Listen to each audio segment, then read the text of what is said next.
A demonic book made of human skin, even the Azura ghost fears it. Yet, the protagonist swallowed it without hesitation. Because only he knew, once the demonic book was completely swallowed, the ghostly spirit sealed within would thoroughly cultivate his power. The protagonist lived relying on his grandfather. A few days ago, when he returned home, he discovered his grandfather had been brutally murdered. But he didn't feel any sorrow. On the contrary, he seemed incredibly excited. It wasn't because he was heartless, but because, since childhood, his grandfather had taught him to hide his true nature from everyone. But this time, he decided to completely unleash the malice within him. He grabbed a knife and single-handedly slaughtered the entire village. Because these people could all be connected to his grandfather's death. But just as he was about to continue searching for the real killer, he was kicked flying. His gut told him this newcomer was his grandfather's killer. The man's sheer presence paralyzed him. Before he could react, the man was in front of him. His hand tightening around his throat. A dagger pierced his body. His consciousness fading, he thought he was going to die. But when he awoke, he found himself imprisoned. He had miraculously survived, but he still couldn't avenge his grandfather. From that man, he learned of the existence of martial arts. If he could learn them, perhaps he could defeat that man. But did he even have a chance? As he racked his brain for a solution, a strange aroma wafted through his cell. His keen sense of smell immediately discerned its components. Noto ginseng, Chinese angelica, platycodon, and coptis. This was a sleeping incense. Moments later, he slowly closed his eyes. At the same time, a figure quietly entered his cell. Then untie his feet. Just as the man was about to take him away, the protagonist suddenly opened his eyes. Taking advantage of the man's unpreparedness, he kicked him hard and desperately ran out of the cell. But immediately after, a surge of demonic energy enveloped his entire body. The man struck the protagonist's pressure points. He was instantly paralyzed. Dragged back to his cell, he got a clear look at his captor's face and was shocked. The clothes were the same as the other man's. But this man's face lacked a few scars. Could they be working together? Were they trying to eliminate all witnesses? Suddenly, a rough cloth was placed over his head. As the veil was lifted, the protagonist's face revealed a look of horror. This person in front of him looked exactly like him. Such a coincidence actually existed in this world. We have the same face, but our fates are vastly different. I am the third young master of the Rantian Mountain Manor, and you are a death row inmate about to be executed. I will give you a once-in-a-millennium opportunity to become my body double, Mu Xingyun. You only need to stay in the manor and enjoy delicacies and the service of beautiful women. Furthermore, after the matter is completed, I will let you enjoy a lifetime of wealth and prosperity. The only condition is that you swallow this pill. Looking at the pill presented before him, the protagonist knew his chance had come. So, he swallowed it without hesitation. Seeing the protagonist swallow the pill, a sinister look appeared on Mu Tingyun's face. He then ordered his guards to untie and remove the gag from the protagonist's mouth. Little did he know, he would soon pay for this decision with his life. As they were leaving the cell, the protagonist, seizing an unguarded moment, spun around and snapped Mu Tingyun's neck. Mu Yunqing is truly dead now. Hearing the noise, the guard turned around. Seeing the body lying on the ground, his mind went blank. Everything happened so fast. But he quickly regained his composure. He grabbed the protagonist by the throat. You bastard! You dare kill the young master! Do you want to die? The protagonist gave a strange smile. He knew that he would rather face all the dangers in place of the original. If he followed them, he would truly be dead for sure. The protagonist then said, actually, you don't want to kill me. Otherwise, you would have done it long ago. Hearing the protagonist say that, the guard became even angrier. He raised his hand and slammed him to the ground. Pointing the dagger in his hand directly at the protagonist, do you think I really don't dare to kill you? But the protagonist remained calm and unafraid. On the contrary, this is your once-in-a-lifetime opportunity. The third young master has taken the poison, isn't he the best card in your hand? The guard hesitated at the protagonist's words. He hesitated for a moment. Finally, he let go. From now on, you are the real Mu Xingyun. And so, his revenge begins. Soon after, within the Ranzium Mountain Manor, Guard Kem warned him to stay in his room and not leave without permission. If you try anything, I'll kill you. He then gave him a bottle of antidote. Take one pill every 12 hours, or you'll die from the poison. Looking at the antidote Guard Kem gave him, he felt lucky to be alive after being stabbed through the chest. The one who tried to kill him must think he was dead. Therefore, he could now openly impersonate Mu Xingyun in the Ranzium Mountain Manor, learn martial arts, and avenge his grandfather. However, as a precaution against the protagonist's tricks, Kem, the special guard, dispatched his junior, Gusan, to supervise. When Gusan learned that the protagonist had actually killed Mu Xingyun, he was so shocked his jaw nearly dropped. But he still had to obey his senior's orders, allowing the plan to continue. Guard Kem also had a headache. As a death row convict, in that situation, the protagonist not only killed Mu Xingyun but also wanted to replace him. Keeping this kind of person around for another day is just asking for trouble. This made him consider finding a new replacement. Regarding this, Gu San thought guard Cam was cowardly. What's so scary about a kid who doesn't know martial arts? Meanwhile, he began to reconsider the events of the past few days. Guard Cam didn't tell him why he needed a double, just left a cryptic message and departed. And the Rantame Mountain Manor wasn't such a dangerous place that a double would be necessary. So he reasoned, only under special circumstances would he be needed. As for Guard Cam's prolonged silence, he likely started considering switching allegiances. It didn't take long for him to carefully examine Guard Cam's recently deceased new disciple. With this in mind, he pushed the door open. At this moment, Ko-san was at the door, almost dozing off. He heard him say he wanted to go out and invited him along. Gu-san immediately warned him, saying if he didn't want to die, he should obediently stay inside. The male lead scoffed, "If you don't tell anyone, who will know we went out?" Seeing him about to sneak out, Gu-san immediately pushed the male lead against the wall. But right after that, the male lead placed a hand on his shoulder. Then, mimicking Cam's guard's movements, he threw Gu-san over his shoulder, slamming him to the ground. At the same time, he raised his hand and pressed on Gu-san's pressure points. Gu-san looked at the person in front of him in disbelief. "Could it be you've been hiding your cultivation level?" Instead of answering, the protagonist's expression became even more astonished. "I clearly used Brother Gon's pressure point technique, how can you still move?" Immediately after, he pressed his finger once again onto the acupoint on Gu-san's back. Only then did Gu-san truly realize how dangerous the person before him was, having learned Brother Gon's martial arts after just one glance. Seeing that he was no match for the protagonist, Gu-san resorted to threatening him with poison. "Aren't you afraid of bleeding from your 7 orifices and dying?" But the protagonist seemed unaffected. He simply cut his finger, and then dripped his blood into Gu-san's mouth. Ko-san panicked, writhing on the ground, trying to spit out the poison. But it was all in vain. At that moment, the male lead spoke. "Since I was young, I followed my grandfather in gathering medicinal herbs. Through long periods of training, I become immune to all poisons. Ordinary poisons have no effect on me. Even my blood is highly toxic. Therefore, I'm the only one who can cure you. Now, tell me the specific situation regarding the Burning Tame Mountain Manor." It turned out that the Manor Lord of Burning Tame Mountain Manor, Mok Nan Dan, had been seriously ill for a long time. And even the renowned physician, Tin Naowai, was helpless. They couldn't even determine the cause of his illness. Since the Manor Lord hadn't yet chosen a successor, the 4 young masters of Ranzinshan Manor were about to engage in a brutal, internecine struggle for control. The eldest, Muin Xing, was not only mediocre in martial arts, but also cruel and ruthless, the least capable of the 4. The second son, Muan Ping, was resourceful and unscrupulous in achieving his goals. The first madam, however, doted on her eldest son, and would stop at nothing to ensure he became the Manor Lord. So, she summoned a sorcerer. Outwardly, it was for the sake of the Manor Lord's exorcism and healing. But in reality, she had already colluded with Master Fong. She used 300 taels of gold as a wager for Master Fong to find the Manor Lord's official seal and the location of the secret manual. The physician strongly opposed this act of patricide, but he was powerless. Afterwards, the madam even ordered the Manor Lord's room to be sealed off, forbidding anyone from approaching. Knowing this, the protagonist called Gu-san. He wanted to watch a grand play of enemies meeting on a narrow road. At the same time, he saw through third young master Mu Xingyun's entire plan. Mu Xingyun initially wanted to have a body double appear, then the 3 brothers would act out a play of fratricide. As the ultimate beneficiary, Mu Tingyun only needed to wait until after his brothers died, then quietly step forward. This way, he would gain the upper hand and control the entire situation. Unfortunately, the protagonist became the biggest variable in this plan. On their way to the Manor Lord's room, the 2 passed by the training grounds, and happened to see 4th young master Mu Yutian practicing martial arts. Although he was the son of the Manor Lord and the Azure Dragon Woman, he was diligent, his martial arts were excellent, and his character was even more beloved by the Manor Lord. But this also became something the first madam absolutely could not tolerate. Seeing Mu Yutian practicing martial arts, the protagonist couldn't help but become interested in him. He then asked Gu-san, "If I cultivate for 5 years, can I kill Guard Cam?" Hearing this question, Gu-san couldn't help but be startled. Could it be he's realized we're planning to abandon him? This guy isn't just smart, he's practically a demon. He swallowed, then explained to the protagonist.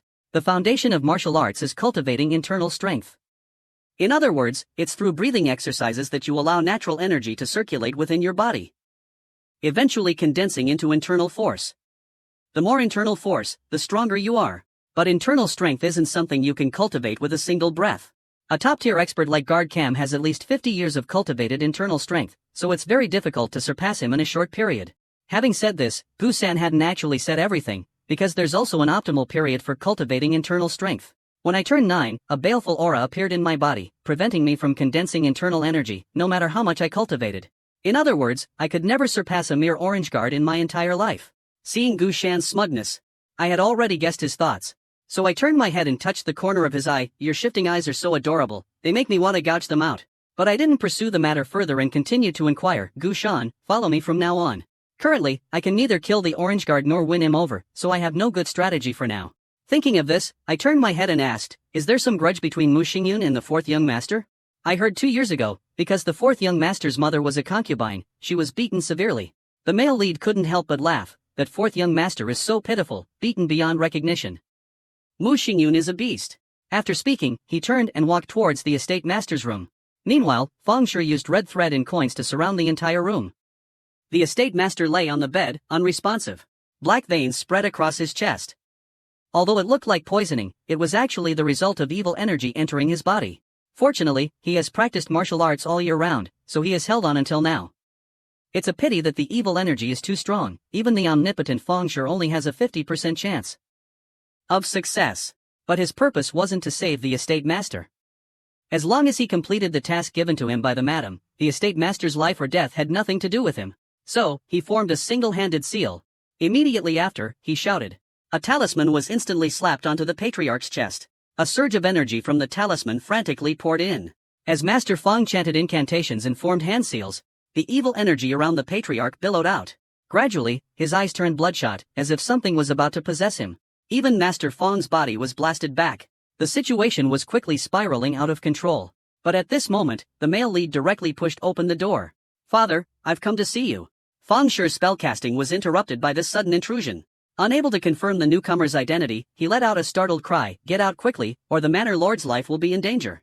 But the male lead acted as if he hadn't heard, checking on the Manor Lord's condition himself.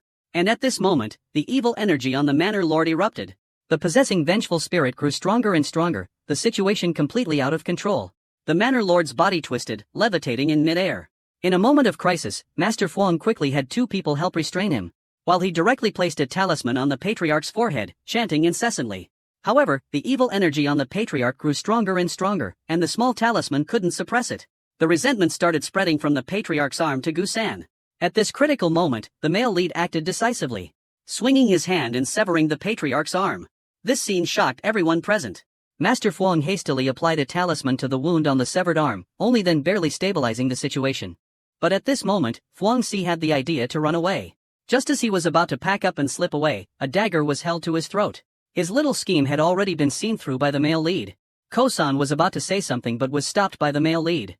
Is this the reason why the sect leader is critically ill? Terrified by the male lead's actions, Fluangxi could only stammer an explanation. The sect leader is possessed. Moreover, this isn't over yet. If we continue to waste time like this, the sect leader's life will be in danger. But the male lead's face showed indifference. Fluangxi couldn't help but be horrified. Could it be that the young master also wants the sect leader to die? Hearing the word also, he immediately understood everything. Was it the first madam who ordered you to do this? Knowing he couldn't hide it any longer, Feng Shui confessed everything. After hearing the truth, Gu San couldn't help but break out in a cold sweat. If the eldest young master became the head of the family, his fate would be unpredictable. For his own future, he hastily explained to him, "We must save the master.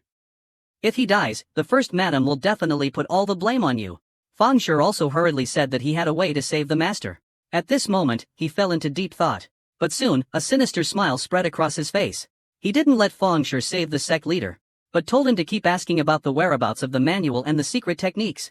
Feng Shui thought he wanted to seize power, but unexpectedly, he told Feng Shui to continue asking about the location of the manual and the secret techniques. His decision made everyone break out in a cold sweat. He didn't explain anything, so Feng Shui reluctantly took out a wooden puppet. If the evil energy continues to invade the sect leader, he'll be in real danger. So this puppet can replace the sect leader. With that, Feng Shui used his hand to tie the puppet to his severed arm, muttering an incantation under his breath. The evil energy on his severed arm transformed into a hand, gripping the puppet tightly. At the same time, groans of pain emanated from the manor's master. The emanating evil energy was too strong. If he continued to seal it, he would suffer backlash. Furthermore, the third young master would certainly not let him off the hook. Thinking of this, a glimmer of inspiration flashed in Feng Shui's mind. He quickly made a decision that would kill 2 birds with 1 stone.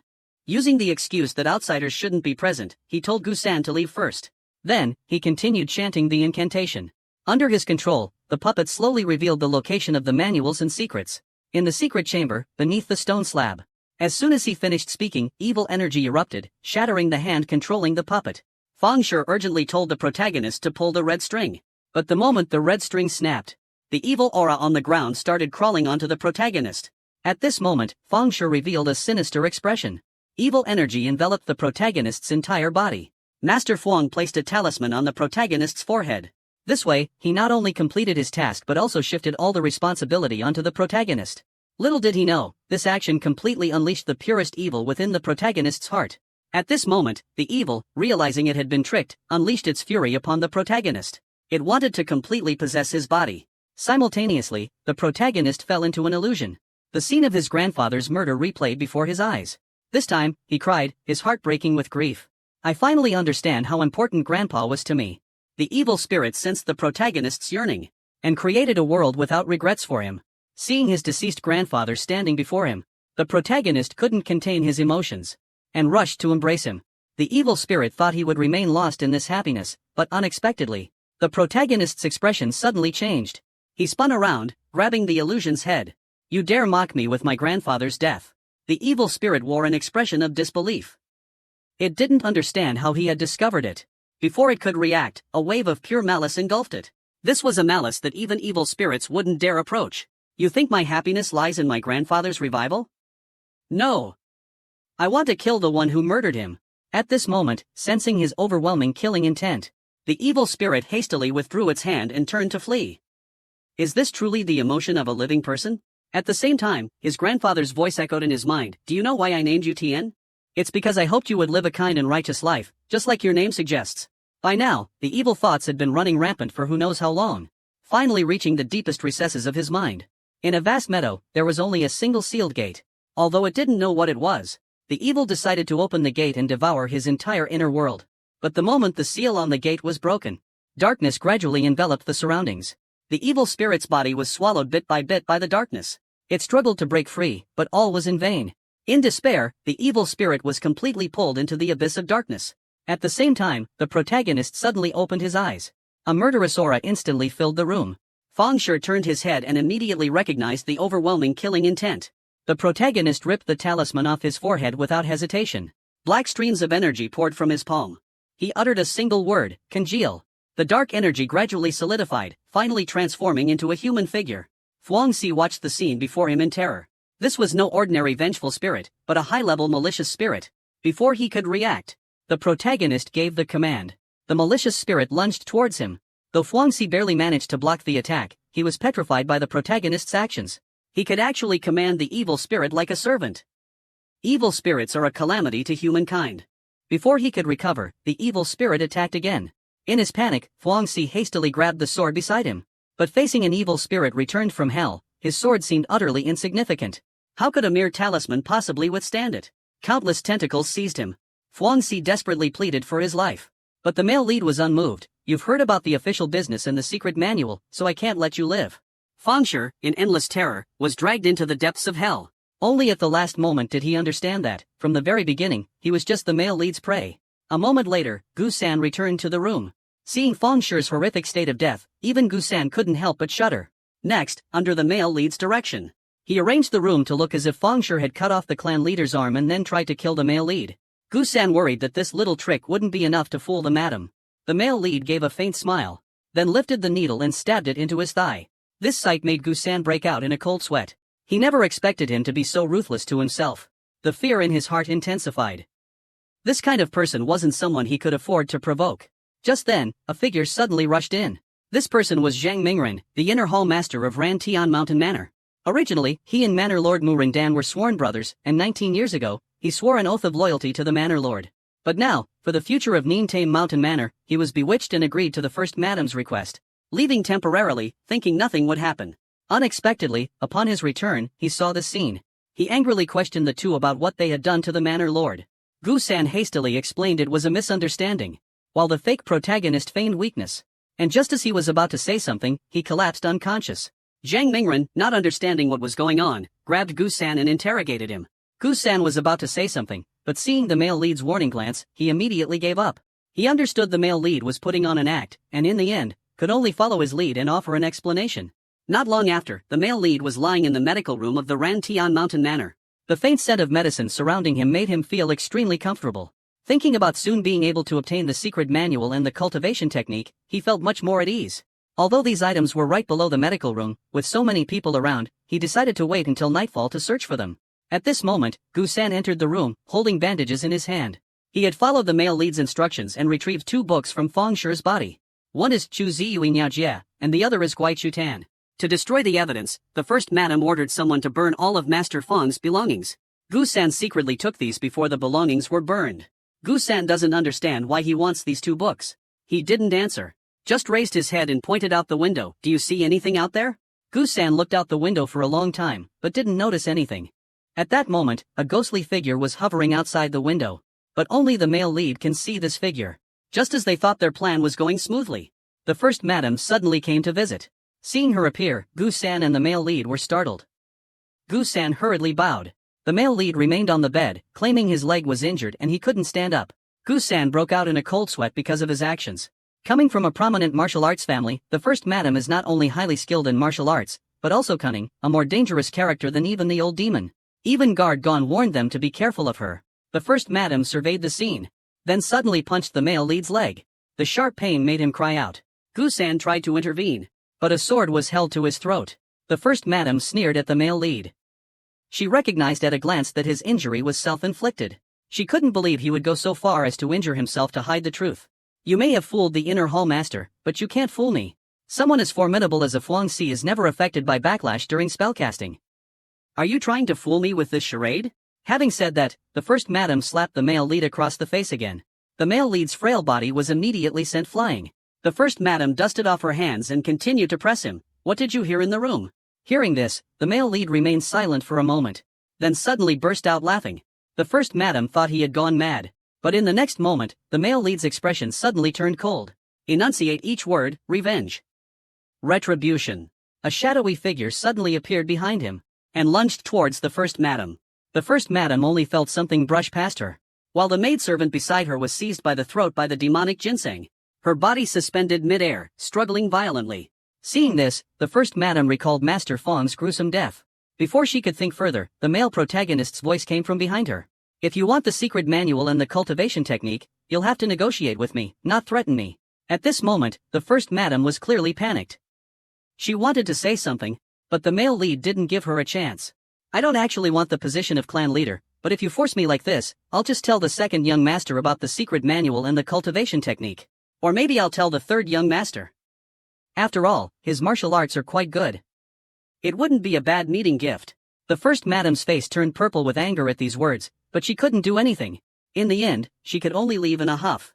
Returning to her quarters, the more the first madam thought about it, the angrier she became. That usually obedient brat. Today dared to steal from me right in front of my face. I suspect this male lead has been hiding his true nature all along. At this moment, my subordinate suggested killing him before the third young master uses his dark arts. I disagreed. I'm afraid the secret manual and the official seal will fall into someone else's hands. But I also don't want to be led around by the nose. So I had my subordinate inform the ghostly insect that Feng Shi is dead. That little devil won't have it easy either. At night, in the medical room, I sat on the floor reading Feng Shi's book. According to the notes, it turns out that the dead become vengeful spirits, even demons. And based on different conditions, they form different levels of vengeful spirits. The first type is called red spirits, which can only make people feel chills. The second type is vermilion spirits. This level can possess the body of others, making them feel unwell. And the third type is yellow spirits, powerful enough to kill people with evil energy. The Ma Sam I encountered is a yellow spirit. But based on the previous situation, Ma Sam couldn't lay a hand on the first madam. It seems whether it poses a threat or not is related to the opponent's strength. Just now, I tested Ma Sam's power on Gu-san. The effect wasn't bad. But it's still not enough to deal with the first madam and guard Cam. So, I need to quickly find a more powerful shadow ghost, specifically the fourth type, the Luke Lin. It's a type of malicious spirit that's existed for decades, capable of driving people to madness, an extremely dangerous being. Just then, Ma Sam found the entrance to the basement. It seems it's time to retrieve the secret manual and the tools. After walking for who knows how long, the protagonist finally reached the bottom of the stairs. Before him was a stone door carved with the Bagua symbol. The stone door was his target. However, as soon as he entered the room, he triggered a trap. A massive boulder plummeted from the sky. Immediately after, the surrounding traps rained down on him furiously. Thanks to his nimble movements, he easily dodged the attacks. But the mechanisms hadn't stopped. Another boulder came crashing down. Just when he thought the danger had passed, it intensified. The continuous traps made him realize something. This place, besides its elaborate and dense traps, must be hiding something even more important. After passing through countless trials, I finally reached the end. This is a perfectly symmetrical room. Judging by the relatively new items on the table, someone must come here regularly to cultivate. I paid no attention to this. On the table, I easily found a wooden box. Inside were the sword techniques and mental cultivation methods of the Burning Heaven Mountain Manor. I didn't hesitate to put them in my bag. However, after a moment's thought, I felt there must be something else here. A strange box caught his attention. Judging by the drag marks on the ground, it must have been deliberately dragged here. When he pushed the box aside, a floorboard sealed with a yellow talisman was revealed. He didn't hesitate to pry it open. Inside was another smaller box, also sealed with a yellow talisman. After a moment's thought, he tore the talisman off. Suddenly, a strange aura emanated, even extinguishing the nearby lamp. Inside the box was another book made of human skin. Despite being suppressed by a string of Buddhist prayer beads, the demonic aura emanating from the book was palpable. It seems I've found a real treasure. Meanwhile, somewhere within the Rantian Mountain Manor, the sounds of gongs, drums, and cheers resonated. Standing amidst the crowd was the second young master, Muing Ping. He was celebrating. Because today, he had taken another step forward in his quest to become the Manor Lord. All thanks to the help of someone. It was Cam, the guard, who had disappeared for many days. At this time, inside the Nintame Mountain Manor, the second young master held a grand banquet to entice Guard Cam. While Guard Cam appeared respectful on the surface, he had already guessed the second young master's intentions. He pretended to consider it before happily accepting the offer. After the banquet ended, the second young master sought out Guard Cam to confirm whether Mok Tin Van had truly lost his martial arts. Guard Cam hastily confirmed it. According to him, the real Mok Tin Van was indeed dead, and the imposter truly didn't know martial arts, so it wasn't considered a lie. Moreover, if others knew he had failed to protect his master, resulting in his master's death, he certainly wouldn't meet a good end. Therefore, he decided to use the imposter Mok Tin Van's life to gain favor with the second young master. But second young master wouldn't let it go so easily. Although that brat was originally just a good-for-nothing, losing his martial arts meant one less rival. But he was still very curious about how Mu Xingyu lost his martial arts. Faced with second young master's questioning, Guard Cam couldn't help but worry, thinking about how to respond. When second young master spoke again. To dispel Guard Cam's worries, he said, even if you were negligent, I won't hold you accountable. But both of them were old foxes, how could they be easily fooled? Guard Cam once again affirmed that he couldn't speak, and at the same time guaranteed that he would absolutely not betray second young master. Second young master said he trusted him, but implied that Guard Cam must be an assassin from that place. Hearing the words "that place," Guard Cam couldn't help but be startled. He had assumed the second young master was just a naive child, but he hadn't expected him to have investigated him so thoroughly. The situation instantly became delicate. However, the second young master wasn't letting him off the hook. He pressed further, are these matters also secrets that cannot be revealed? Guard Cam was so frightened that he hastily denied it. Seeing that Guard Cam was completely under his control, the second young master finally stopped. He didn't say anything more, only telling Guard Cam to withdraw. But the matter wasn't over. The second young master still had doubts about the information Guard Cam had provided. He immediately ordered his subordinates to investigate Guard Cam's intentions, as well as Mu Xingyun's actual situation. His subordinates were puzzled, isn't it enough to just confirm whether Mu Xingyun has lost his martial arts or not? The second young master sneered, then, while you're at it, cripple his useless legs. Meanwhile, inside the secret chamber, the male lead was examining the human skin book he held. He could clearly feel a pulse emanating from the book. It seemed as if a powerful energy was contained within, waiting to be unleashed. Although it wasn't an evil artifact, he knew this ancient book was definitely extraordinary. He was eager to remove the string of Buddhist prayer beads sealing the book. But suddenly, the sound of black rain came from behind him. The figure of Ma Sam gradually appeared. I was about to ask what happened, when Ma Sam's expression suddenly changed. Just glancing at the human skin book in my hand, he broke out in a cold sweat, his soul practically leaving his body. Seeing this, I showed a look of excitement. Even Ma Sam was wary of this book, which meant I had truly obtained something extraordinary. But I quickly suppressed this excitement. Because I had sent Ma Sam and Ko San out to stand guard, and now Ma Sam had returned to me. It proves someone's definitely coming. I want to see who dares to trespass. At this moment, in the backyard, the assassin sent by the second young master was hiding in a tree. He spotted Gu San, the male lead's personal bodyguard, standing guard outside. Knowing the male lead must be hiding something, the assassin snuck into his room while he was asleep. He was about to check if the male lead had truly lost his martial arts, when he was astonished to see the Rantian Mountain Manor's sword manual on the table. He was immediately captivated by it. Looking closer, he realized it was real. The assassin's hand trembled. If he presented this to the second young master, the position of clan leader would surely belong to him. But at that moment, the protagonist's voice rang out from behind him. Before he could react, the protagonist grabbed him by the scruff of his neck. His head was slammed against the table. Once, twice, thrice. The protagonist's face darkened. "What are you doing in my room? Planning to sleep here?" The assassin was terrified. He had actually been outwitted by a child. Before he could speak, the protagonist's blows grew stronger, and soon the assassin lost consciousness. When the assassin woke up, he was tied up upside down from the rafters. The protagonist smirked sinisterly, his icy knife plunging into the ground. "Shouldn't we have a proper chat?" After the protagonist subdued the assassin. Hearing the commotion, Gu-san immediately burst through the door. Seeing the man on the ground, he immediately recognized him as Zhao-chan, one of Second Young Master's men. Second Young Master always values talent. He advised the protagonist not to do anything rash. But the male lead didn't care, casually kicking Zhao-chan before turning and leaving. When Zhao-chan woke up, he was tied to the rafters.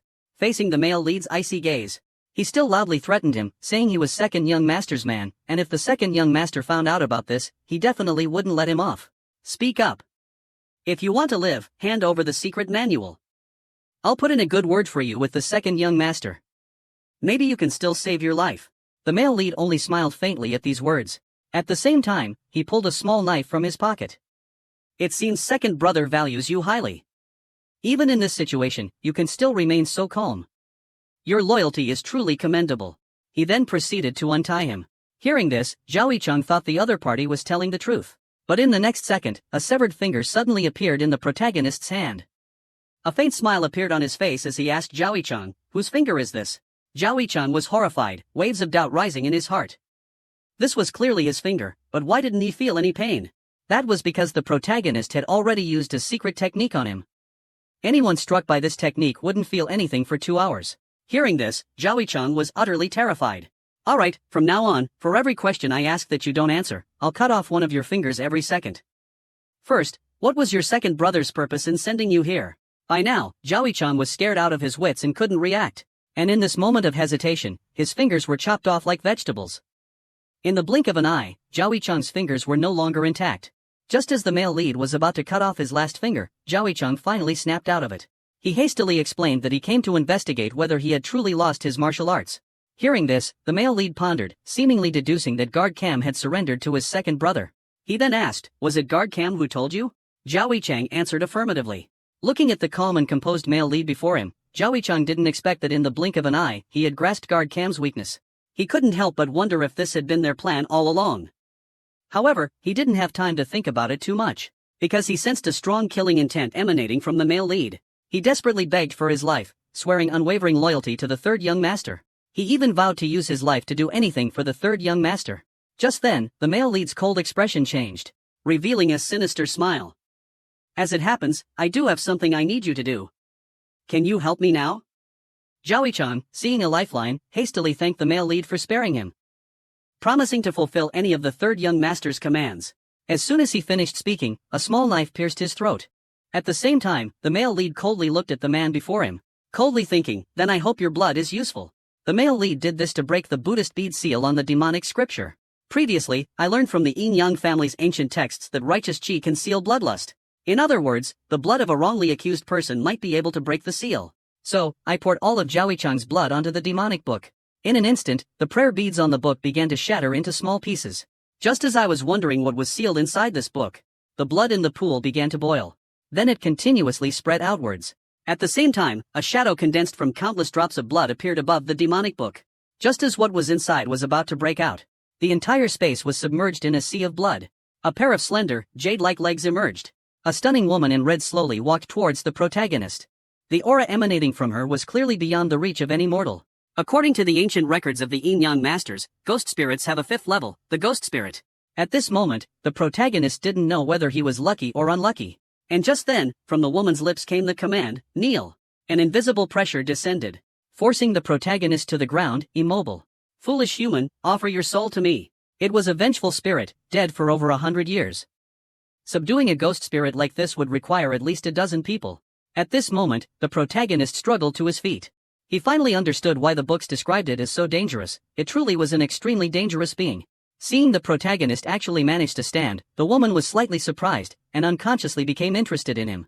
The protagonist had no intention of giving up, even going so far as to provoke her. "You're just a disembodied ghost. You can't do anything. If you want my body that badly, then take it by force."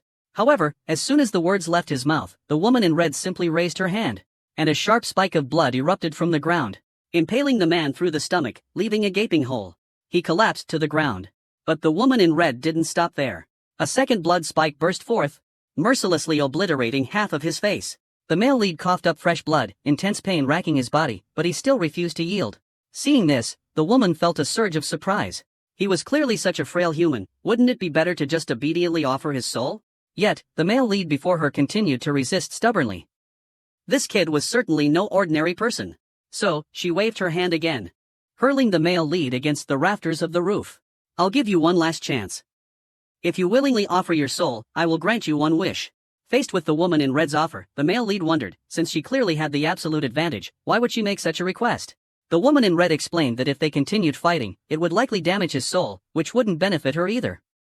"If you refuse, I won't hesitate to kill you and find a more suitable soul." Hearing this, he said he did indeed have a wish. This delighted the woman in red, and she hurriedly asked, "Has someone wronged you or killed a loved one? No matter who they are, I can obliterate them." But he scoffed, "My wish is for you to shut up and obediently become my familiar." These words thoroughly enraged the woman in red. She immediately decided to let this fool taste the feeling of being torn apart.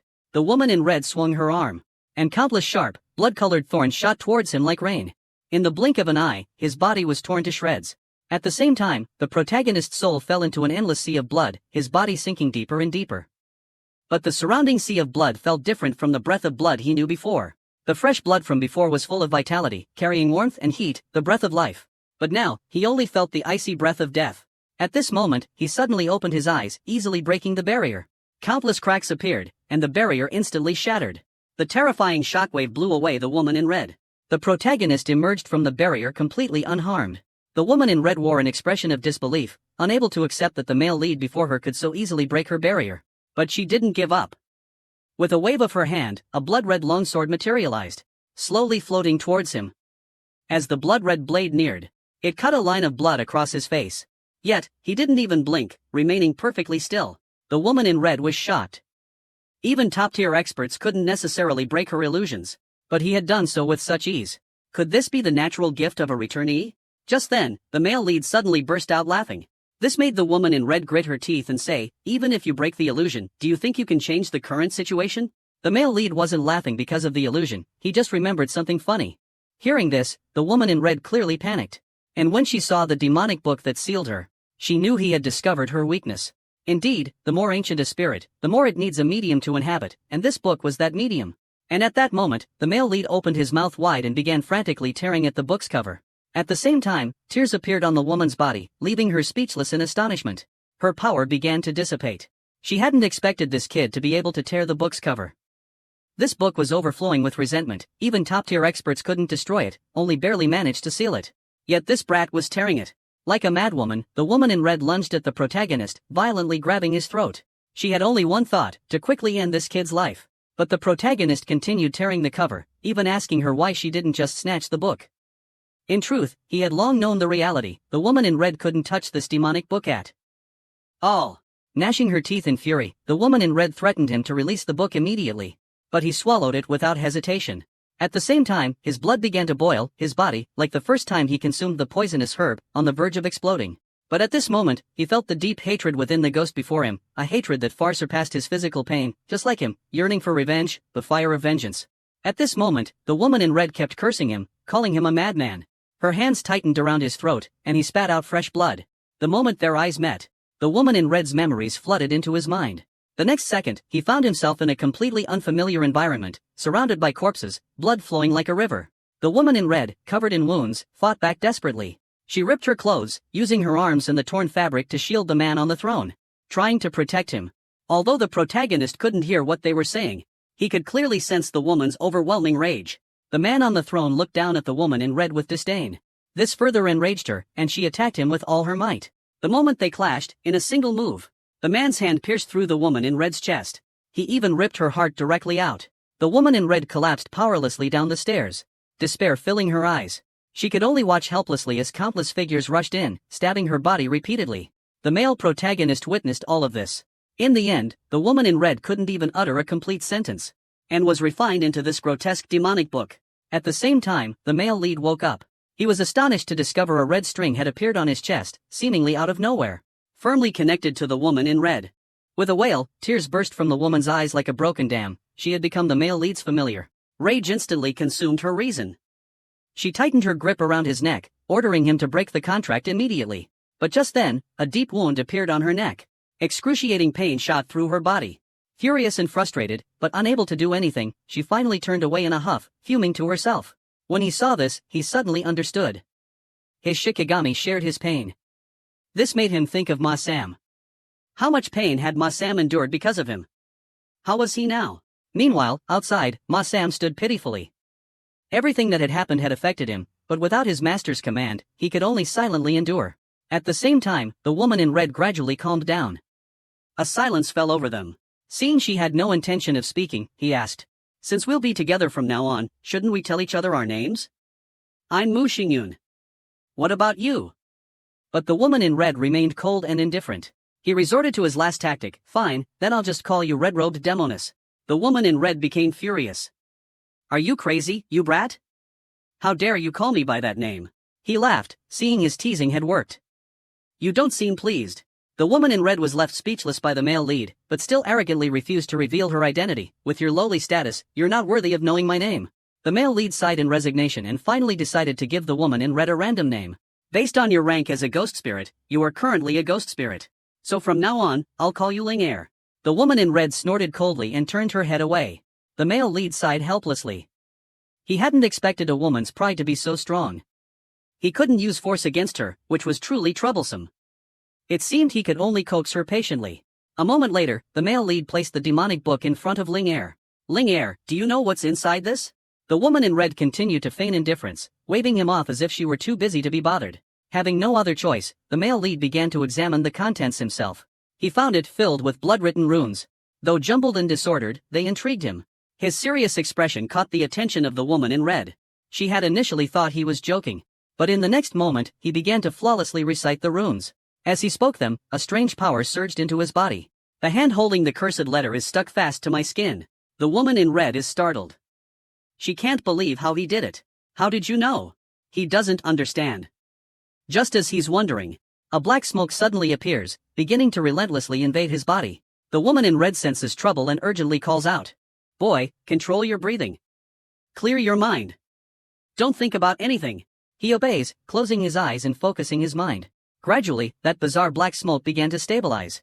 At the same time, with a thud, the demonic book stuck to his hand fell to the ground. The woman in red was incredibly shocked. The rune seal had been broken so easily, by someone with no martial arts skills. He actually possessed such power. At this moment, she gave an exceptional smile. She hadn't witnessed it with her own eyes when she was alive, but unexpectedly, after death, she was fortunate enough to see it. This male lead truly lived up to her expectations. Meanwhile, the male lead, having escaped danger, collapsed to the ground. He didn't understand what had just happened. "Your incantations lost control. There was a problem with your breathing during the process." Hearing the woman's explanation, the male lead didn't forget to tease her. "So now you're finally willing to talk to me seriously?" The woman hastily explained, afraid the other person's outburst would implicate her. "So what was that rune just now?" "It's a method that can generate force through the energy within your body." The man grew even more suspicious. "Why did I feel a stomach ache, like my blood vessels were about to explode?" "That's because you didn't use the rune correctly. It created a countercurrent of energy within you, hence the discomfort." Having said that, the woman in red instructed him to place Zhao Yichang's body back in its original position. "Use the same method again, on this body." The man recited the rune aloud. A strong suction force appeared on the corpse once more, but unlike before, this time, I feel a warm current. A warm current converging towards my dantian. It seems you've grasped the profound mystery within. This is the rune, it can absorb all things, even internal energy is no exception. The protagonist was incredibly shocked. Could this be the internal energy spoken of by the ancients? Something that takes a very long time to cultivate. If I use this method, couldn't I quickly become powerful by absorbing the internal energy of others? Just when I thought I was about to conquer the world, the internal energy I just absorbed suddenly dissipated. It turns out cultivating internal energy requires coordination with specific techniques, so that the dantian can retain it. The internal energy condensed in this way has a characteristic: it doesn't easily blend with the internal energy of others. In other words, wanting to absorb the internal energy of others through this rune is clearly impractical. The male lead was a little disappointed, but the woman advised him not to be discouraged. This rune having this function is enough. After all, this is just the foundation of the 8 trigrams poem.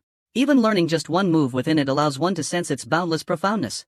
Although the internal force you absorb will immediately dissipate, you can condense it into your poem by circulating the breathing technique. Hearing this, the male protagonist became even more confused, understanding nothing.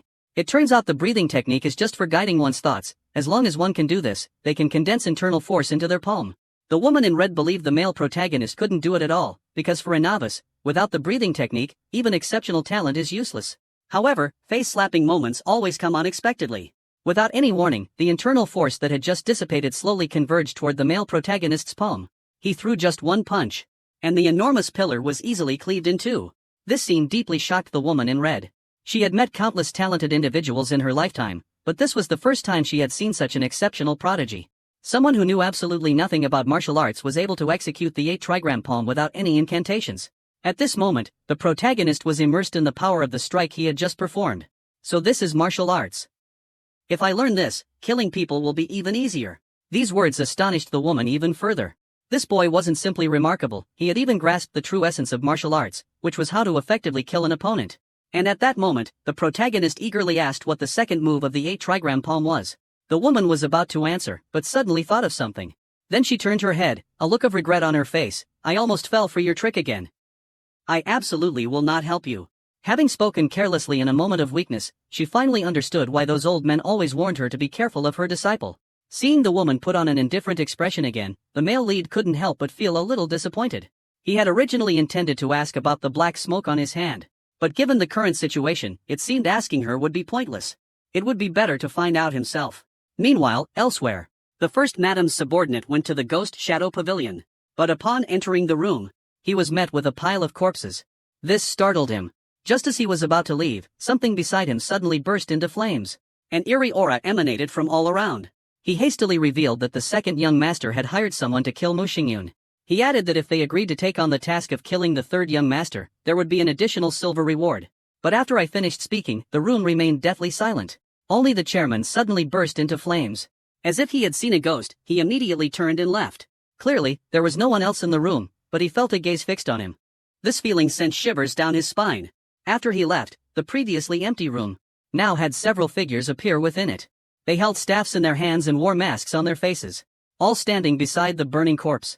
Based on his description, they quickly confirmed the third young master must have used a ghost spirit, moreover, a vengeful spirit-level ghost spirit.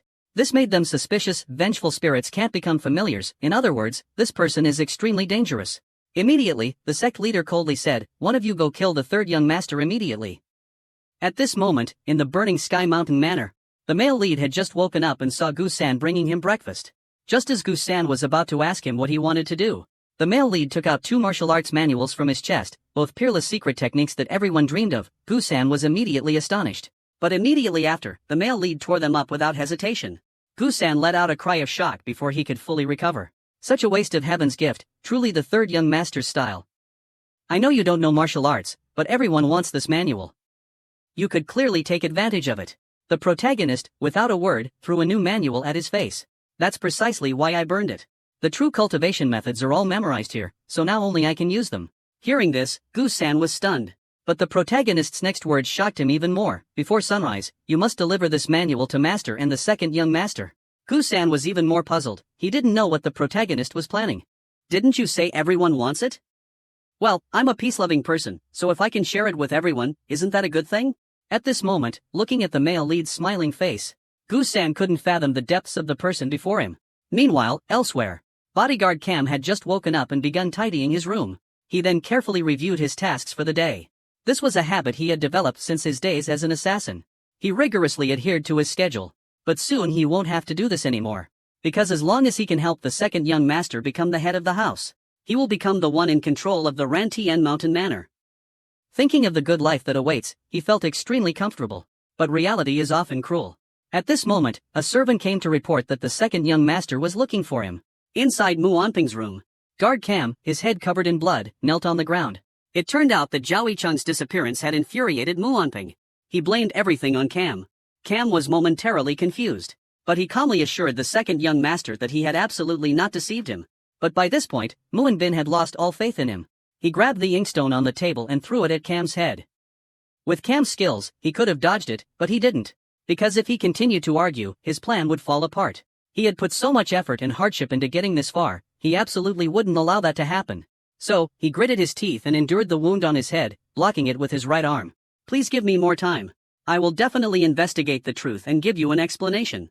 Seeing that guard Cam didn't seem to be lying, Muin Bin pondered for a moment. Very well, then prove it to me. If you can find Zhao Chang within 2 hours, I will believe you.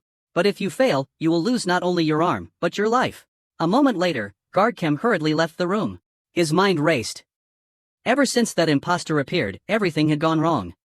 Although the possibility of the imposter being responsible was low, if he was playing tricks, he would definitely not spare him. Thinking this, he didn't turn back, heading straight for the male lead's room. But he hadn't gone far when he ran into Gusan. Seeing Gusan dejected, guard Cam flew into a rage and grabbed him by the throat. Didn't I tell you not to let that brat out of your sight for even a second? Did you think I was joking? Gusan, already feeling guilty, was flustered by the scolding and revealed his secret. He tried to explain himself. But just then, guard Cam suddenly noticed the secret manual in Gusan's chest. Gusan knew it was bad and tried to stop him, but it was too late. When he saw the name written on the cover, even guard Cam wore an expression of disbelief. What have you been doing this whole time? Rage consumed him entirely. A bloody massacre ensued. Not long after, guard Cam dragged Gusan to the male lead's room. He kicked the door open and threw Gusan inside. But when he saw the man lying gasping on the ground, the male lead gave another strange smile. Well done, guard Cam. His calm demeanor infuriated guard Cam. He grabbed the male lead by the throat, demanding to know what he had done to the second young master's guard. But the male lead feigned ignorance. What do you think someone without martial arts skills like me could do to him? Guard Cam knew he was right, but a sense of unease lingered in his heart. After all, the male lead didn't hesitate to kill the third young master. With such ruthless methods, how could he be obedient? At this moment, he finally realized, it must have been this kid who killed Zhao Chang. Thinking of this, guard Cam drew his knife. Someone like him absolutely couldn't be allowed to live. Seeing guard Cam draw his weapon, the male lead smiled. With a whoosh, blood splattered. But the male lead didn't die. Guard Cam was unwilling to let it end like this. Do you know how I've lived these past 3 years? To enter the Rantian Mountain Manor, I gave up everything, and every day I've had to do all kinds of hard labor. I've barely managed to persevere until now, and yet you've ruined it all. So I have to kill you, otherwise I'll die here too. Guard Cam then took the secret manual from his chest. But you still have a chance. Tell me where the rest of the manual is, and perhaps I'll spare your life. Seeing the other party's true colors finally revealed, the protagonist sneered. But on the surface, he still feigned innocence. I don't know what you're talking about. Seeing that intimidation wasn't working, guard Cam pressed his knife against the protagonist's throat, threatening to slice into pieces if he didn't hand over the secret manual. I trust you'll obediently hand over the manual. The protagonist could only sigh. Fine, I'll give it to you. Hearing this, guard Cam was immediately overjoyed. He held out his hand, demanding the manual. But right after, the protagonist placed his hand on guard Cam's.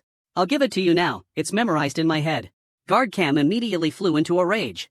Just as he was about to teach the other party a lesson, the protagonist grabbed guard Cam's hand. A strange power surged forth. Guard Cam's internal energy began flowing continuously into the protagonist's body through his palm. I was just thinking about who to use this technique on, and you delivered yourself right to my doorstep. Guard Cam was terrified and tried to pull his hand back, but no matter how hard he tried, he couldn't.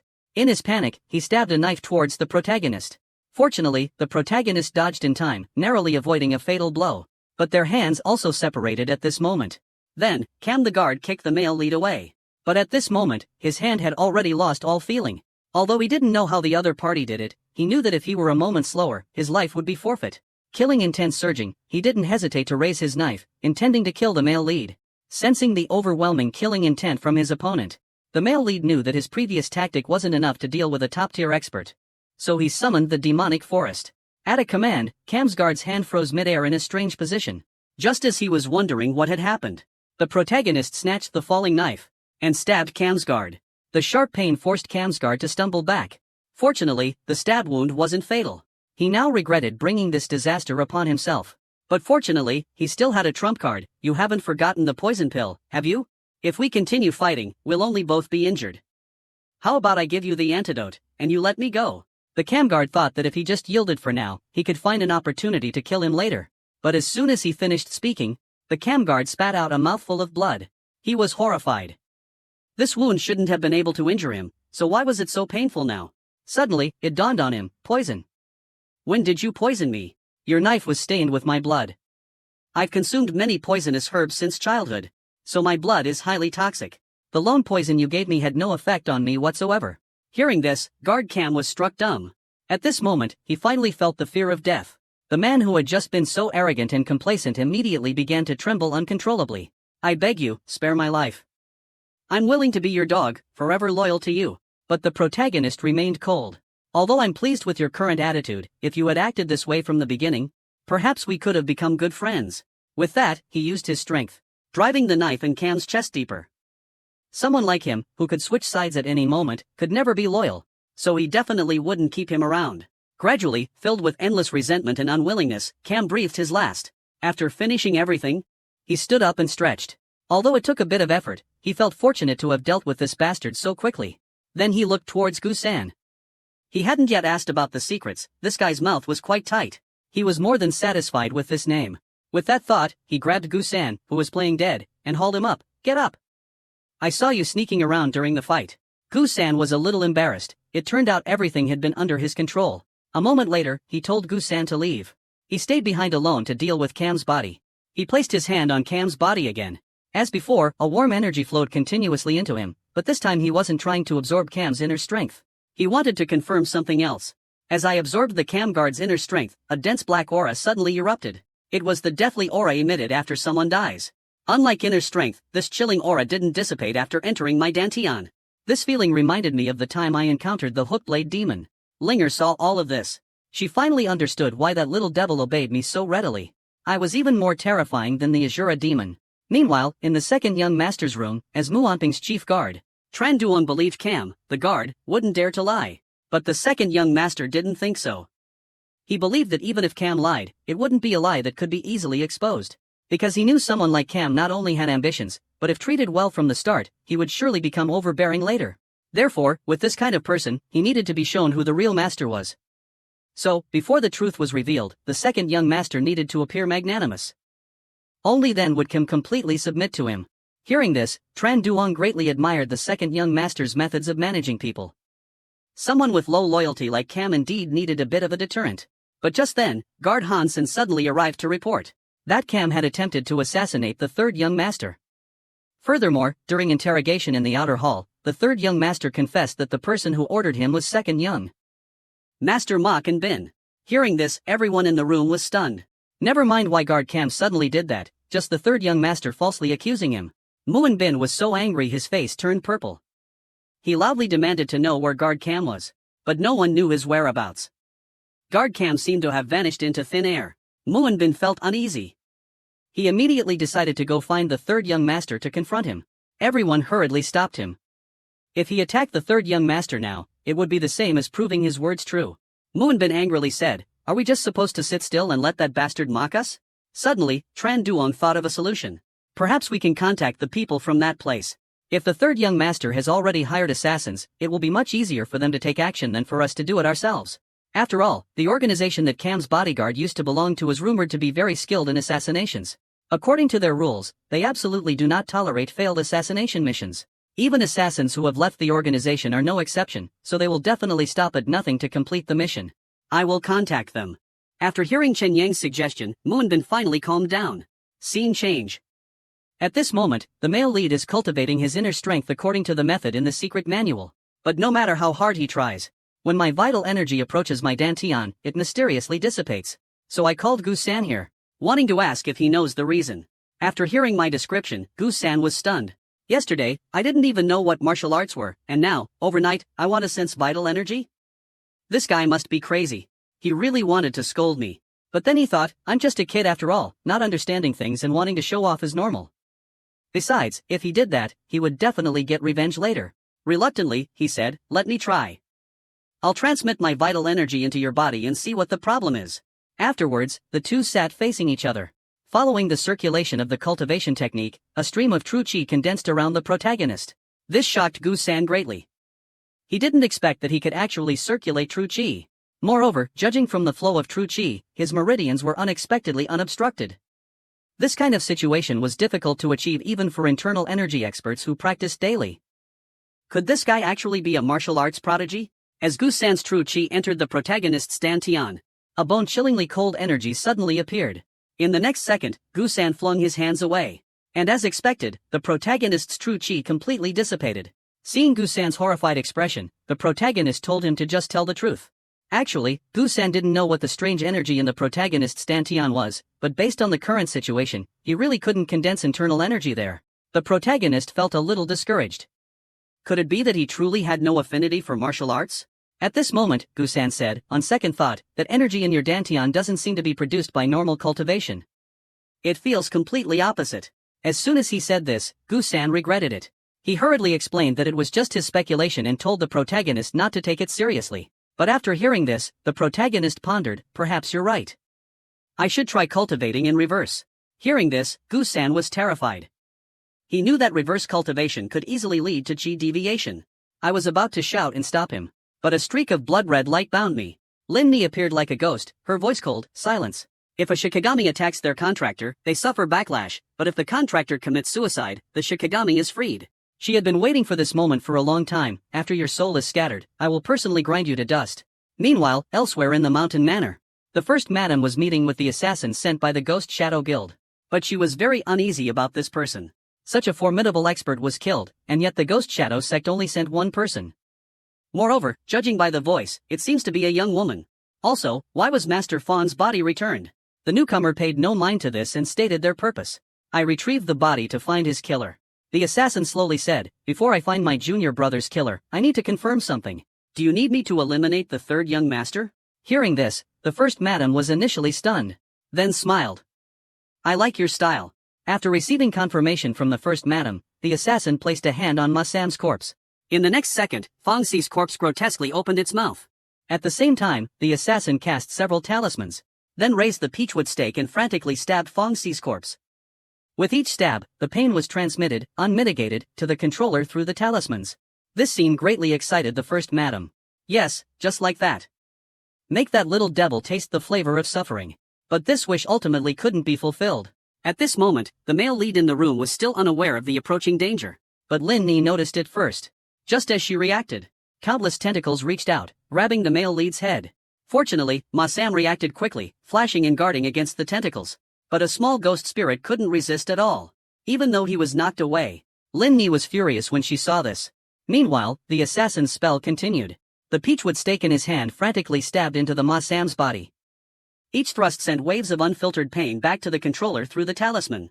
This sight made the first madam extremely excited. Yes, just like that. Make that little brat taste the flavor of suffering. But this thought ultimately couldn't be realized. Because at this moment, Ling Er also acted. Without hesitation, she spat out a mouthful of fresh blood, spraying it onto her hand. The fresh blood on the ground transformed into countless sharp blades, severing all the talismans. In an instant, both the calming poem and the paper were flung away. Fong Shi spat out fresh blood, cold sweat pouring out.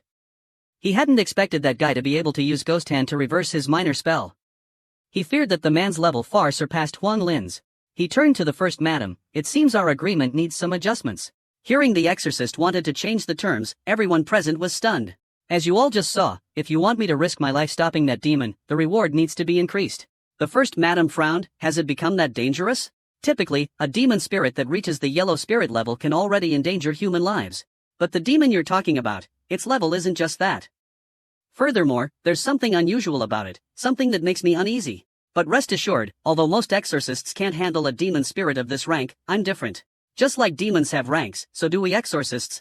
My rank is 2 levels higher than Miao Ting's. With that, the assassin casually waved his hand. He removed his mask, revealing a delicate face to everyone. The matriarch exclaimed in astonishment, "You are." It turned out that the other party was one of the 3 master Taoists of Ghost Shadow sect, skilled in incantations. Her initial suspicion immediately vanished. They both looked at each other at the same time, then the Taoist strode out the door. Under the lights, an eerie shadow emanated from her. I assure you, the third young master will not have peace. Scene change. The recent events had infuriated Lin Ni. If the male lead died while reversing his fortune, it wouldn't be considered suicide. That meant the opportunity she'd painstakingly waited for would vanish into thin air. Therefore, she had to protect him from all harm. However, things unfolded beyond her expectations. At that moment, wisps of gray energy emanated from the male lead's body. Lin Ni's eyes widened in disbelief. She couldn't believe a resurrected person could absorb death energy. This little devil challenged her understanding every single day. Though she was reluctant to admit it, his astonishing talent made her increasingly anxious. At that moment, the male lead looked at the black wisps in his hands and muttered, "As I predicted, this is the only way to prevent the chi from dissipating. It's a pity that this dark chi is still too little, not enough to condense my internal strength." This made Lin Ni feel a mixture of amusement and exasperation. Just as he was wondering why Lin Ni was looking at him like that, he noticed the entire room had become a mess. Ma Sam was slumped in a chair, and Ko-san was sprawled on the floor, sound asleep. They must be so energetic because they're young.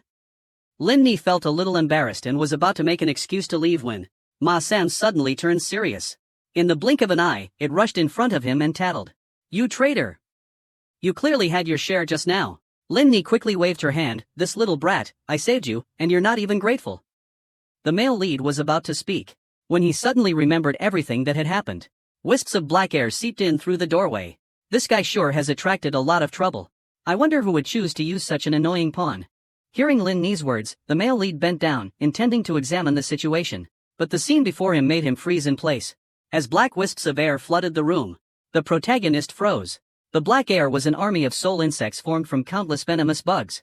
Legend has it that there's a type of demonic creature that feeds on human blood, collectively known as bloodsuckers. Among them is a species called the moonraven, bird-like in appearance, with patterns on its tongue, capable of summoning insects to attack humans. Wherever it goes, plants wither and die. It's a creature whose name alone strikes fear into people's hearts. And yet, at this moment, this terrifying creature was Feng Shi's experiment. Feng Shi didn't care whether Miao Ting lived or died. He was merely annoyed that someone he knew was killed so easily. Therefore, the third young master must die. At Feng Shi's command, the bright moon raven spread its wings and flew towards the protagonist's room. At the same time, the insect army, bearing their fangs and claws, began their attack. At this moment, Gu-san was still sound asleep in his bed.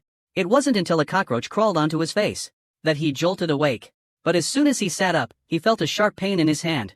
In the blink of an eye, his palm was covered in bites from venomous insects. He quickly circulated his chi to protect himself. But even so, he knew this was only buying him time.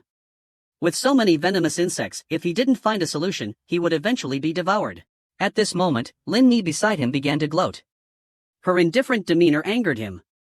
"Aren't we in a symbiotic relationship? Shouldn't you help me?" But Lin Ni remained indifferent. "If you give me your soul, perhaps I will agree to help." "Fine, then let's die here together." With that, he picked up a pillow and started swatting at the venomous insects. Seeing the situation becoming increasingly dire, Lin Ni finally spoke. "How about we make a bet? If you truly reach a dead end, consider yourself defeated, and you must willingly offer your soul to me. On the contrary, if you can resolve this crisis on your own, I will serve you wholeheartedly from now on."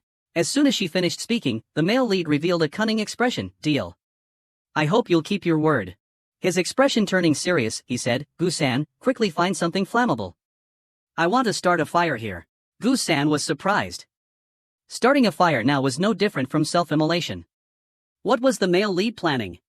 But thinking about it, there were no other options left. He looked towards the lamp, but the insects had completely surrounded it, making it difficult to retrieve.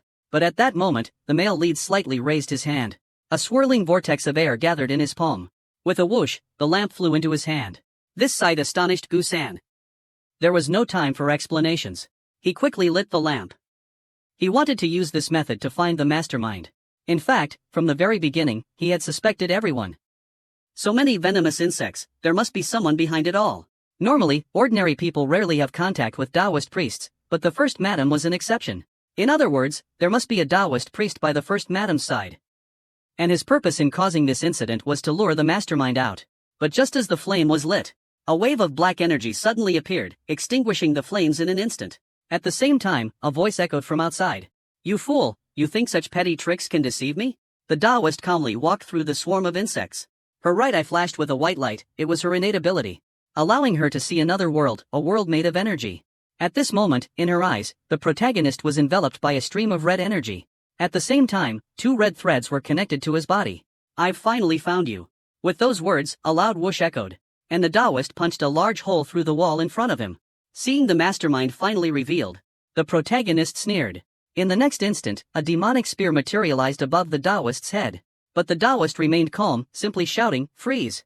A giant hand appeared in midair, easily pinning the demonic spear to the ground.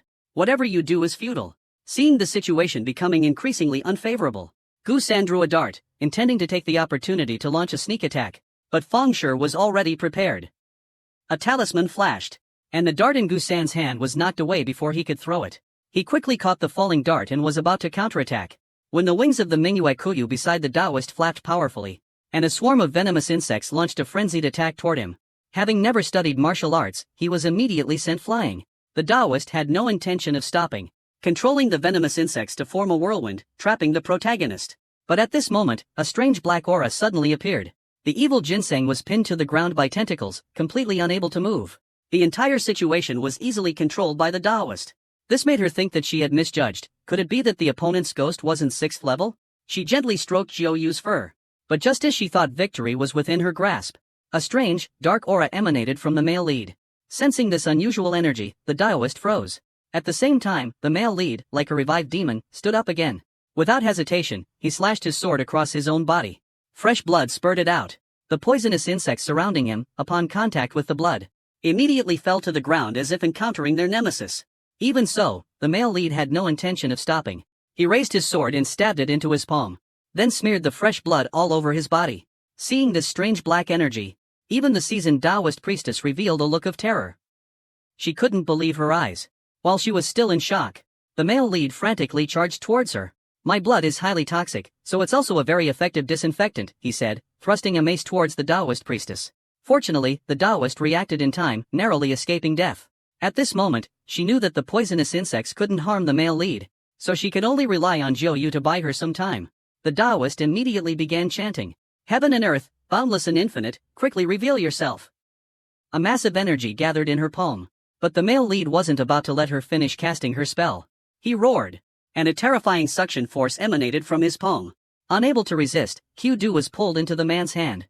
Seeing this, the Taoist was terrified. Although she didn't know how he did it, she had no time to think. Q-Du was her last trump card and absolutely couldn't fall into someone else's hands. She stopped everything and rushed towards him, but she was a step too slow. He only used a little force, and the Taoist felt Q-Du's pain. What surprised her even more was that he was continuously absorbing the deathly aura from Q-Du. This scene was completely beyond the Taoist's comprehension. Even the masters of the Ghost Shadow sect have never seen anyone absorb death chi and survive. Yet, this protagonist before us not only absorbs it but also transforms it into his own strength. He didn't expect that. Initially, he only wanted to capture the Jiu Yu bird to control the venomous insects. But this bird gave him a huge surprise. Its dense death chi is even greater than the death chi he gained from killing thousands of people. If he absorbs it all, he's certain he can condense his internal energy within a day. At this moment, the Taoist priest seems to have guessed the protagonist's thoughts. He trembles and begs him to stop. If this continues, the Jiu Yu will die. But the male lead just scoffed. Meanwhile, in the main hall of the Ranji Mountain Manor, the first madam anxiously awaited news from the Taoist. Although she was confident in this operation, it still concerned the fate of Ranji Mountain Manor. After dealing with the third young master, she had to ensure this secret wouldn't get out.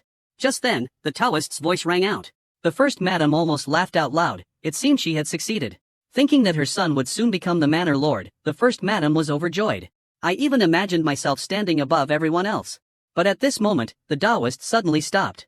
Before anyone could react, the Taoist shouted, "Madam, our Ghost Shadow sect can no longer accept the order to kill young Master Mu Xingyun." As soon as he finished speaking, the madam's head buzzed. It turned out, the protagonist had used Jiu Yu's life as a threat, forcing the Taoist to accuse the first madam in front of everyone. Because he knew, even if they defeated the Taoist, the Ghost Shadow sect would continue to send people. So, he had to use this method to make the first madam and the Ghost Shadow sect enemies. The Taoist knew doing so was tantamount to self-destruction, but she had no other choice. Just thinking about the protagonist's demonic voice, she gritted her teeth in anger. Unexpectedly, his power wasn't that high. Yet, she continued to shout, "First madam, you said young Master Mu Xingyun was possessed by a demon and told us to come exorcise it and take his life. But after confirming, young Master Mu Xingyun isn't possessed by anything at all. Therefore, I ask First Madam to retract your slander against the Ghost Shadow sect." The Taoist's voice echoed throughout the mountain manor. The once tranquil mountain manor suddenly became noisy. Hearing that the First Madam wanted to kill the third young master, everyone bustled about, lighting lamps and getting up to investigate. Some even called for the arrest of the cruel First Madam. At this moment, the guards outside the main hall, hearing the commotion, rushed in. The first madam completely collapsed. By the time the Taoist priest returned to the protagonist's room, the Rantame Mountain Manor was in complete chaos. The protagonist, gripping Jiao Yu's neck, smiled faintly. Everything is settled. As you can see, the first madam has been apprehended, and moreover, the Ghost Shadow Guild and the first madam have become enemies. Speaking of this, the Taoist gritted his teeth. Now, to fulfill the male lead's request, she has completely betrayed the Ghost Shadow sect. She'll probably be hunted by them for the rest of her life. She extended her hand towards the male lead, demanding the Jiao Yu. But the male lead chuckled coldly. Before that, I have something I want to ask. A moment later, inside the room, the Fengsher asked in surprise, you want to know about ghosts and demons? That's right, including the emotion beside me, and those who can control them, especially your Ghost Shadow sect. Hearing the male lead's question, the Taoist didn't know how to answer. Indeed, as the male lead suspected, he wasn't possessed by an evil spirit, but at the same time, she couldn't understand how he could transform an evil spirit into a living being. Moreover, it's not just one. Seeing the Taoist remain silent, the male lead tightened his grip. The Taoist hurriedly replied, actually, ghosts and monsters are two different kinds. They are divided into ghosts and monsters. He controls ghosts, while I control monsters. Among them, monsters have several ranks. Calamity Beast, Ferocious Beast, Strange Beast, Spirit Beast, Saint Beast, and Divine Beast. But even the lowest-ranked Calamity Beast can cause terrible disasters for humans. And as their rank increases, the level of danger becomes even more terrifying. As for the Ghost Shadow sect, only 3 people can control monstrous beasts. Elder Gu, the Grand Elder of the Ghost Shadow sect, controls a ferocious beast named Gu Diao. Although its abilities are unknown, its existence is said to be a terrifying calamity. The second person is the sect leader of the Ghost Shadow sect. No one knows what monstrous beast he controls, but its rank is definitely very high. The protagonist wondered, could it be a saint beast or a divine beast? The Taoist dismissed his speculation. Even saint beasts are only legendary existences, rarely seen, let alone becoming someone's familiar. Therefore, the sect leader's familiar is most likely a strange beast or a spirit beast. Having said that, the Taoist pulled a copy of the Classic of Mountains and Seas from his chest. Detailed information about the monsters is recorded in this book. If there's anything you don't understand, you can look it up. Taking the book, he flipped through a few pages, his eyes brightening. Even a low-level Q-Do possesses such immense energy, he couldn't help but anticipate encountering higher-level monsters. Afterward, he returned the Q-Do to Fengsher.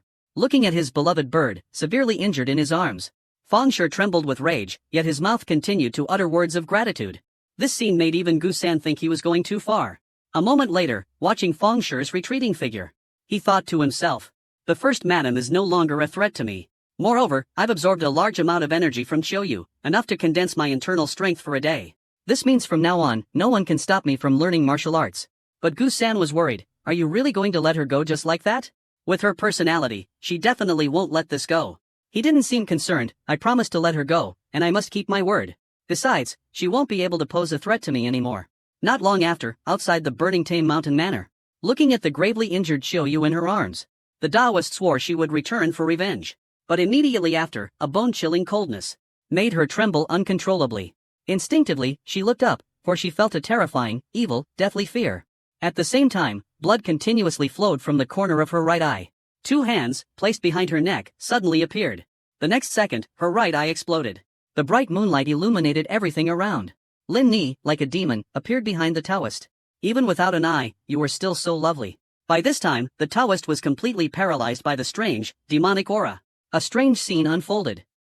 The blood from the corner of her eye didn't flow down, but instead congealed, and then frantically poured into her mouth. Cut. Now, in the main hall of Nintame Manor, the first madam was constantly explaining, I've been wronged. Why would I want to harm the third young master? It must be him and that charlatan conspiring to frame me. But her words were quickly cut short. This man was Shangwan Ba, the outer manor chief of Rantian Mountain Manor. Unlike the inner manor chief, Shangwan Ba was absolutely loyal to the manor lord. Therefore, besides the manor lord, he was the most influential person in the manor. Thus, the first madam couldn't bribe him. He asked the first madam, I heard that you and the third young master had a conflict earlier. What exactly happened? The first madam lied. He was disobedient, so I just went to ask him a few questions. Hearing these words, how could Shangwan Ba believe her? Wasn't it because you were trying to kill the manor lord? The first madam was stunned. She was about to explain. But seeing Shangwan Ba's grim expression, she immediately fell silent. Shangwan Ba said coldly, I will absolutely not tolerate anyone trying to kill the third young master. Therefore, I expect your cooperation in this investigation. But don't worry, everyone will be investigated fairly. After taking the first madam away, Shang Wanba pondered recent events. He couldn't understand why the third young master, clearly without martial arts skills or any backing, was considered a thorn in the side of both the second young master and the first madam. Could the third young master possess some sort of unmentionable secret? Thinking back, Mu Xingyun acted strangely during the off-site investigation. At first, Shang Wanba assumed he was frightened, hence his odd behavior. But now, Mu Xingyun's behavior keeps making him feel something is amiss. It seems I'll have to investigate this third young master myself. Back in his room, the protagonist used deathly energy to condense internal power that would terrify even gods and demons. This made Ling Er extremely happy. Unexpectedly, this guy is not only handsome but also this interesting. It made her millennia-old, unmoved heart flutter. It turned out that after dealing with the Taoist priest, she had quietly returned to the room, phasing through the wall. Ma Sam happily ran to greet her, but Ling Er was feeling down. However, when she saw Mu Xingyun regulating deathly energy, she was extremely surprised. Unexpectedly, not only could he control the Jiuyu, but he could also absorb the deathly energy from it. Moreover, looking at the current situation, it seemed like he was condensing the deathly energy into internal strength. One must know, this kind of deathly energy is even denser than that emitted from a dead body. Whether it's a normal person or a ghost spirit, absorbing it would result in backlash. Yet, the male lead seemed perfectly fine. Curious, Lin Ni leaned closer to the male lead, observing him intently. His fair face, the very picture of a handsome male lead, left Lin Ni mesmerized. But just then, the male lead suddenly opened his eyes. "What are you doing?" he asked, startling Lin Ni. She quickly regained her composure. Admitting she was admiring his handsome features would be too embarrassing. So, she immediately stepped back, turning her face away and changing the subject. The male lead looked at Lin Ni, seemingly having guessed what she was doing. He smiled slightly. Seeing his expression, Lin Ni blushed. Feigning anger, she told him to stop talking nonsense and focus on regulating his deathly energy. At this moment, Lin Ni regretted making the bet with this kid. It was all that idiot Ma Sam's fault. Just then, the male lead spoke up, asking Lin Ni to confirm whether he had condensed his internal energy. Lin Ni scoffed, condensing internal energy in a single day? How is that possible? Then what is this small current of energy below my dantian? Hearing this, Lin Ni frowned, looking at the male lead in confusion. You mean, the deathly energy of the Jiuyu could help him condense his internal energy? Lin Ni couldn't accept such rapid condensation. It seems I must confirm this myself. With that, she reached out and placed her hand on the male lead's dantian. But the moment her hand touched him, a burst of icy energy immediately repelled her. Lin Ni, having never encountered such a thing, curiously called Ma Sam over to try as well. But despite trying everything, their hands couldn't touch him. Then, she looked over at the sleeping Ko-san, and reached into his abdomen. There was no resistance at all. However, this action caused Ko-san to suddenly open his eyes. However, right after that, he fainted again. As expected, the fate of a tool is truly pitiful. It turns out that ever since he condensed his internal strength, the male lead's body has become incredibly sensitive. Even a light touch can cause him intense pain. Ling Er didn't care whether Gu-san fainted or not. He pretended to say with certainty that the problem wasn't with him, but secretly wondered, could it be because I've become the male lead's familiar? The male lead then asked Ling Er, is there no other way to confirm? There's one more way. Before he could finish, the door was flung open. The external affairs elder, Shang Wanba, had arrived. The protagonist was also very curious about this man. Ever since the interrogation in the outer hall, he had remembered him. Shang Wanba was a retainer who had served 2 generations of manor lords. The protagonist knew full well how much influence he wielded within the Rantian mountain manor. At this moment, looking at Mu Xingyun sitting on the bed, Shang Wanba's expression was somewhat gloomy. But immediately after, he knelt down and bowed his head, saying, "It was my negligence that led to the third young master being ambushed." The protagonist shook his head. "It's not your fault. I don't blame you. You don't need to blame yourself." Shang Wanba looked at the protagonist, a strange glint flashing in his eyes. He pretended to want to examine the protagonist's wounds, but his hand stopped midway in the air. The protagonist found it strange, but was quickly distracted by his next action. Shang Wanba smiled and patted the protagonist's shoulder. "Third young master, I appreciate you thinking that way."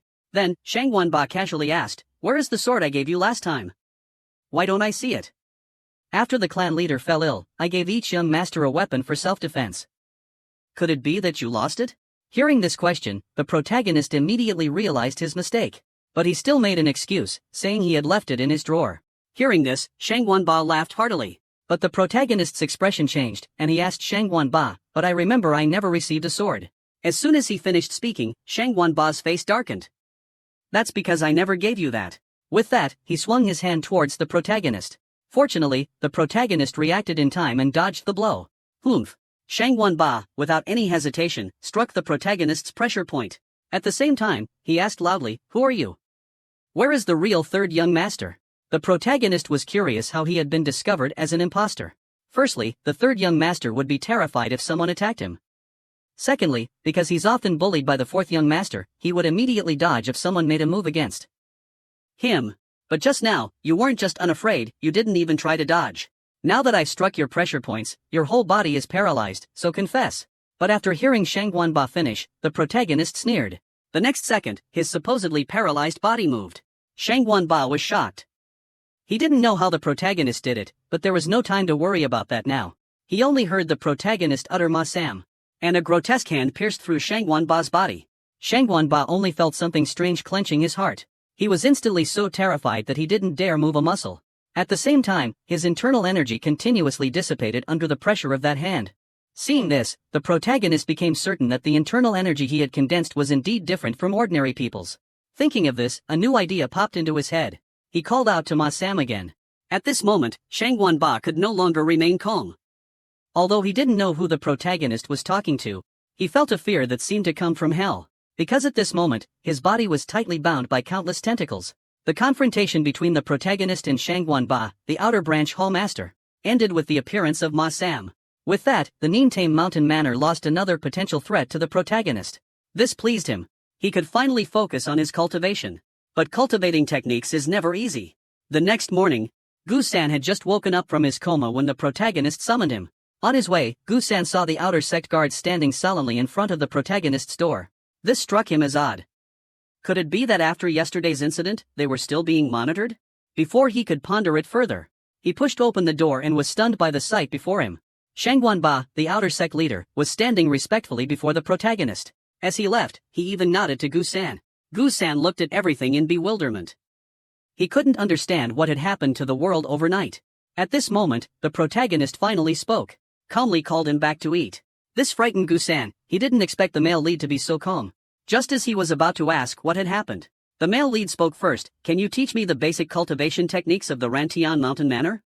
Hearing this, the food Gu-san had just picked up dropped from his chopsticks.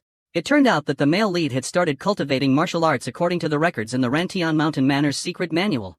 But he discovered that no matter how he practiced, he couldn't perform the movements. It wasn't until he heard Ling Er's explanation that he understood these movements were mainly for improving overall martial arts proficiency. But what's called martial arts is based on fundamental techniques, expanding and developing basic movements, thus helping the martial artist reach a higher realm. This means that without understanding the fundamental techniques, no matter how you train, you won't be able to grasp their meaning.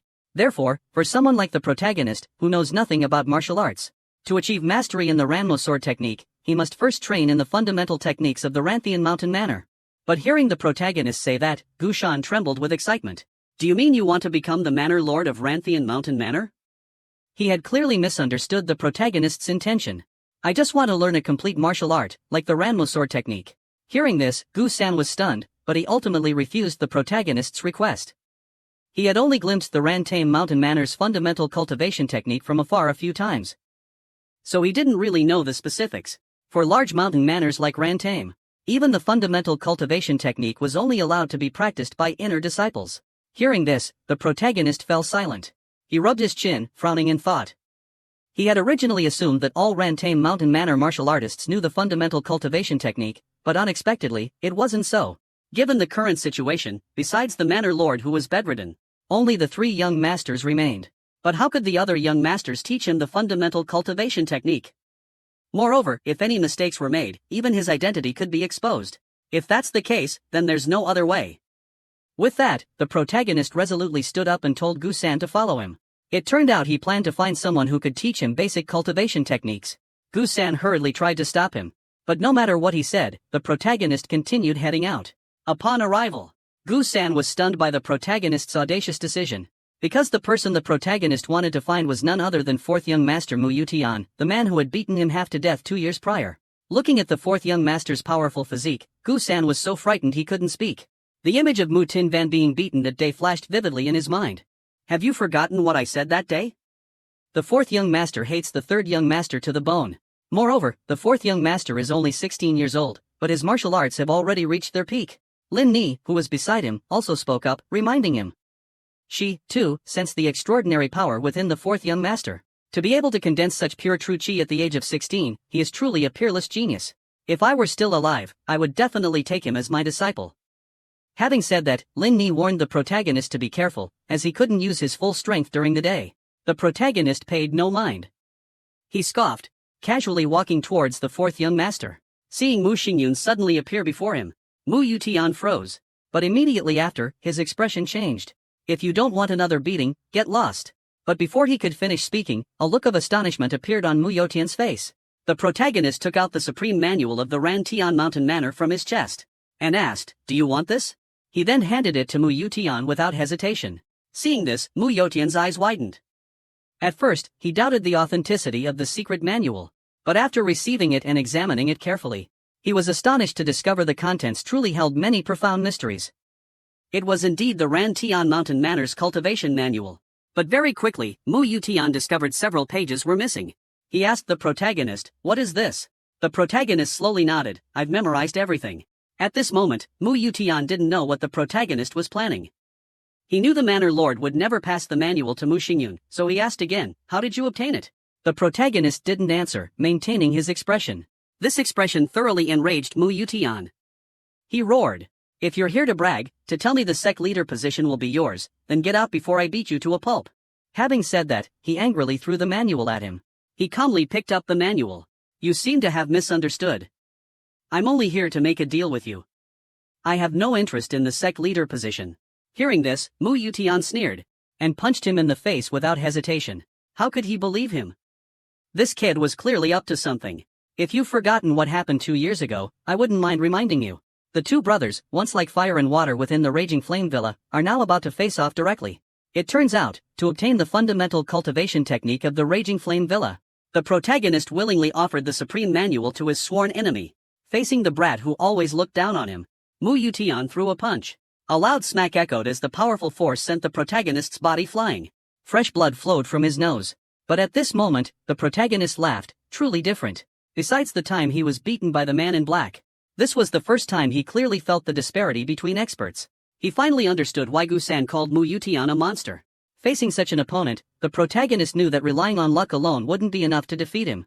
But this only made him more excited. If he learned martial arts, wouldn't he also be able to become this strong?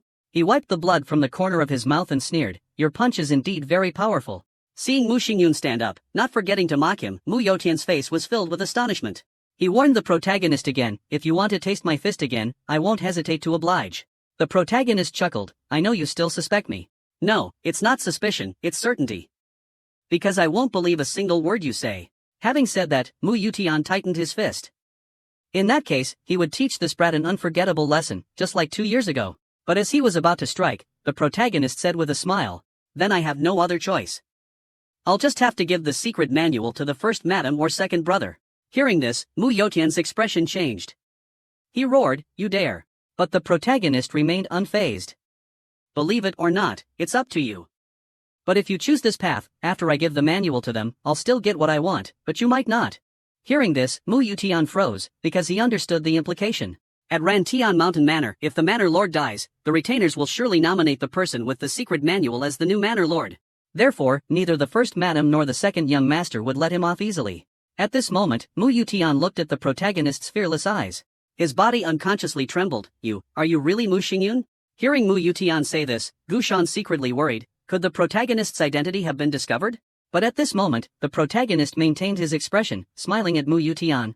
"Who do you think I am? You speak as if you know me very well." Hearing this, Mu Yotian's eyes wavered. "I understand you perfectly.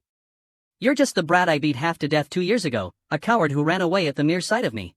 "You're right, but besides that and the fact that we share the same father, what else do you know about me? Including my likes, dislikes, and why I gave up the position of clan leader, you know nothing about these things." Hearing this, Mu Yutian couldn't help but be surprised by the brat's transformation over the past 2 years. However, facing the protagonist's resounding voice, he still yelled, "What right do you have to question me? All of you bastards despise my background, no one acknowledges me. Yet now you come to me, and not to those who consider themselves noble?" Hearing this question, the male lead answered casually, "Because you're the best of them." Mu Yutian immediately fell silent. He looked at the male lead in disbelief. Due to his humble origins, he had been mistreated since childhood, his youth steeped in loneliness. And to gain recognition, he tirelessly practiced martial arts day and night. Yet today, he heard words of praise from another.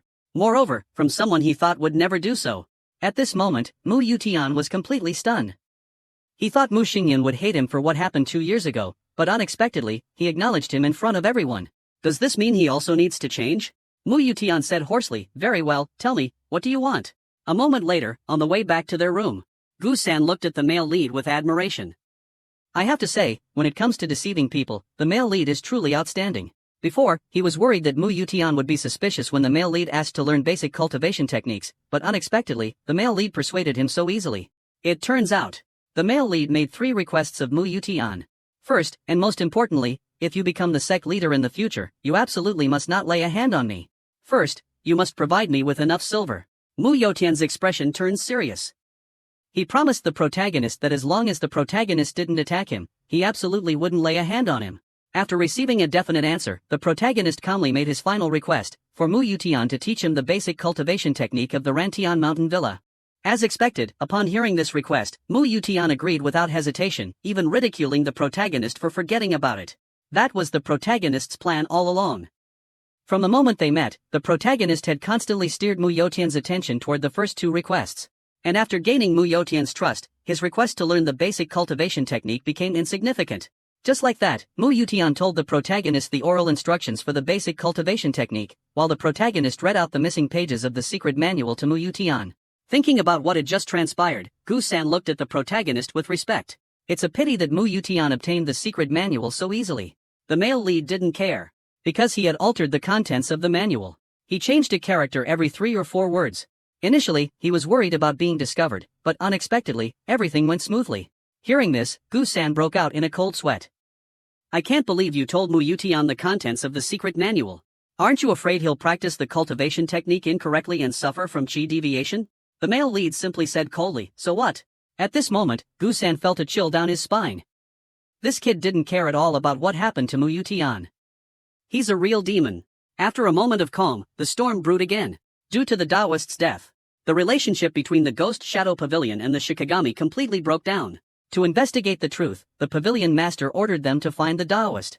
However, despite mobilizing all the pavilion's forces, they couldn't find any trace of him. Finally, to salvage the organization's reputation, the Grand Elder was forced to personally intervene. At this moment, inside a dark secret chamber, when the talisman in Elder Gu's hand burned to ashes, he looked at the blood-soaked ground, lost in thought. Dao Shi was one of the 3 strongest sorcerers of the Ghost Shadow sect. What power could have possibly killed her so brutally? Thinking of this, he immediately formed hand seals and began chanting. A strong wind suddenly arose around him. The next second, a red light flashed in Elder Gu's eyes. What Dao Shi experienced before her death, like a slow-motion film, appeared in Elder Gu's eyes. But before I could fully process these images, a bone-chilling coldness suddenly washed over me. In that moment, I felt the Taoist's terror before his death. My body felt like it was falling into a bottomless abyss, leaving me in utter disbelief and horror. I stood frozen in place, unable to regain my composure for a long time. After a while, I sighed. I never thought that thing could touch the soul. It seems I underestimated it.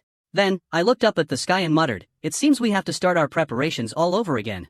At the same time, on the ground, the shadow of a statue flapped its wings, as if in response.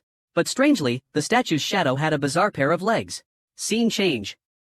At this moment, within the burning Heaven Mountain estate, the male lead was practicing the Dying Wood renewal scroll based on the fundamental techniques provided by Mu Yutian. Each of his movements was fluid and smooth, unlike someone new to martial arts. Even Ling Er stared in a daze. Ordinary people learning martial arts for the first time must start with basic movements. And only after prolonged practice can these movements be combined to form a complete martial art. Yet, the male lead skipped this most crucial step. Thanks to his incredible memory and comprehension, he didn't need to practice each individual movement. For him, all that remained was to train his muscles. Therefore, seeing the male lead's astonishing martial arts talent, Lin Ni felt annoyed. She thought this kid would ask for her guidance. But unexpectedly, he didn't need her at all. This sense of defeat made her very uncomfortable. This scene happened to catch the male lead's eye. Just as he was curious about what Lin Ni was muttering, Gu-san has just arrived. You've come at the right time. I need your help. A moment later, Gu-san stared at the strange symbol on his hand, lost in thought. The symbol was simple, but he had never seen anything like it before. The protagonist told him to go to an intelligence organization to find related information. So, he went to Langhua Lu. If ranked, this place could only be considered the lowest level intelligence organization. But there was no other choice, it was the only intelligence organization nearby. So, Gu-san didn't expect to find any useful information. Thinking about his miserable life, now reduced to being an errand boy, Gu-san sighed. But he didn't really mind, after all, his life had no purpose. Abandoned by his parents as a child, he became an assassin. But lacking talent, he was quickly discarded by the organization. The reason he followed his senior, the cam guard, was simply because they left the organization together. He even knew the cam guard wasn't a good person, just using him as a tool. Even though it was still the same now. He enjoyed this feeling of freedom. At least he felt alive. The only thing that worried him was the protagonist's unpredictable thoughts. He could never guess what he would do next. As Gu-san was lost in thought, a portly man entered with his arm around a young woman's waist. It was the owner of Orchid House, owner Gua. He beamed and asked Gu-san, "This is the new girl. What do you think?" Gu-san felt annoyed. Although the girl was indeed breathtakingly beautiful, this wasn't the time to be thinking about such things. Yet, owner Gua was completely unfocused on business, his eyes glued to the girl's graceful figure. Gu-san said sternly, "This matter is of great importance. I don't want a third party involved." Seeing Gu-san's anger, owner Gua reluctantly dismissed the girl. But as the girl stood up to leave, he was still groping her. This sight enraged Gu-san. But before he could react, a slap rang out as the girl slapped Guoluju hard across the face. She said, "I can't take it anymore." With that, she pulled off her wig. Both Gu-san and Guoluju were stunned. But in the next moment, the girl used a strange technique, grabbing Guoluju's head. A cracking sound was heard. Master Gua's body fell to the ground like a broken log. Gu-san, terrified, tried to run outside. But the girl took the opportunity to kick the table away. And at the same time, several needles appeared in her hand. Before he could react, Gu-san was hit by the needles. At this moment, the girl removed her mask, revealing a delicate face. "You have disappointed me, assassin number." Hearing this voice, Gu-san completely collapsed, stammering, Madam. The soul-snatching needles are the Flying Sands sect master's token. Yet they're in the possession of a brothel girl. This is unbelievable. Flying Sands Carving was the previous sect master of the Flying Sands sect. Despite his age, his strength shouldn't be underestimated. For many years, he held the position of the #1 assassin in the Central Plains. Yet, his signature hidden weapon is in this girl's hands. Gu-san was astonished, but he quickly guessed this girl's true identity.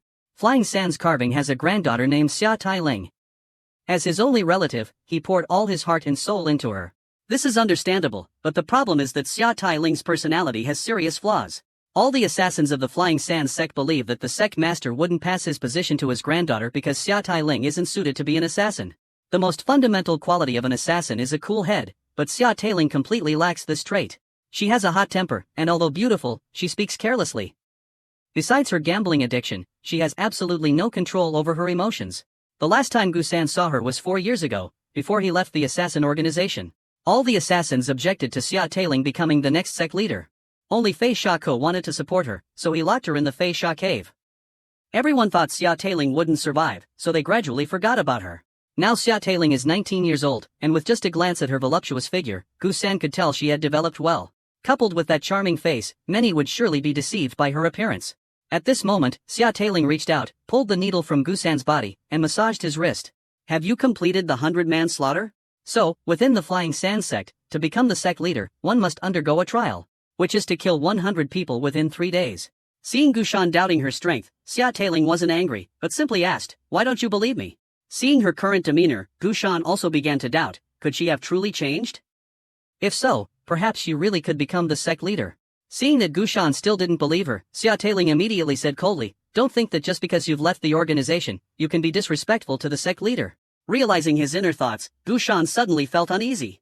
According to custom, the fate of assassins who leave the organization is nothing but death. Gu-san worried she came to kill him. Hastily knelt down, "Greetings, sect master." This reaction made Ha Tai-lin scoff, still the same. However, this vulgar language didn't suit her beautiful face. But this made Gu-san even more nervous. Ha Tai-lin looked at Gu-san, telling him not to worry. Her purpose was to approach the eldest young master of Nintame Suntrang. "I heard Guolu is lecherous and fond of drinking, so I wanted to use him to enter Nintame Suntrang. But it seems unnecessary now. I only need to go with you." Gu-san frowned. He didn't understand what Ha Tai-lin meant, why she wanted to enter Nintame Suntrang with him. To this question, Ha Tai-lin gently lifted Gu-san's chin, speaking with a murderous tone, "Assassin number 9, or rather, your senior brother, Kem Hovie. I heard his assassination mission failed. According to the ironclad rules of Phai Saman, assassination missions must be completed. Therefore, my purpose here is to take the life of the third young master of Neen Tame's Sun Trang. Meanwhile, elsewhere, the male lead was still practicing the basic cultivation techniques of the Ranji mountain manor. Only 3 hours had passed, but he looked as if he had been training for years. Seeing the sun about to set, Ling Er approached and asked, "How much longer are you going to practice?" The male lead stopped, looked at the sky, and realized it was indeed late. "Let's go eat." As soon as he finished speaking, Ling Er, as if she had been waiting for a long time, smiled excitedly. Scene change. A girl was eating heartily, while the male lead, holding a book, sat opposite her, watching calmly. The girl finished all the food on the table, then revealed a satisfied expression. Looking at her, the male lead was curious, that happy? The girl picked up the wine jug, took a sip. The greatest joy in life is eating and drinking. You'll understand sooner or later. This girl is the body Lin Ni possessed. But at this moment, black energy suddenly rose from the girl's body, and her veins seemed to be dyed black. Lin Ni sighed, "I didn't expect this little girl to last less than an hour. It seems a mortal body still can't withstand my dark energy." 4 days ago, the male lead had let Lin Ni try possessing the body of the servant girl who brought him food. Unexpectedly, he was quite satisfied with the result. However, Lin Ni, wanting a beautiful body, possessed the servant girl, nearly killing her. Mu Tingyun appeared exasperated. He was now starting to regret letting Lin Ni do that. In truth, he didn't want her to find a body so soon, because a powerful spirit at his side was his trump card. After eating her fill, Lin Ni looked at him and curiously asked, "Are you interested in magic now?" The book he was reading was the 6-person burial spirit incantation that Lin Ni had obtained from Feng Shi. After witnessing Feng Shi's method of controlling spirit guardians, he was naturally very interested in these magic arts. But as he was about to continue studying, a strange aura suddenly approached. He frowned and turned his head. Seeing you like this, Ling Er couldn't help but be surprised. "It seems your intuition is truly sharp. One of the ironclad rules that assassins must obey is that the assassin organization cannot kill without receiving a mission. Not even the sect master is an exception. Therefore, Xia Tailing's target is either Mu Xingyun or Gu San." Suppressing his unease, he swallowed and asked, "Sect master, did you receive a mission?" "No." Hearing this decisive answer, Gu San frowned. Coming to take Mu Xingyun's life without a mission, could there be another reason? Xia Tailing seemed to have anticipated Gu San's surprise. "I received intelligence from the Ran Tian Mountain Manor. Number 7's failure was due to being killed by third young master Mu Xingyun. I'm very curious, how could a pampered young master like him kill a first-rate expert? And what surprises me even more is that he's still perfectly fine." Faced with this question, Gu Shan was speechless. If he confessed now, he would most likely be killed by Xia Tailing despite their shared sect. But if he continued to remain silent, he would face even more severe consequences. After a moment of thought, Gu Shan finally spoke, "Because I left the organization a long time ago, with my current strength, I couldn't possibly deal with Mu Xingyun. So I could only pretend to surrender and wait for an opportunity." Hearing Gu Shan say this, although Xia Tailing still seemed suspicious, she finally smiled, "Then let's set off for Ran Tian Mountain Manor." Seeing her excited expression, Gu Shan's face immediately darkened. No matter what, he had to warn that kid. A moment later, in Gu Shan's room, he handed Xia Tailing a maid's outfit. But Xia Tailing just glanced at it and turned away. "How ugly. I'd rather wear my own clothes." Gu San gulped. The situation was getting critical. Ever since he met Xia Tailing, she had been clinging to him. Now that he finally had a chance to sneak out while she was changing, how could he miss this opportunity? So, he put the clothes down and turned to leave. But at that moment, Xia Tailing asked playfully, "Why aren't you staying? Opportunities to see me like this aren't common." After saying that, Xia Tailing deliberately showed off her ample bosom. Having never seen such a sight, Gu San's face flushed red. Just as he was about to turn back to look, then I heard Xia Tailing's laughter. "I was just joking. I didn't expect you to actually believe me." Gu San breathed a sigh of relief. With Xia Tailing's personality, Fei Shaku actually entrusted the position of sect master to her. The former sect master was truly magnanimous. Finally, Gu San turned to leave. But Xia Tailing's voice rang out, "Thank you, fifth uncle. Thanks to you, I was able to get in here easily." Hearing this, Gu San felt very uncomfortable. Although unwilling, he still had to flatter her, "Trust in the sect master, we will definitely complete the mission." Xia Tailing laughed with satisfaction, "I know. As long as they are members of the Fei Sha sect, even if they have left the organization, they are still very trustworthy." However, as soon as she finished speaking, a cold glint flashed in Xia Tailing's eyes. She waved her hand, and the spirit needle accurately pierced Gu San's acupuncture point. Gu San looked at her in disbelief. Ha Tai Lin scoffed, withdrawing the bracelet from her right wrist. Enough. Did you think I actually believed your foolish excuses? Gu-san pursed his lips. So she hadn't believed him from the start, it had all been a ruse to get into Ningtame Mountain Manor. He hated himself. Could it be he was getting old? Ha Tai Lin walked coldly towards Gu-san. Your predecessor is dead, yet you're still alive and kicking. It seems you've joined forces with Mok Tinvan. Now that I've achieved my goal, you should die too.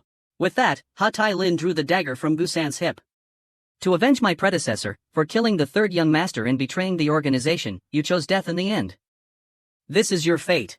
With that, Ha Tai Lin thrust the dagger towards Kosan's chest. But at that very moment, a whooshing sound echoed as a throwing knife flew in through the window. A powerful gust of wind erupted, knocking the dagger from Ha Tai Lin's hand. This bizarre maneuver stunned Ha Tai Lin. While she was still in shock, the door was kicked open. It was third young master Mok Tinvan. Seeing that figure, Gu-san's tears flowed freely. This was the first time he felt that this devil was actually so handsome.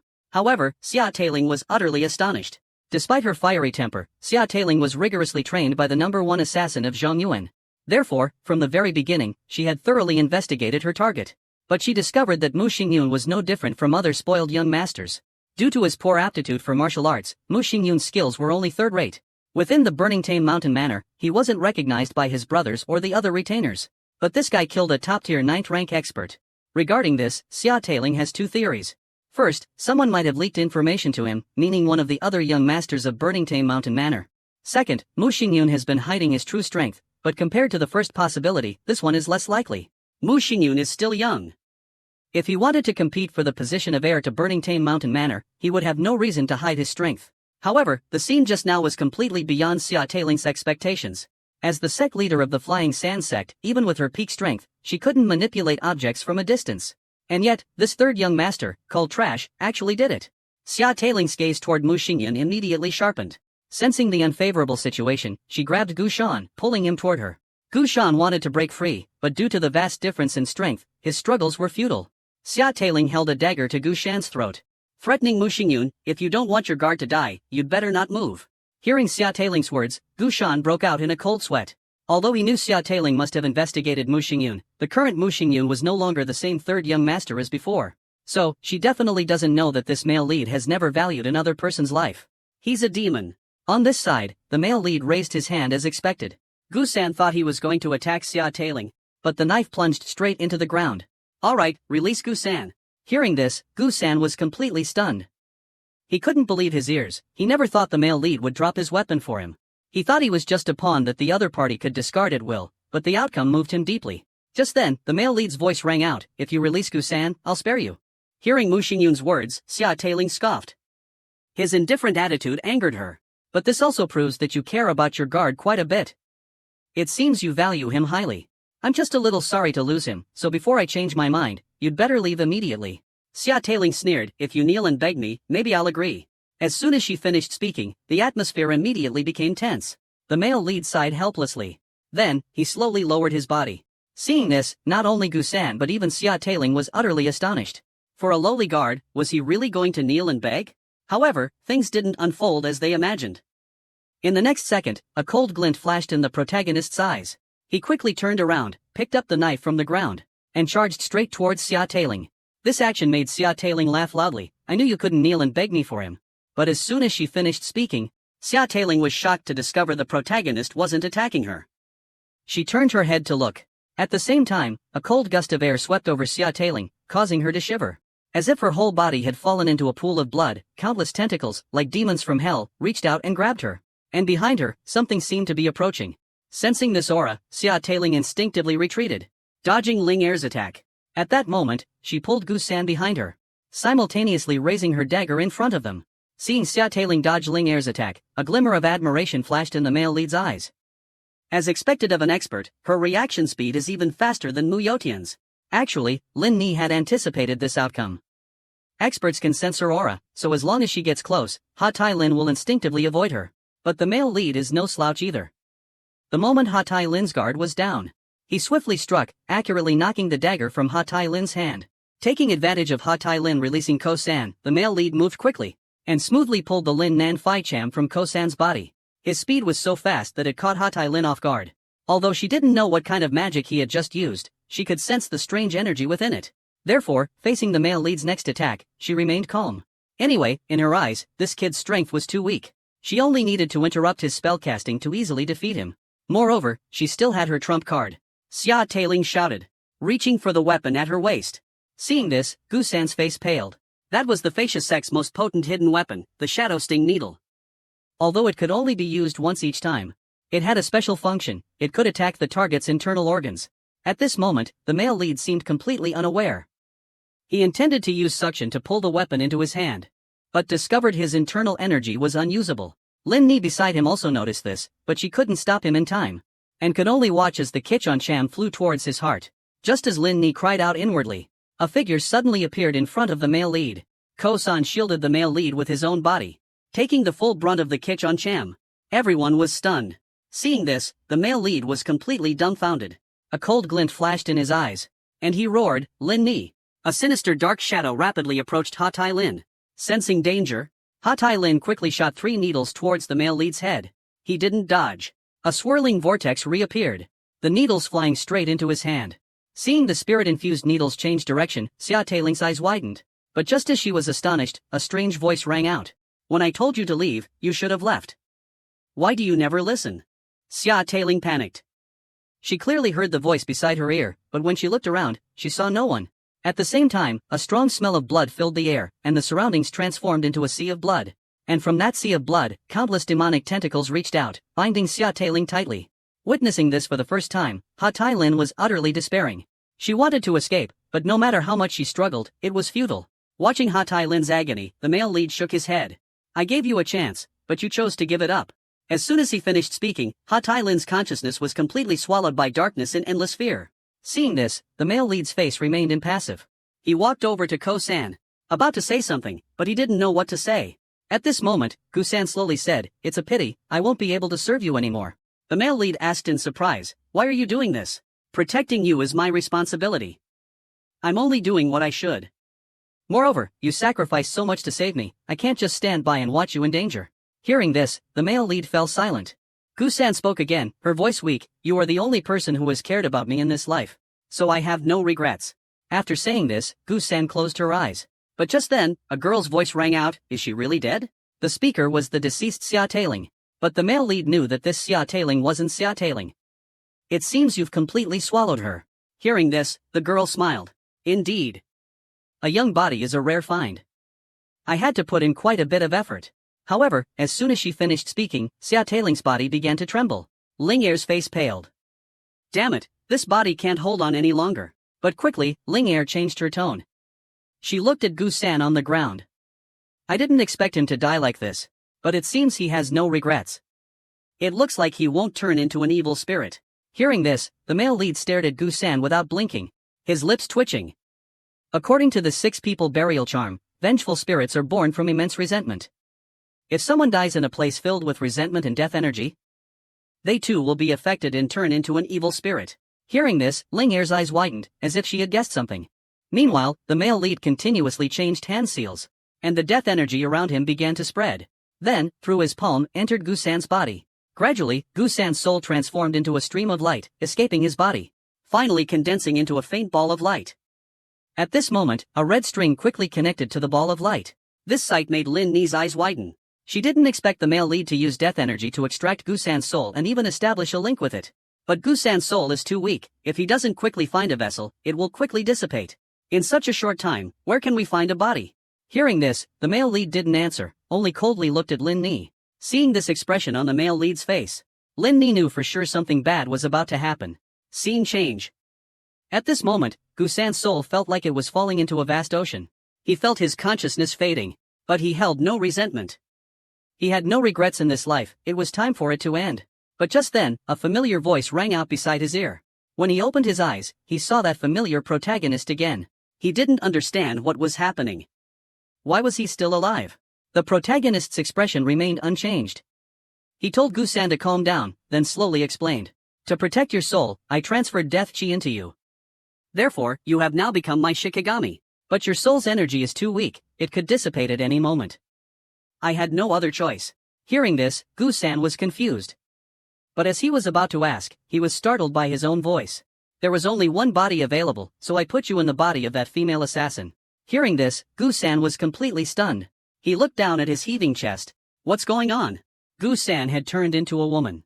Looking at his heaving chest, Gu-san screamed, begging the protagonist to change him back. This woman's body was too large. The male lead remained indifferent, merely adjusting the door. If I pull you out, you'll vanish instantly. Moreover, even if I did, this assassin's body is already an empty shell. Hearing this, Gu-san's mind was in turmoil. Not to mention he had become a woman. If the Faisaman knew their leader had died here, there would be no peace for him in the future. While he was agonizing, a gentle voice sounded from behind him, you should consider yourself lucky to have this body. I believe even the madam couldn't achieve this. Hearing the voice, Gu-san turned around, startled by Ling Er's voice. Although Gu-san didn't know who the other party was, even as a ghost, he could clearly sense the disparity between himself and them. Just one glance made him feel like he was drowning in a sea of blood. At that moment, he looked at the protagonist beside him. Could it be he's always been next to such a being? This kid is getting harder and harder to understand. Seeing Gu-san's horrified expression, Ling Er comforted him, don't be sad, at least you have a body to use. Gu-san wailed, but I'm a man.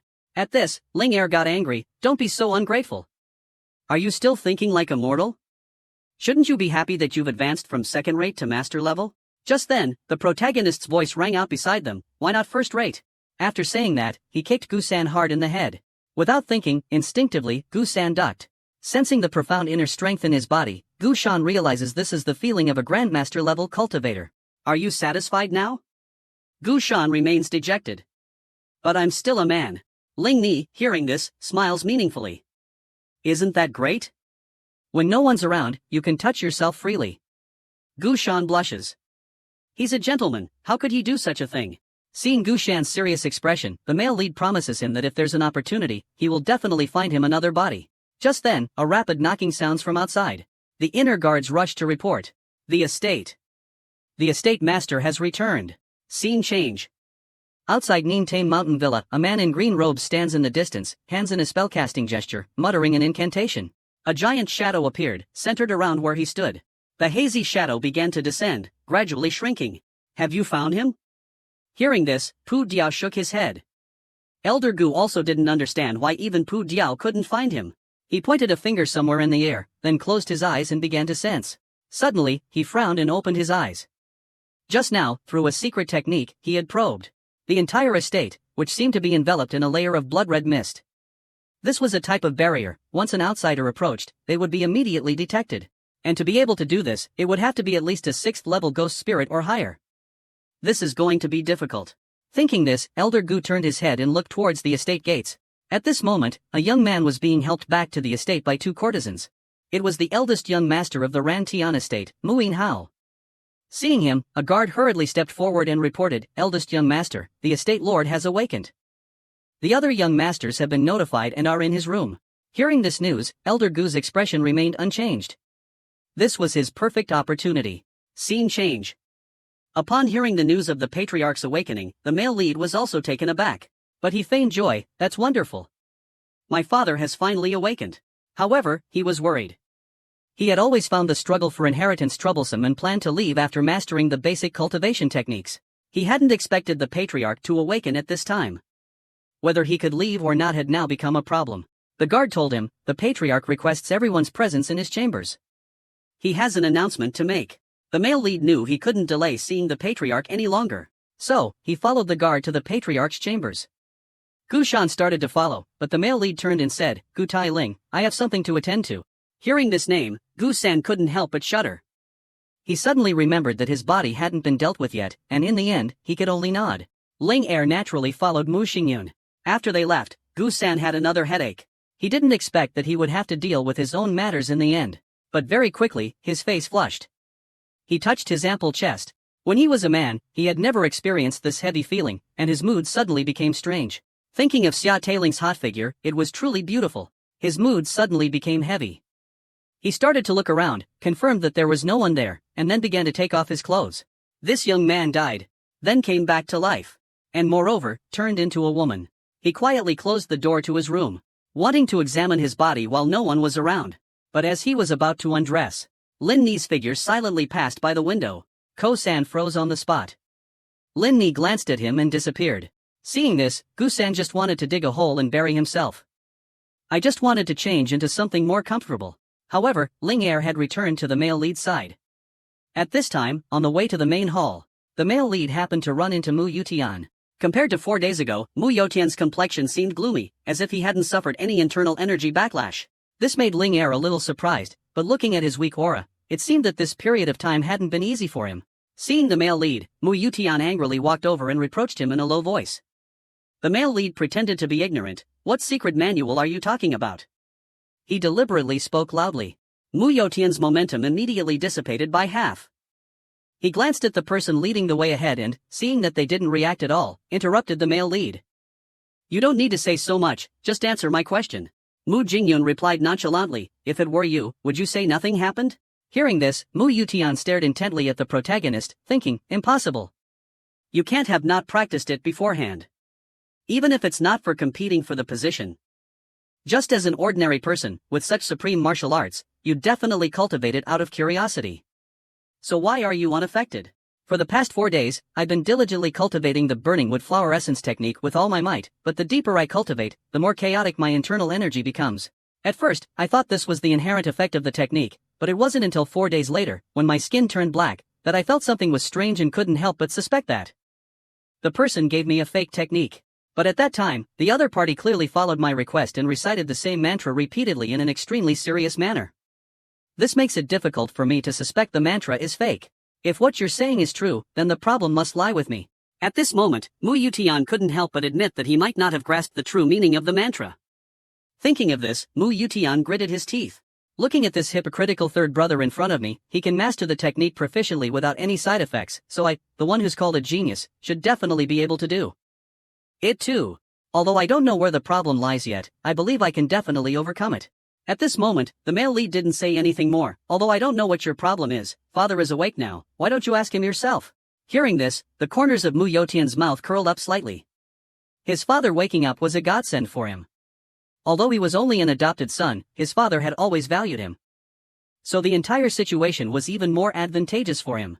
Moreover, his father had called everyone together right after waking up, surely to determine the heir. Meanwhile, seeing Mu Yotian's expectant expression, the male lead sneered slightly, then feigned disinterest and looked away. This made Ling Er feel helpless. This guy was indeed as wicked as ever. After a moment, Ling Er suddenly turned serious. She looked up in a certain direction, a look of amusement on her face. The male lead looked at her in surprise. It seems a fly has gotten in here. I wonder who gave you the audacity to step foot on my territory. It looks like I'll have to give you a proper welcome. Hearing this, the protagonist immediately understood. It seemed the people from the Ghost Shadow sect had arrived. Scene change, the estate lord's room. Mu Yingxing and Mu Wenping had arrived earlier. At this moment, all the blood relatives of the family were gathered here. However, seeing the protagonist and Mu Yutian appear together, Mu Wenping was extremely puzzled. When did their relationship become so good? Meanwhile, although Mu Yingxing had used his internal energy to dispel some of the alcohol, a strong smell of liquor still lingered on him. The first madam was busy wiping him down. But her heart was filled with unease.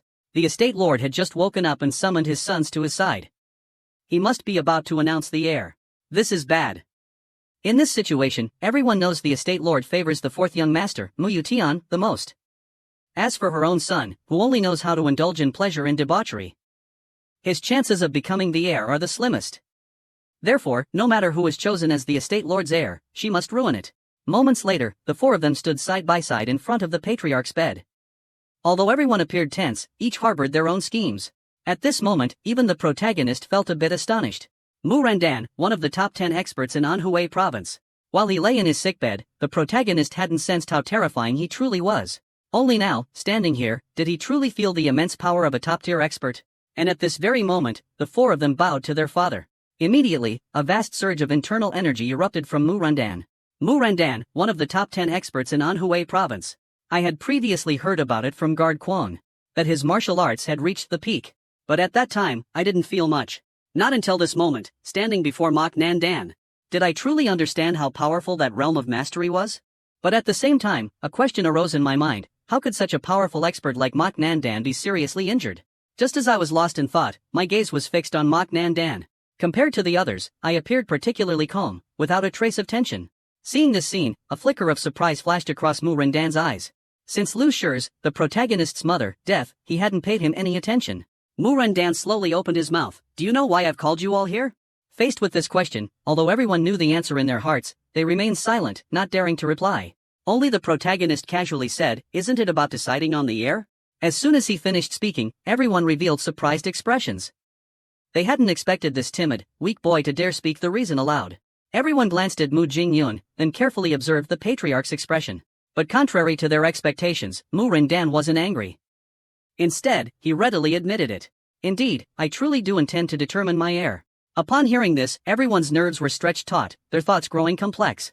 In truth, Mu Rendan also felt somewhat surprised.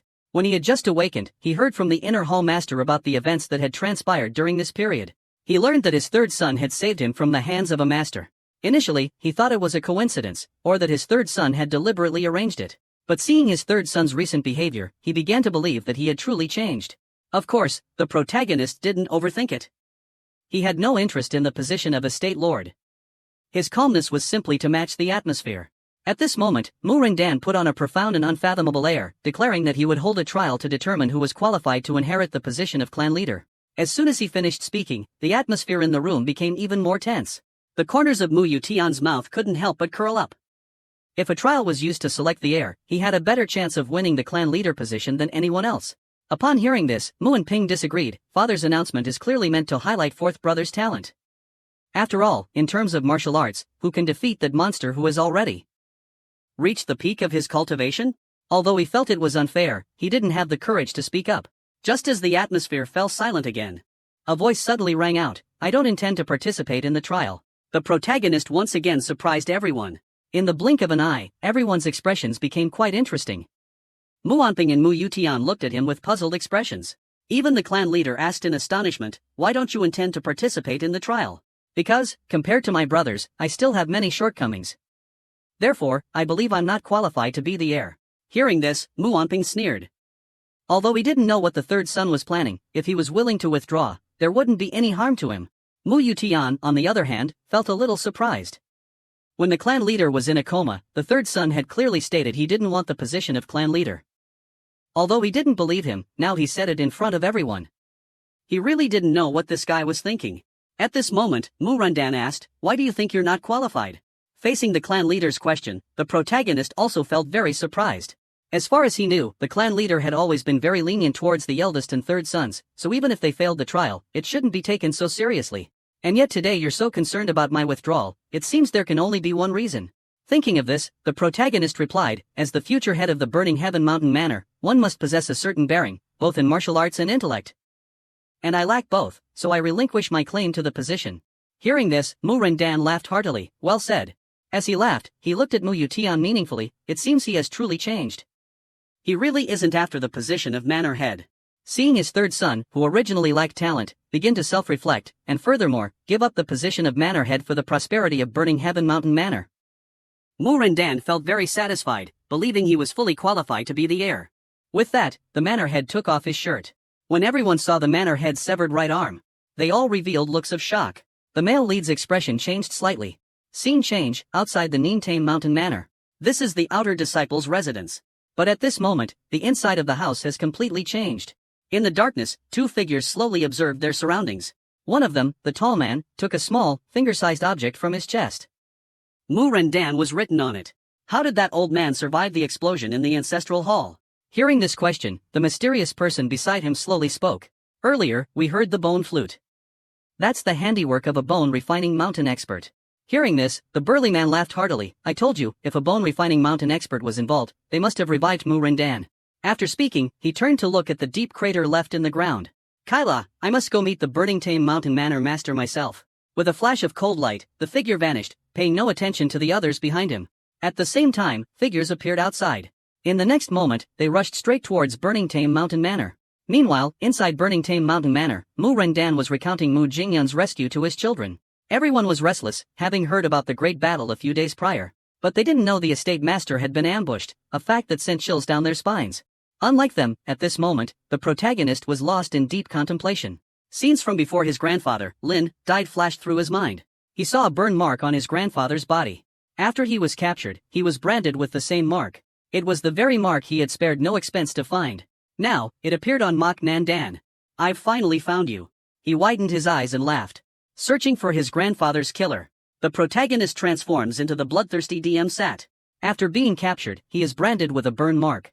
Having narrowly survived, he recklessly wounds the third young master of the Neentame Mountain Manor. He yearns to see the Mok Nan Dan and that mark again. I laughed, never expecting what I once risked everything to find would appear here. But just as I was thinking about my next move, I suddenly looked up, my gaze drifting towards the door. Seeing this, Murin Dan was also surprised, and was about to ask when. His eyes also became incredibly sharp. Murin Dan abruptly stood up from his chair, his action startling the others. Just then, a vague commotion came from outside, and a guard burst through the door. It's bad, Estate Lord, we're under attack. Faced with the unexpected situation, everyone's faces were filled with terror. Mu Hu Tian also heard the commotion, but he looked at Mu Tin Van with a startled expression. He couldn't understand how a group of ordinary people could infiltrate this place without his father. And him noticing. Scene change, countless assassins are battling the guards of Neentame Mountain Manor. Facing the powerful enemies, they could only resist with difficulty. They placed all their hopes on the Manor Lord being able to join the fight in time. But under the leadership of the man at the front, all of Neentame Mountain Manor was plunged into a sea of blood. At this moment, he walked calmly to the main gate of Neentame Mountain Manor. A vast surge of internal energy erupted from him. In the blink of an eye, the large gate turned to dust. This sight horrified all the guards present.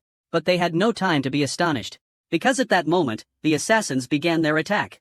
Elsewhere, a figure lurked in the shadows, observing everything. It was Grandmaster Gu, who had infiltrated the estate earlier. He was intensely chanting a concealment spell. While chanting, no one could detect him, but the drawback was that he couldn't move and had to continuously chant. He had successfully avoided the assassin's gaze, but he was now in an extremely dangerous situation. His body was drenched in a cold sweat as he constantly scanned his surroundings, remaining vigilant. He had used his goo worm to distract Ling Er. In his current situation, he couldn't kill her. He was starting to regret his actions, but fortunately, as long as he could hold out until these people left, at least he wouldn't be captured. However, at that moment, the appearance of a mysterious figure filled him with dread. Unlike the surrounding assassins, this person carried a bamboo hat and exuded an unusual aura. The moment he saw them, Master Gu instinctively recognized the characteristics of a longtime cultivator of esoteric arts. What terrified him even more was that the mysterious figure continuously formed hand seals. Judging by their technique, it was a type of tracking spell, and someone capable of casting such a spell had to be at least a master level. Sorcerer. Just as Master Gu felt a wave of unease, the mysterious figure uttered the word break. The space around him began to distort, the ancient master's concealment spell broken. In the next instant, the mysterious figure appeared before him, gripping his throat. You're the one who lifted the sealing curse on the wooden man pill? Hearing this, the ancient master panicked. There seems to be some misunderstanding.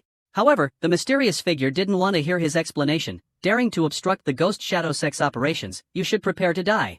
With that, his grip tightened, the ancient master's head began to crack, blood splattering everywhere. The next moment, the ancient master breathed his last. Cultivators have an unwritten rule, never collude with or interfere in the affairs of any worldly organization. But 10 years ago, this rule was completely broken by someone. He gathered grandmasters who violated the rules and established an organization called the Ghost Shadow Sect. The mysterious man is one of them.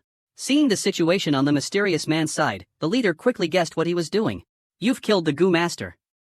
We must quickly find it. Hearing this, the mysterious man took out a tracking talisman. Retrieve our treasure from the wooden man pill. The battle at the Burning Heaven Villa had entered a fierce stage. The protagonist's power finally erupted. The clang of weapons echoed throughout the Burning Heaven Villa. The once quiet courtyard had become a battlefield. At that moment, Mu Rendan emerged, leading several others from the room, expressions of shock etched on their faces. Seeing his men clashing with masked figures of unknown origin, Mu Rendan couldn't fathom how this had happened. In the dead of night, they had swiftly breached the outer defenses and forced their way in. These were clearly no ordinary intruders. Although he didn't know their identities, it was evident his men were struggling to hold them back. Mu Rendan's face darkened, and he questioned the panicked first madam at the doorway. What in the world is happening? But the first madam was too frightened to speak. Mu Rendan drew his sword with his non-dominant left hand and roared, "Who dares trespass into my Rantian Mountain Manor? It seems you've come prepared to die." Seeing their chronically ill Manor Lord suddenly appear, the morale of his men surged, and they cheered. Mu Rendan bellowed, "Follow me." His men responded immediately, and the Mu brothers followed close behind. Of course, not everyone was so eager. The protagonist merely pretended to follow. Then, taking advantage of the chaos, he turned and slipped into the crowd. Although he didn't know what was happening, what did the lives and deaths of these people have to do with him? He had no reason to protect this place. Currently, he only cared about one thing, the burn mark. He had planned to leave after figuring everything out, but this incident forced him to depart early. Anyway, in this chaos, no one would notice the disappearance of one or two people. However, the moment he turned, a strange feeling arose in his heart. A stream of black energy continuously converged in his palm. While he was in a daze, an assassin ambushed him. But the protagonist simply raised his hand and easily blocked the attack. At the same time, his palm swiftly rotated, piercing through the assassin's body in a blink of an eye. The moment the assassin died, a black aura emanated from him. Just as I thought, this black aura is the death chi of the deceased. He closed his eyes and took a deep breath, quickly sensing the death chi around him rapidly increasing. It seems many people have died in a short time. An opportunity like this is rare. Therefore, I can't miss it no matter what. It's just that there are people everywhere now, and absorbing it here is very dangerous. But at this moment, a figure suddenly appeared beside him. It was Gu-san, possessing Ha Tai Lin's body. While changing clothes earlier, he was attacked by a group of people. After dealing with them, he hurried to find him. The protagonist chuckled and said, "You arrived just in time. I need you to protect me for a moment." After speaking, he sat cross-legged and began absorbing the surrounding death chi using the diagram of Na technique. Seeing this, Gu-san immediately fell silent. This kid was truly audacious, daring to cultivate right on the battlefield. It was practically suicidal. But soon, he seemed to understand why the protagonist was doing this. He wasn't cultivating, but absorbing. Although Gu-san was possessing Xia Kailan's body, he was still a ghost. Therefore, he could see the death chi converging on the protagonist's body from all directions. At this moment, the protagonist felt the death chi continuously pouring into his body. It was the death chi generated from dozens of dead people, not only dense but also extremely pure. It contained all the dark emotions of humans at the moment of death, 3 times more than the death chi he had absorbed from the crow before. This was completely beyond the protagonist's expectations. Dangerous places indeed had their advantages. At this rate, he felt his realm would soon be elevated. Of course, he didn't know that while he was focusing on cultivating the Tolna method, Gu-san was in an extremely tense situation. At this moment, more and more people were attacking, and even with his peak strength, he was struggling. At this moment, he suddenly hoped that the terrifying female ghost could come and help him. Just then, a figure suddenly appeared. It was Shangguan Ba, the outer sect leader. Seeing the figure, Gu-san finally breathed a sigh of relief. He had previously been told by the protagonist that Shangguan Ba also had a ghost spirit residing within him. He immediately shouted Shangguan Ba's name. But after calling for a long time, Shangguan Ba still didn't react. Just as Gu-san was puzzled, a flash of blood streaked past, and Shangguan Ba's body was cut in half. At the same time, a scarred man appeared. He turned his gaze to Mu Xingyun, who was cultivating the Tolna method, and said with interest, "What an interesting child, daring to cultivate right in the middle of the enemy's encirclement." Seeing the man, Gu-shan immediately knew the situation was precarious. The man's strength was completely beyond his imagination. Even at his peak strength, he couldn't help but tremble. The treasure that caused the battle at Rantian Mountain Manor was about to be revealed. At this moment, the protagonist was still immersed in the dense deathly aura. But this action was about to push him to his death. The scarred man shifted his gaze to the protagonist. He said with interest, "Rivers of blood flow outside, yet this child is still engrossed in cultivation. How intriguing." After speaking, he strode towards the protagonist. With each step he took, the distance between them shortened considerably. Seeing this, Gu-san shouted the protagonist's name in alarm. But at this moment, the protagonist was completely immersed in his cultivation, the surrounding death chi surging into his body like a tide. Waking him now was nearly impossible. Moreover, forcibly interrupting him would certainly cause him to suffer chi deviation. Thinking of this, Gu-san's heart couldn't help but waver, but he quickly regained his composure. Facing the monster before him, he felt a sense of panic, but he absolutely could not retreat. Gu-san thought to himself, even if he couldn't stop his opponent, he had to buy the young master some time, even if it meant risking his life. So, he charged forward. In the blink of an eye, he appeared above the man. Then, he moved with incredible speed. He unleashed the third stance of the Whispering Sandstorm Rain. However, the man remained unfazed, not even adopting a defensive posture. "Your speed is fast, but still too slow." With that, a sharp sword chi appeared, swiftly slashing towards Gu-san. Gu-san reacted in time, quickly turning. His hair was sliced clean through. A moment later, and the giant blade would have cleaved him in two. But the battle wasn't over. Seizing the moment while the man was still disoriented, Gu-san rapidly fired 3 soul-chasing needles. But the man simply waved his hand and easily deflected them. Not only that, but he quickly appeared before Gu-san, simply extending his hand. And Gu-san went flying like a kite with its string cut. This was the difference in their strength. The man was too powerful. A single move had left Gu-san on the brink of death. but after being struck, a glint appeared in Gusan's eyes. What he found strange was that despite vomiting blood and being gravely injured, he felt no pain. In other words, while inhabiting another's body, he couldn't feel anything. He staggered to his feet, wanting to stop the man from approaching Lin Ni, but his body wouldn't move properly. The man warned in a low voice, "If you dare to interfere again, you will die." Having said that, he raised his hand. However, just as his hand was about to touch him, the man gritted his teeth, redirecting his massive sword towards him. But immediately after, a clang rang out, and a figure blocked the man's entire attack. It was Mok Nan Dan, the master of Nintame Mountain Manor. Next, a great battle erupted between the two, the clash of sword energies echoing throughout the space. The battle between the two masters caused a furious gale, but a vast gap existed between them. After only a few moves, Mu Rendan was knocked back several meters. At the same time, a stream of black blood flowed from the corner of his mouth. He had just woken up after a long period of being bedridden, and having lost his dominant right arm, his current strength was less than half of what it was at his peak. However, he glanced at Mu Xingyun, who was circulating his energy. It seemed the child was unharmed. Then, he looked back at the man, questioning him as to why he attacked Nintame Mountain Manor. Hearing this question, the man laughed heartily, then pulled something out from his chest. Seeing this, Mu Rendan's face immediately turned pale. "That's nothing other than my seal. You should know what this is. I came here for one reason. If you don't want Rantian Mountain Manor to turn into rubble, you'd better return what you took." Scene change, outside Rantian Mountain Manor. Ling'er looked at the manor engulfed in flames, lost in thought. She had thought the goo worm invaded her domain to lure her out. But she didn't expect it to suddenly disappear like that. This means its master is also dead. But an ordinary person couldn't possibly kill a goo master with a goosan so quickly. In other words, something very dangerous has definitely appeared within the Ranzan Mountain Villa. Not long after, inside the Ranzan Mountain Villa, the raging flames died down. Everyone gathered in the central square. At this moment, the protagonist finally opened his eyes. However, upon seeing the desolate scene around him, he was stunned. He turned his head towards the center of the square. The Ranzan Mountain Villa's subordinates were all lying scattered on the ground, having lost their ability to fight. Mu Rendan, the manor lord, faced the masked man, but their expressions were completely different. The protagonist seemed indifferent. No wonder the deathly aura is thinning. So the battle has ended. What a pity. Thinking this, he slowly walked over to Gusan and asked directly, "What happened?" Seeing the protagonist finally awake, Gusan, his face full of worry, didn't know how to answer for a moment, so he recounted the events that had just transpired.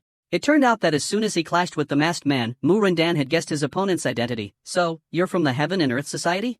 Hearing this question, the masked man just sneered. Mu Rendan sighed and then directly surrendered, ordering all his subordinates to cease resistance. "I'll return it to you, on the condition that you spare Rantian Manor."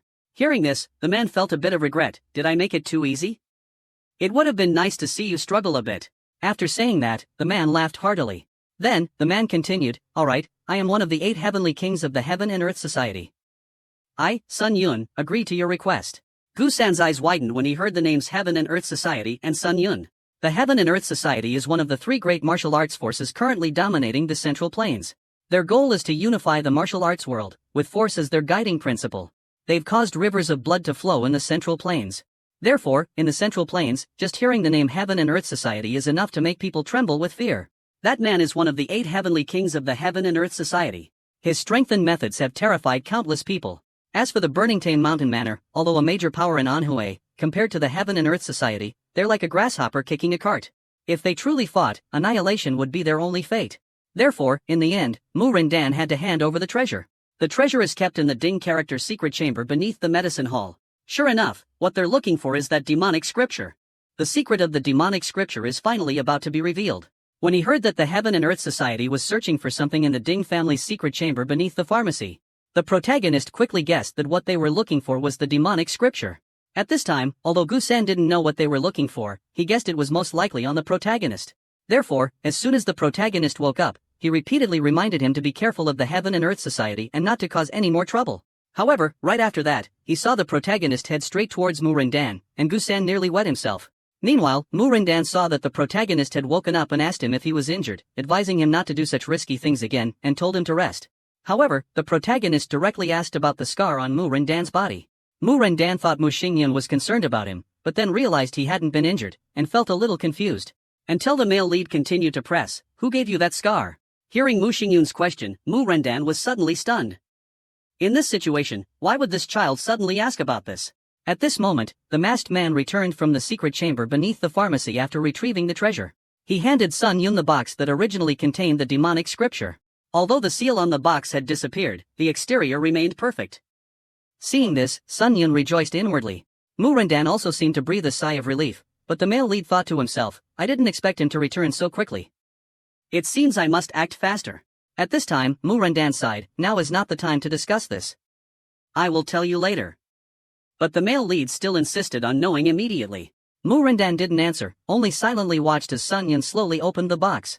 Tun Yun reveled in the joy of soon seeing the treasure, but he didn't know that. A sinister smile appeared on the protagonist's face. If you don't speak up, I'm afraid you'll be in big trouble. Mu Rendan was puzzled. Why would the third elder say such a thing? Until he heard the protagonist's next words, he was horrified. Because what they were looking for wasn't in the medicine hall at all. Meanwhile, when Tun Yun saw what was inside the box, his expression drastically changed. A terrifying internal force erupted from him, causing the surrounding air to heat up. He looked at Mu Rendan with murderous eyes. This unexpected scene shocked everyone in the Mu family. But the first madam revealed a smug look. It seems what they're looking for isn't here. If Mu Xingyun obtained the secret manual of the Rantian Mountain Manor, then it must be on him. She thought that if she revealed this, she could use these people to eliminate Mu Xingyun. But what happened next completely shattered her delusion. Sun Yun took out a pair of rings from his chest. These rings were made of star metal, and their immense value was evident at a glance. The person who could wear them must have a noble status. Indeed, these rings belonged to the first madam, and they were personally given to her by Mu Rendan on their wedding day. The first madam felt uneasy. She turned her head and glared at Mu Xingyun resentfully, this bastard. But before she could finish her sentence, the protagonist sneered and said loudly, isn't this the first madam's favorite thing? As soon as he finished speaking, everyone was astonished. The first madam was even more frightened. Seeing this, Mu Rendan wanted to stop the male lead from continuing, but he still said loudly, First madam, in this situation, are you still pretending not to know? Could it be that these rings aren't yours? Tun Yun brought the rings in front of Mu Rendan and coldly asked, Estate Lord, whose are these? Hearing this question, Mu Rendan wanted to explain, but he couldn't say that the rings belonged to his wife, and was momentarily speechless. He gritted his teeth and crushed the rings. It seems you refuse a toast only to drink a forfeit. After speaking, he turned to look at the trembling first madam. By now, she was completely panicked, staggering back and stammering. My lord, this must be a misunderstanding. Please think carefully. If I stole it, why would I leave my own token inside? Someone must have framed me. But Zun Yun didn't listen to her explanation. In the next instant, his great saber slashed towards the first madam's head.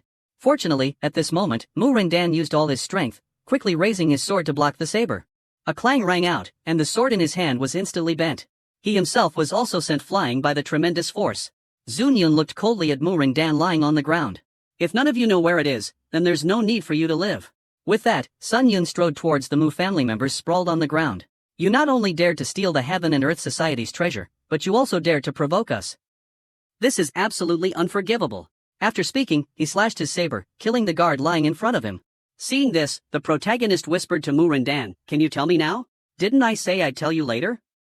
The protagonist sneered, It seems you want to wait until everything is completely out of control before you speak? By now, Sun Yun had begun his slaughter. He mercilessly cut down anyone in his path. But just then, a voice suddenly rang out, Sir, I have something to say. The speaker was Hoan, the first madam's personal guard. He pointed at Muon Bin and Mu Hu Tien, as the estate lord's wife. If anything happens to her, the eldest young master's position will be affected. These people could take this opportunity to seize the estate lord's position. Therefore, they are the most suspicious. Everyone's eyes immediately turned to Muon Bin and Mu Hu Tien. Hoan's next words shocked them even more. The place where the treasure is kept also holds Nien Tame Mountain Estate's martial arts manuals. They must have taken the manuals and then stolen the treasure. Hearing these words, the male lead smiled because everything was going according to his plan. He had previously given the manuals to Muon Bin and Mu Hu Tien. Precisely for this moment. Hoan's actions were also orchestrated by him. Because right now, the evil spirit has possessed his body. Hearing this, Muon Bin cried out in alarm. What nonsense are you talking about? Mu Yu Tian also quickly denied it. How could I do such a thing? But only the male lead stood silently, saying nothing. Their words successfully caught Sun Yun's attention. Did those guys just say that? I'll skin you alive. Hearing this, Mu Rendan finally realized the seriousness of the situation. He turned to look at Mu Xingyun, whose gossipy expression made him tremble with anger. He gritted his teeth and said, The one who branded that burn mark is Kuang Dian, one of the 6 heavenly 8-star generals. Hearing this name, the protagonist smiled. He had finally found a clue about him. However, at this moment, the protagonist's expression suddenly changed. A loud explosion echoed throughout the mountain manor. The evil ginseng possessing Huan cried out in pain. Then left his body. At the same time, a mysterious spell master slowly appeared. Seeing the figure, the protagonist had only one thought. This person is very dangerous. This is it. Lin Ni is truly angry this time. When Sun Yun heard that what the Heaven and Earth Society was looking for was on the protagonist, he glared fiercely at Mu Xingyun. If you dare to deceive me again, even if Master Zhao requests it, I will tear you apart. Facing Sun Yun's blatant threat, the protagonist wasn't afraid. He simply raised his hand and pointed to his head. I'm sorry, but I've already burned what you're looking for. However, I've memorized its entire contents. As soon as he finished speaking, all the masked men were shocked. That was the Heaven and Earth Society's treasure, yet it was burned? Mu Rendan was even more distressed. He thought that as long as Mu Xingyun handed over the book, the burning Tame Mountain Manor would be spared, but he didn't expect him to provoke Sun Yun right in front of him. But strangely, after hearing this, Sun Yun wasn't angry at all, but laughed heartily. Are all the so-called righteous sects just a bunch of liars? Hearing this, the protagonist coldly asked, why do you think I'm lying? Sun Yun's expression changed, his eyes filled with killing intent as he stared at the protagonist. Because what you said is impossible. That book can't be burned, nor can it be destroyed, as if it's protected by something. You haven't even seen what the book looks like and you dare waste my time. If that's the case, I'll do as you wish. Having said that, Sun Yun grabbed his broadsword, remembering your next life, don't lie. Then, a sharp sword chi slashed towards the protagonist's neck. But right after, the male lead's words stopped the flow of sword energy. You said a book made of human skin can't be burned? But things written in blood burn very quickly. Tun Van was immediately stunned. He couldn't believe his eyes as he looked at the male lead in front of him. This kid actually read that book? You have to know, in the Heaven and Earth Society, only a few people in power know that the demonic scripture is written in human blood. Tun Van unconsciously trembled. Seeing Tun Van's completely different expression from just now, the male lead was also surprised. Although he knew the importance of the demonic scripture, he didn't expect it to make such a figure reveal this kind of expression. At this moment, Tun Van still didn't want to believe what the male lead said was true, because he had witnessed countless experts have their vital essence drained by the demonic scripture. No one could survive after reading that book. So, he suspected that if the other party wasn't lying, then their survival must have been pure luck. His voice trembling, he asked, did you really read that book? The protagonist calmly replied, in this situation, what reason do I have to lie to you? Tun Van stared at Mok Tin Van. By now, his clothes were soaked with sweat. He couldn't see a trace of fear in the protagonist's eyes. If the protagonist was telling the truth, he could finally return and report to that person. But to be safe, he continued, if you say you've memorized the entire contents, then prove it to me, through words or actions.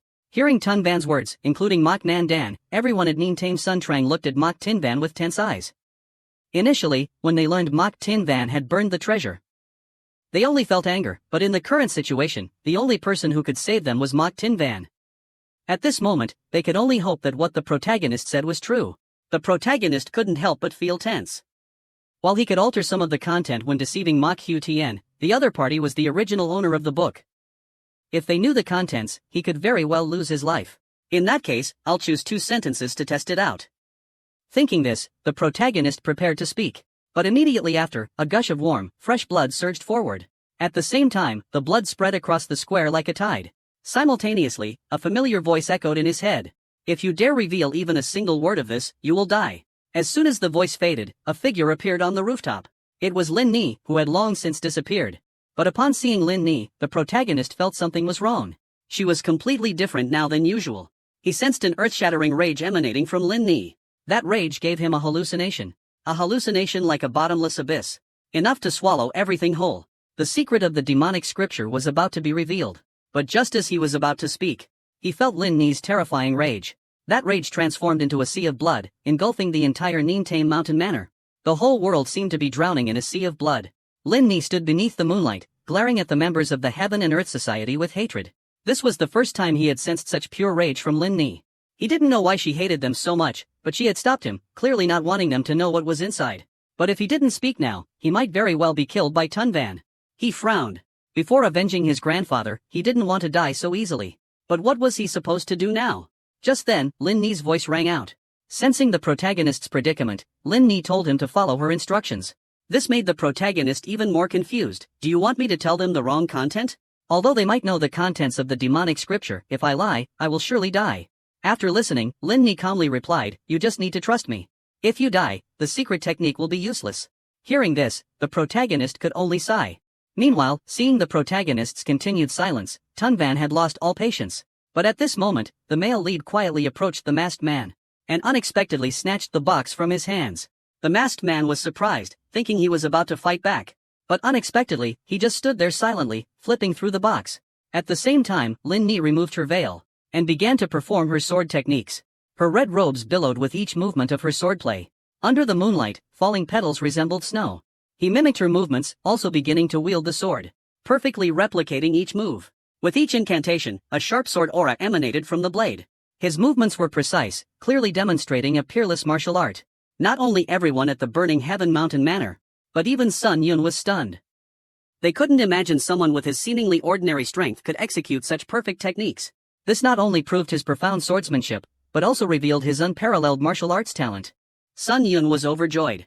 As far as he knew, this incantation was the long-lost, century-old moon shadow sword technique. But just as he was about to laugh out loud, the masked men around him began to murmur. Because the protagonist began reciting the incantation for the second move, Tunvan panicked and hurriedly tried to stop him.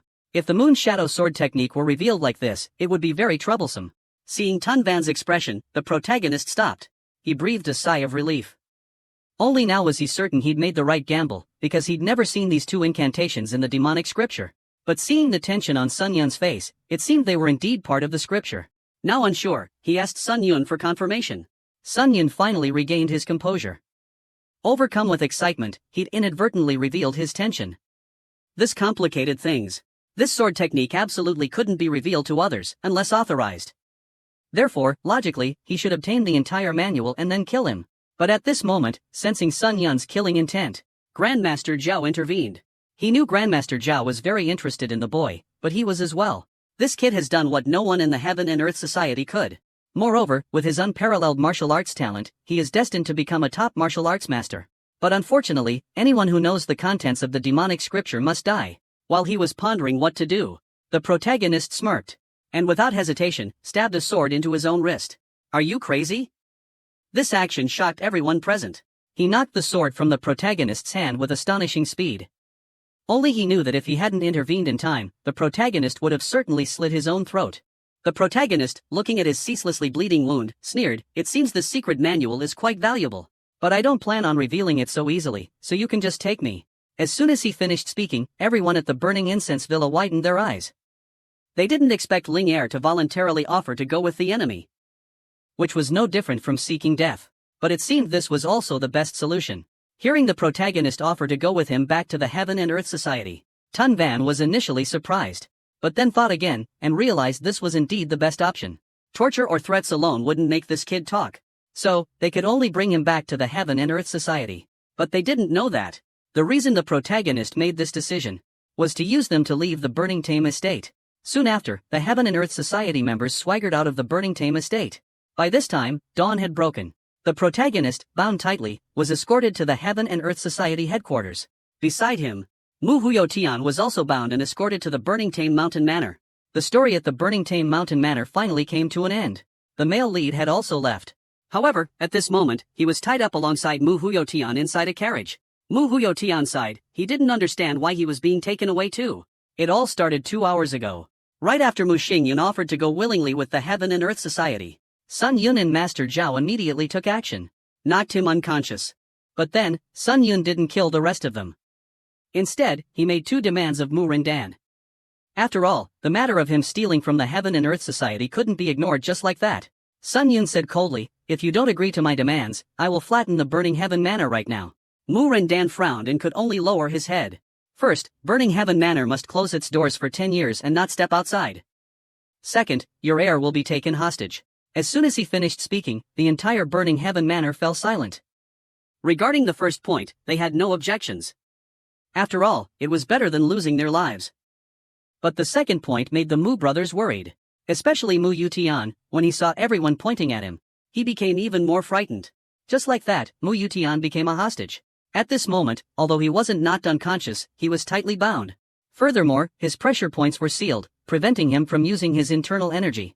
Fortunately, compared to Mu Xingyun beside him, his condition was much better. Mu Yutian felt despair. He originally thought that after his father woke up, he would have a chance, but unexpectedly, he fell into this tragic situation. He didn't know what would happen next. While he was lost in thought, a small sound suddenly reached his ears.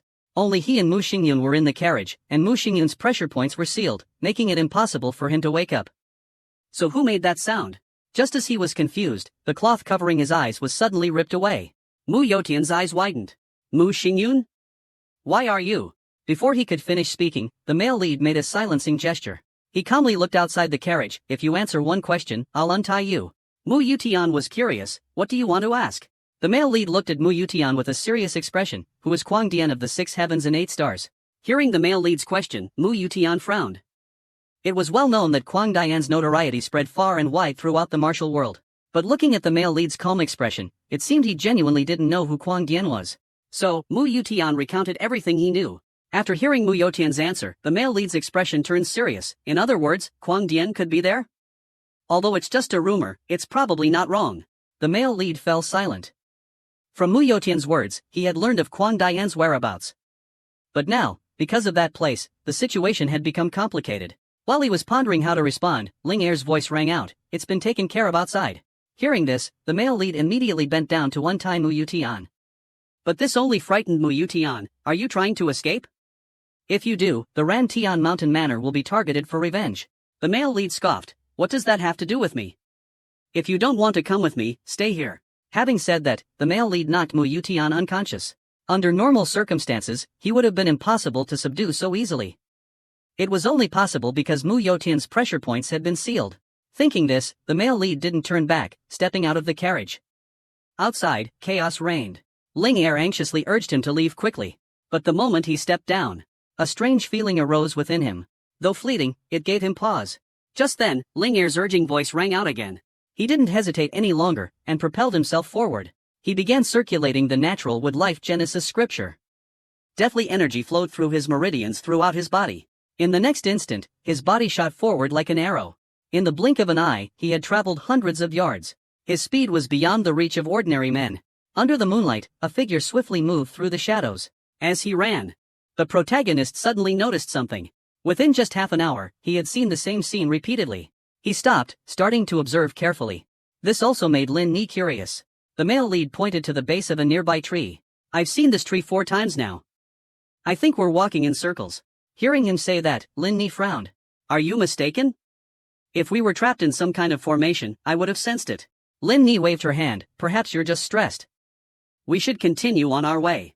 Having said that, Lin Ni walked straight ahead. But the male lead suddenly called her back, saying that perhaps because he wasn't used to the cultivation technique, he had accidentally sprained his ankle. He told Lin Ni to rest there for a bit. Hearing this, Lin Ni immediately became annoyed. At this rate, when will we get out of here? Fine, let me take a look. Having said that, she bent down to examine the male lead's ankle. But just as Lin Ni bent down, the male lead suddenly grabbed her throat and asked, "Who are you, really?" Lin Ni immediately struggled, shouting, "Are you crazy? Let me go. If you were really Lin Ni, you would have pushed me away." With that, he tightened his grip, and Lin Ni's body began to shatter. The male lead sneered, "If you want to impersonate someone, at least try to be convincing."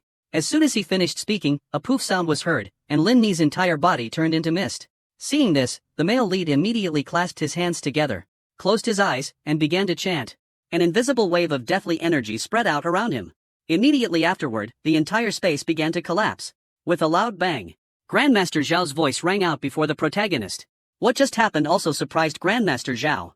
It should be known that the Willowwood transformation spell is a high-level incantation, capable of transforming a wooden puppet into someone the target trusts. But he didn't expect this kid to break it in less than half an hour. Such an outstanding talent is truly one in 1,000 years. Grandmaster Zhao smiled and said, "Boy, become my disciple." Become his disciple? Become his disciple? Unexpectedly, the protagonist really wanted to take Grandmaster Zhao as his master. The moment he heard Grandmaster Zhao wanted to accept him as a disciple, his eyes immediately sharpened. However, he cautiously scanned his surroundings. But he didn't detect anyone else. At this moment, only Master Zhao stood before him. At this distance, he was confident he could easily subdue him. But just as he was about to make his move, he suddenly felt a surge of pressure. This feeling was similar to when he first got out of the carriage. At the same time, a cut appeared on his cheek. Runes began to appear around him. You think you can attack me just because no one's around? A mocking glint flashed in Master Zhao's eyes. I've set up a formation around here. If you try to break it, your body will be torn to shreds. To survive in this cruel world, you must be thoroughly prepared. This is the first lesson I'll teach you. Hearing Master Zhao's words, the protagonist chuckled. I haven't agreed to become your disciple yet. Master Zhao paid him no mind, instead taking out a talisman and handing it to him.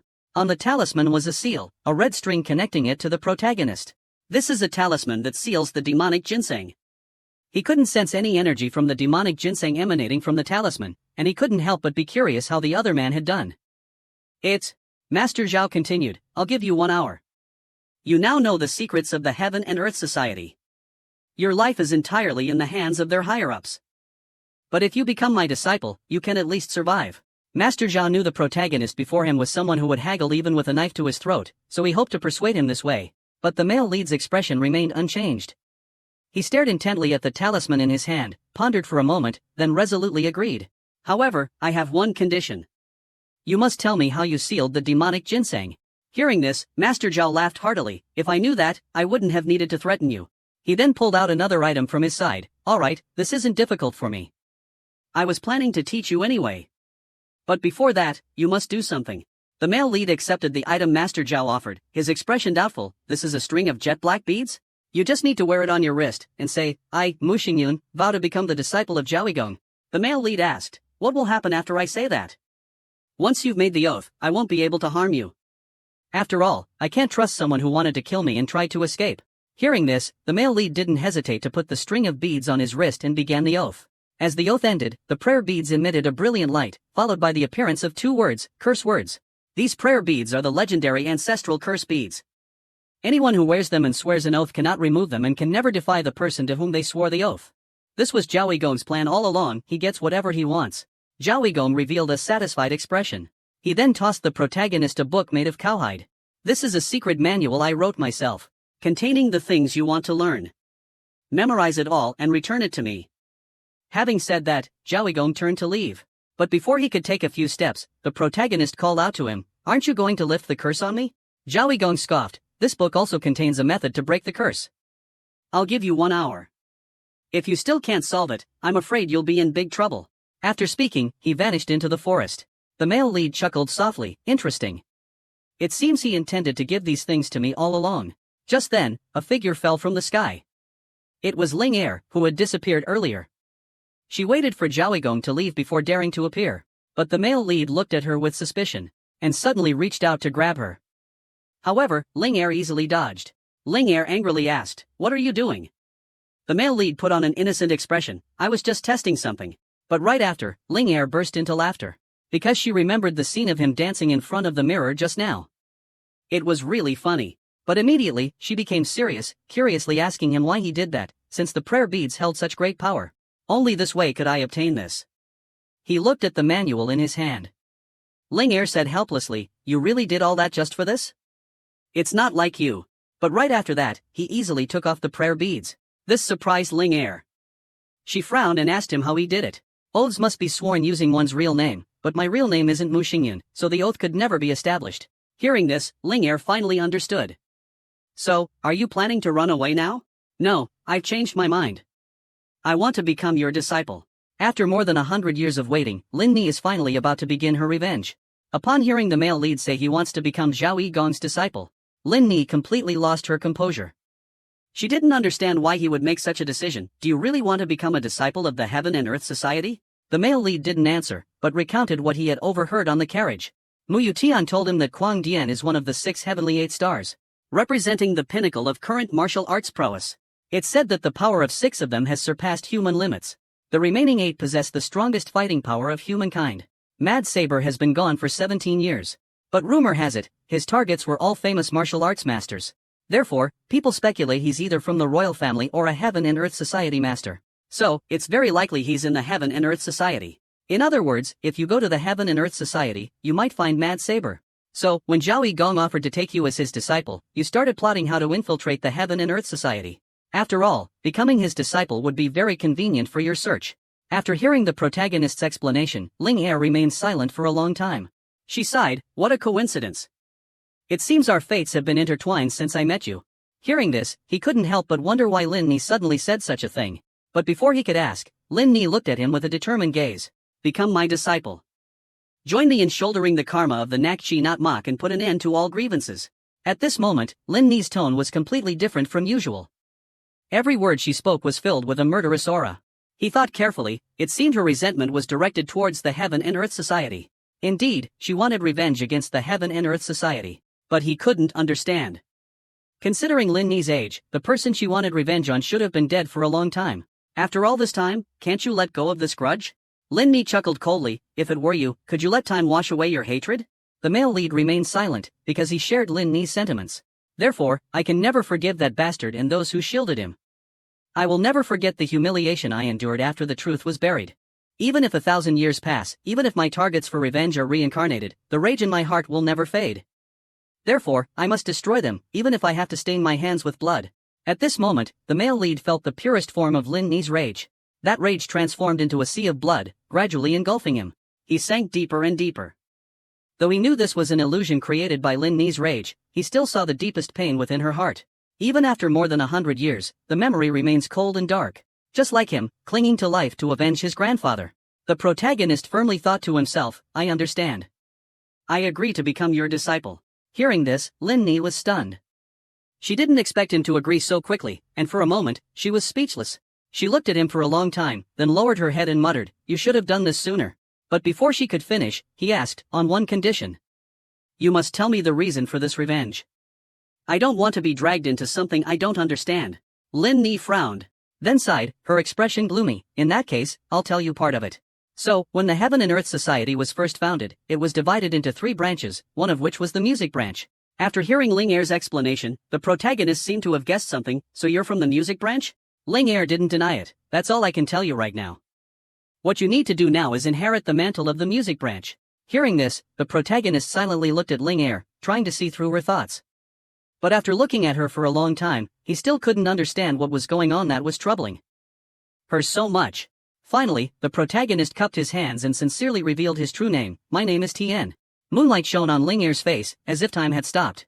Until a gust of wind blew past, and the protagonist's voice rang out again. I will accept the arrangement of fate, inherit all the karma of the music branch, and willingly become Ling Er's disciple. Hearing the male lead's oath, Lin Ni smiled, a bitter smile. Perhaps at this moment, she saw the hope of revenge. Witnessed by fate. Under the bright moonlight, the male lead made an oath, willingly becoming Lin Ni's disciple. At this moment, looking at the male lead's sincere eyes, Lin Ni closed her eyes, feeling a deep bitterness in her heart. She sighed, very well, then from now on you must call me master. However, this request was quickly refused by the male lead. He calmly said, this is my second condition. Let's skip these cumbersome formalities from now on. This made Lin Ni annoyed, how can you be like this? You accepted the great sorcerer as your master, but you won't accept me? The male lead scoffed, taking out the talisman sealing the Ma-Sam. Look, Ma-Sam always calls me master, but I haven't heard you call me master. Hearing this, Lin Ni could only turn away, cursing Ma-Sam in her heart. Seeing this, the male lead just smiled. Actually, if he wanted to join the Heaven and Earth Society, he had to learn the remaining demonic arts techniques from Lin Ni. So calling her master was only natural. In any case, he had achieved his goal, so it was fine. Thinking this, he opened the secret manual in his hand and began to decipher the surrounding formation. An hour later, the masked men who had been led away returned one by one. Zhao Gong looked towards the northwest forest with a disappointed expression. He had thought the male lead would quickly decipher the formation, but now almost an hour had passed. This made him wonder if his request was too much. In reality, 1 hour wasn't short, and it was difficult to master a designated skill in such a short time, especially in such a dangerous situation. However, Zhao Gong still decided to check it himself.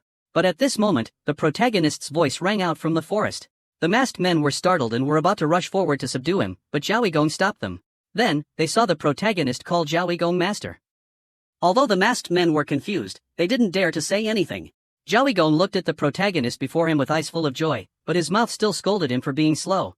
In fact, the protagonist's speed had far exceeded his expectations. Among the geniuses he had met, the protagonist was the most promising. Now that Mu Xingyun had become his disciple, he didn't plan to pursue the matter further. After a few parting words, he let the protagonist return to the carriage to rest. The carriage slowly started moving, and the group continued on their journey. Back in the carriage, the protagonist finally breathed a sigh of relief. At this time, Mu Yutian was unconscious inside. The protagonist smiled and muttered, it seems we weren't discovered. He then took out a life-sized wooden figurine from his chest. I never thought I'd have to hide in this thing. The one speaking was Ling Er. To conceal Ling Er's presence, the protagonist not only learned the sealing technique in a short time, but also learned how to transfer a ghost spirit into a figurine. If Zhao Gong knew, he would surely be astonished. It's a pity that Ling Er's level is too high. If I move too much, the puppet will shatter. Thanks to the male lead's control over the spell, the puppet didn't break. But Ling Er, trapped inside, is very uncomfortable.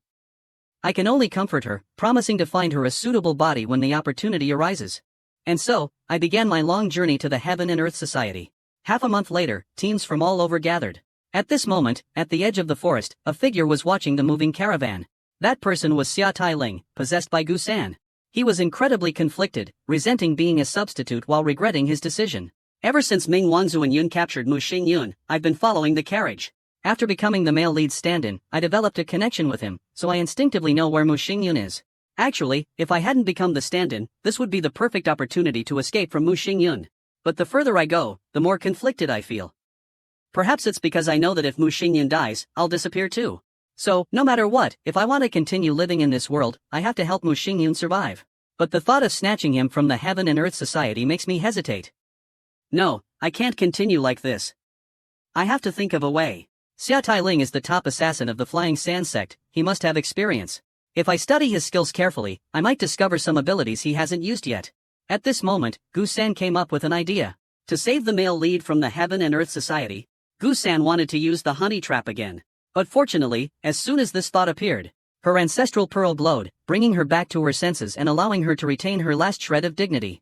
However, being monitored along the way made Gu San very uncomfortable. The Heaven and Earth Society had achieved its goal, so why didn't they return to their headquarters instead of going around in circles? Every 2 days, they kidnapped a teenager around 15 or 16 years old into their ranks. This gave him a bad feeling.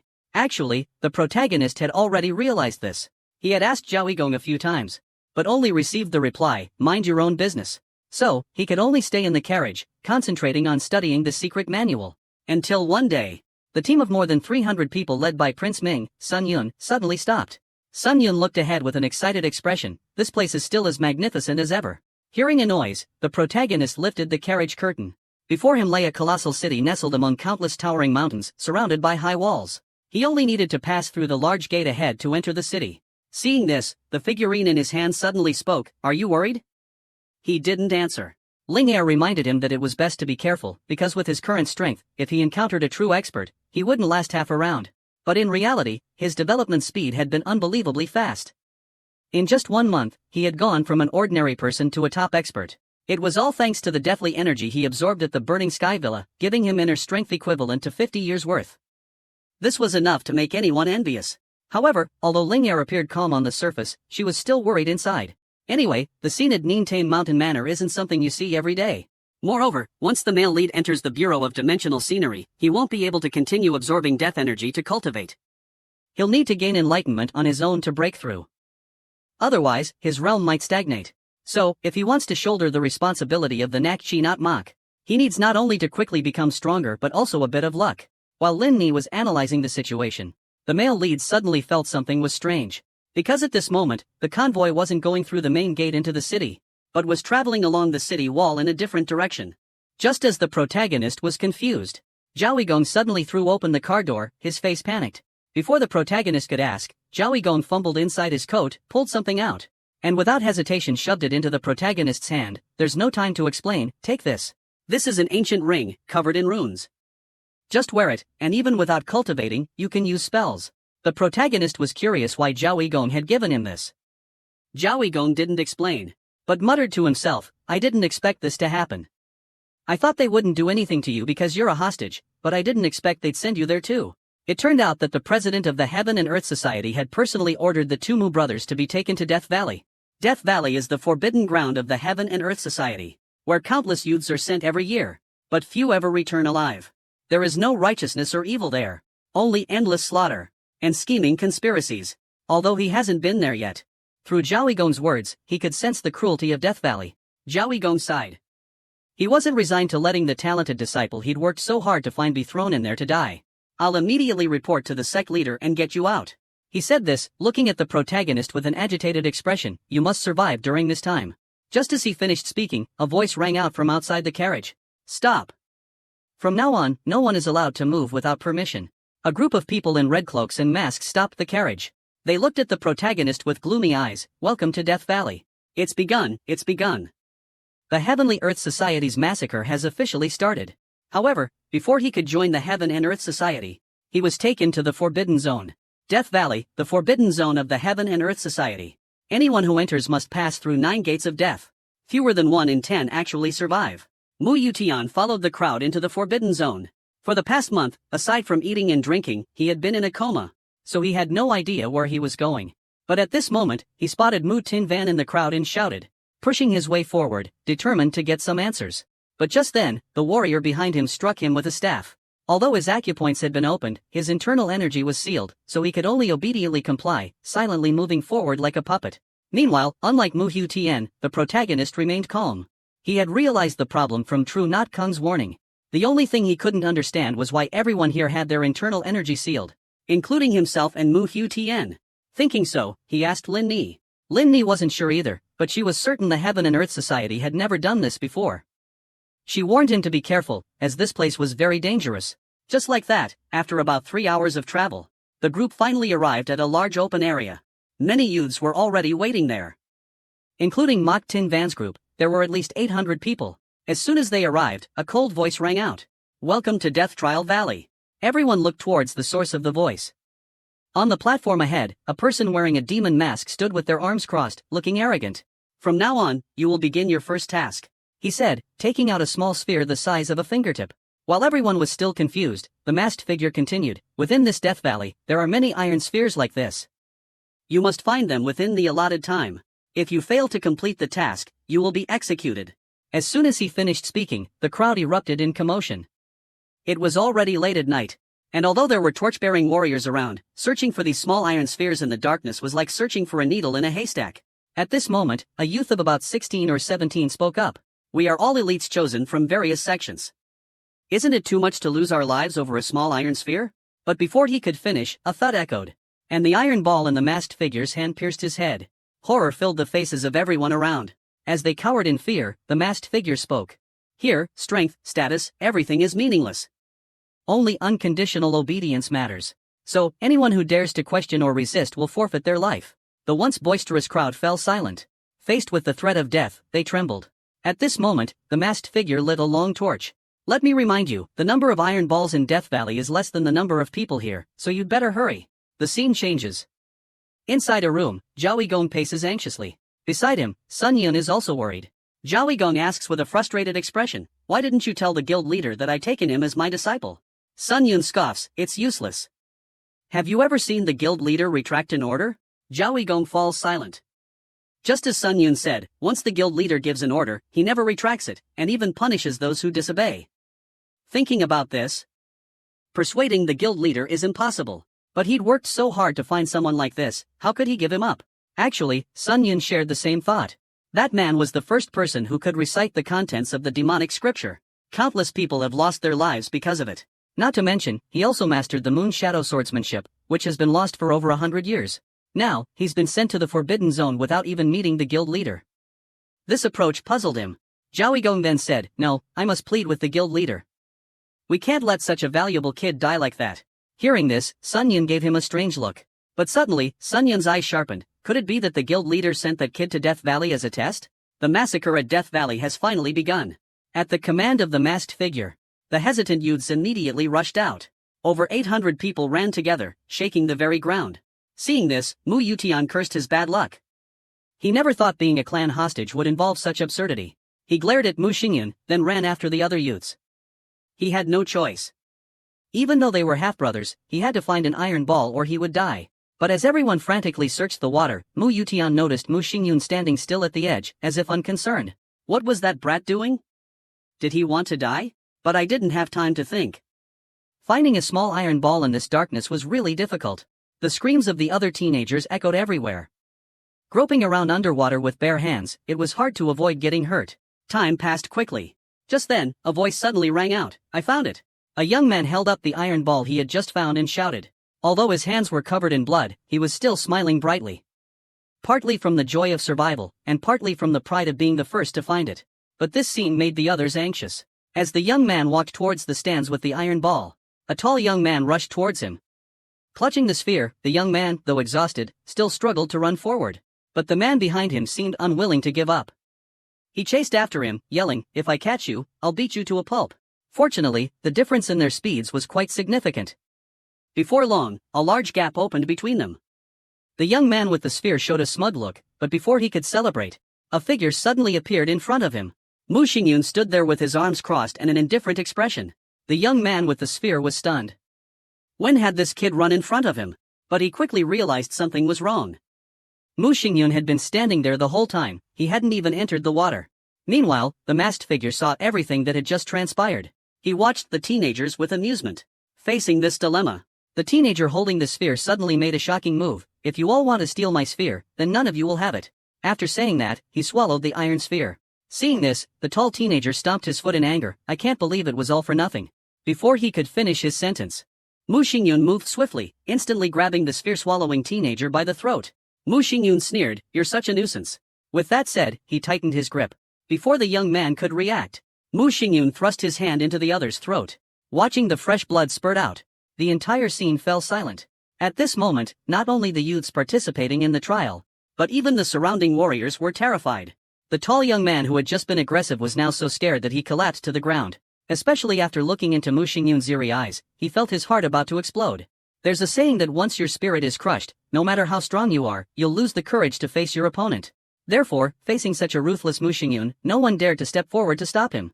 A deep fear was etched in their hearts. They could only watch helplessly as Mu Xingyun took out the iron ball. At this moment, Ling'er was also a little excited, because the protagonist's actions just now had changed some things here. This was a perfect start to his revenge against the Heaven and Earth Society. On the other side, looking at the blood-soaked iron ball in Mu Xingyun's hand, the masked figure grew even more intrigued by the young man before him. He chuckled, "Congratulations on passing the first trial. With this iron ball, you can survive the 100-man challenge." However, the protagonist didn't move a muscle. This sight astonished everyone. Even the masked figure presiding over the trial was slightly surprised. Obtaining the iron ball without entering the water was something that had never happened in previous trials. It seemed this youngster had planned ahead. With that thought, he took something from his chest, snapped his fingers, and tossed it to Mu Tinvan. It was a round silver badge engraved with the character 4-1. "This is proof that you have passed the first trial. Keep it and the iron sphere safe." Having said that, he ordered a guard to escort Mu Tinvan to his quarters. Mu Tinvan didn't say anything more. After putting the items away, he followed the guard. At this moment, looking at Mu Tinvan's calm back, the man in the Oni mask pondered. Before, he had always wondered why the guild leader would let a child from a righteous sect participate in the trial. Was it just to torture and kill them? But now it seemed that wasn't the case. Indeed, the guild leader wouldn't send them here without a reason. However, if the guild leader had seen Mu Xingyun's performance just now, he would have been surprised. Because compared to his righteous sect origins, Mu Xingyun's nature is more demonic. This made the masked man even more interested in the young man's upcoming trials. Meanwhile, our protagonist sat on a rock, examining the silver badge. From the masked man's words, he had guessed what the trial in Death Valley entailed. The reason the survival rate here was less than 1 in 10 was because the Heavenly Earth Society wanted to select talented individuals through this competition. It seemed the subsequent trials would be even more brutal. His prediction proved correct. At this moment, within Death Valley, the youths participating in the trial had begun slaughtering each other to compete for the iron spheres. Every time someone found an iron ball, they would be swarmed by the other teenagers. Gradually, the teenagers became wiser. After finding an iron ball, they wouldn't rush ashore, but waited until they were about to leave the water before letting others discover them. One teenager wanted to take this opportunity to leave, but was suddenly knocked away by a bald teenager. He had strange tattoos on his body. Seeing the tattoos, the teenagers who were about to rob him immediately stopped, revealing looks of shock. Because those tattoos represented someone from the Cinnabar Valley. The Cinnabar Valley was one of the 3 most notorious organizations within the Heaven and Earth Society. Although they only numbered over 30 members, every one of them was a master. After snatching the iron orb, the bald youth swaggered toward Mu Xingyun, scoffing, "Useless." He then muttered to Mu Xingyun, "Don't think you'll make it through the next round, because I'll kill you myself." Hearing this blatant threat, Mu Xingyun simply chuckled coldly. He didn't want to waste time on such trivial matters. The carnage in Deathmatch Valley continued. Among them, a few individuals stood out. A girl with short hair and a pale face. Wherever she went, the youths who charged at her fell. Even without using internal energy, with just the stones in her hand, she could easily kill. She was an assassin from the Manhwa Pavilion. Manhwa Pavilion used to be one of the 4 great assassin organizations, but later retired and joined the Heaven and Earth Society. The second person was a sturdy young man. He came from the Ironback sect, a sect famous for its external martial arts. They train their bodies, so even with their internal energy sealed, they can still display extraordinary strength here. Besides them, there were also some other youngsters who displayed outstanding talent. They all easily passed the first stage. Time passed, and the remaining time grew shorter and shorter. At this time, Mu Yutian was still groping around underwater, but no matter how hard he tried, he couldn't find the iron ball. I don't understand why I, a mere hostage, have to participate in this damn trial. I'm thinking of giving up now. Maybe if I beg the masked figure, I'll be spared. But just then, a teenager holding an iron ball suddenly reached out. It turned out this teenager was the first to find an iron ball, but to avoid becoming a target, he waited until the chaos began. But when he held up the iron ball and asked if he'd passed, he was decapitated. The warrior wiped the blood from his blade. Didn't I say no unnecessary questions? This scene stunned Mu Yutian. He finally understood that here, no matter who you are, if you don't follow the rules, there's only one outcome, death. But he didn't know that the reason the teenager was killed was because the iron ball he held was the one the masked figure threw out at the beginning. It didn't have any numbers engraved on it. Seeing this, Mu Yun sneered. The number on my iron ball is 63. It seems my luck isn't too bad. The young man didn't expect that this trial, with a 9 out of 10 chance of death, would become his chance of survival. He originally thought that with his internal strength sealed, he wouldn't be able to absorb death chi. But when he was about to go and snatch an unnumbered iron ball like the others, he felt a strange energy. Deathly energy spread throughout the valley, beginning to converge towards him. So, Mu Xingyun tentatively reached out his hand, beginning to chant in the direction of the deathly energy's flow. Unexpectedly, as soon as he finished chanting, the surrounding deathly energy, as if summoned, quickly converged into his palm. This excited him. Just as he predicted, even with his internal power sealed, he could still use cultivation techniques. It seemed the incantations in the demonic scripture were truly miraculous. Thinking this, he didn't hesitate any longer and began greedily absorbing the surrounding deathly energy. As the deathly energy continuously poured into his body, he felt like he was back at the burning sky villa, only the deathly energy here was even denser. Looking at the youths slaughtering each other, Mu Xingyun sneered, yes, keep killing each other. The more people die, the more deathly energy I can absorb. However, his strange actions quickly caught the attention of the masked figure. Although he didn't know what Mu Xingyun was doing, he seemed to sense the change in the young man. Time passed, and only 1 minute remained in the first stage. But many youths were still fighting each other fiercely for the iron balls. At this moment, Mu Yutian pinned a young man to the ground, raining blows down on his face. A fierce desire to survive seemed to have awakened the demon within Mu Yutian. Only when the young man beneath him was disfigured did Mu Yutian stop. He shakily picked up the blood-soaked iron ball. He sat down, staring blankly ahead with empty eyes. To get this iron ball, I don't remember how many people I killed. I just felt like I had turned into a wild beast, only killing, with only one thought left in my mind, survival. At this moment, the long torch burned out its last flame. The man in the demon mask spoke again, the trial is over. All those without iron balls, kill without mercy. Immediately, screams echoed throughout the valley. With their inner strength sealed, facing armed warriors, they had no power to resist. Looking at the bodies falling around him, Mu Yutian was stunned. He had just gotten the iron ball, and hadn't even had time to hand it over. Was he going to die like the others? At this moment, a warrior with a weapon approached him. Ma Qiutian's face was ashen, his hands trembling as he raised the iron ball. Terror had completely consumed him. But what he didn't expect was, the warrior patted his shoulder, said, "Get over it," and turned to leave. In an instant, all the tension and fear dissipated. He collapsed to the ground, his first thought being that he had survived. However, when he saw his blood-covered hands, a sense of guilt surged within him. What have I done? Even though he knew he did it to survive, he still couldn't accept himself. Of the more than 800 participants in the trial, only 468 remain. Learning the number of survivors, the masked figure laughed loudly. Unexpectedly, 60% survived. It seems he is very pleased with this result. However, he showed no remorse for those who had died. He addressed the youths below. Congratulations on passing the first stage. The youths listened in silence. For the past 2 hours, they had fought with all their might to survive. Though exhausted now, they were all overjoyed to be alive.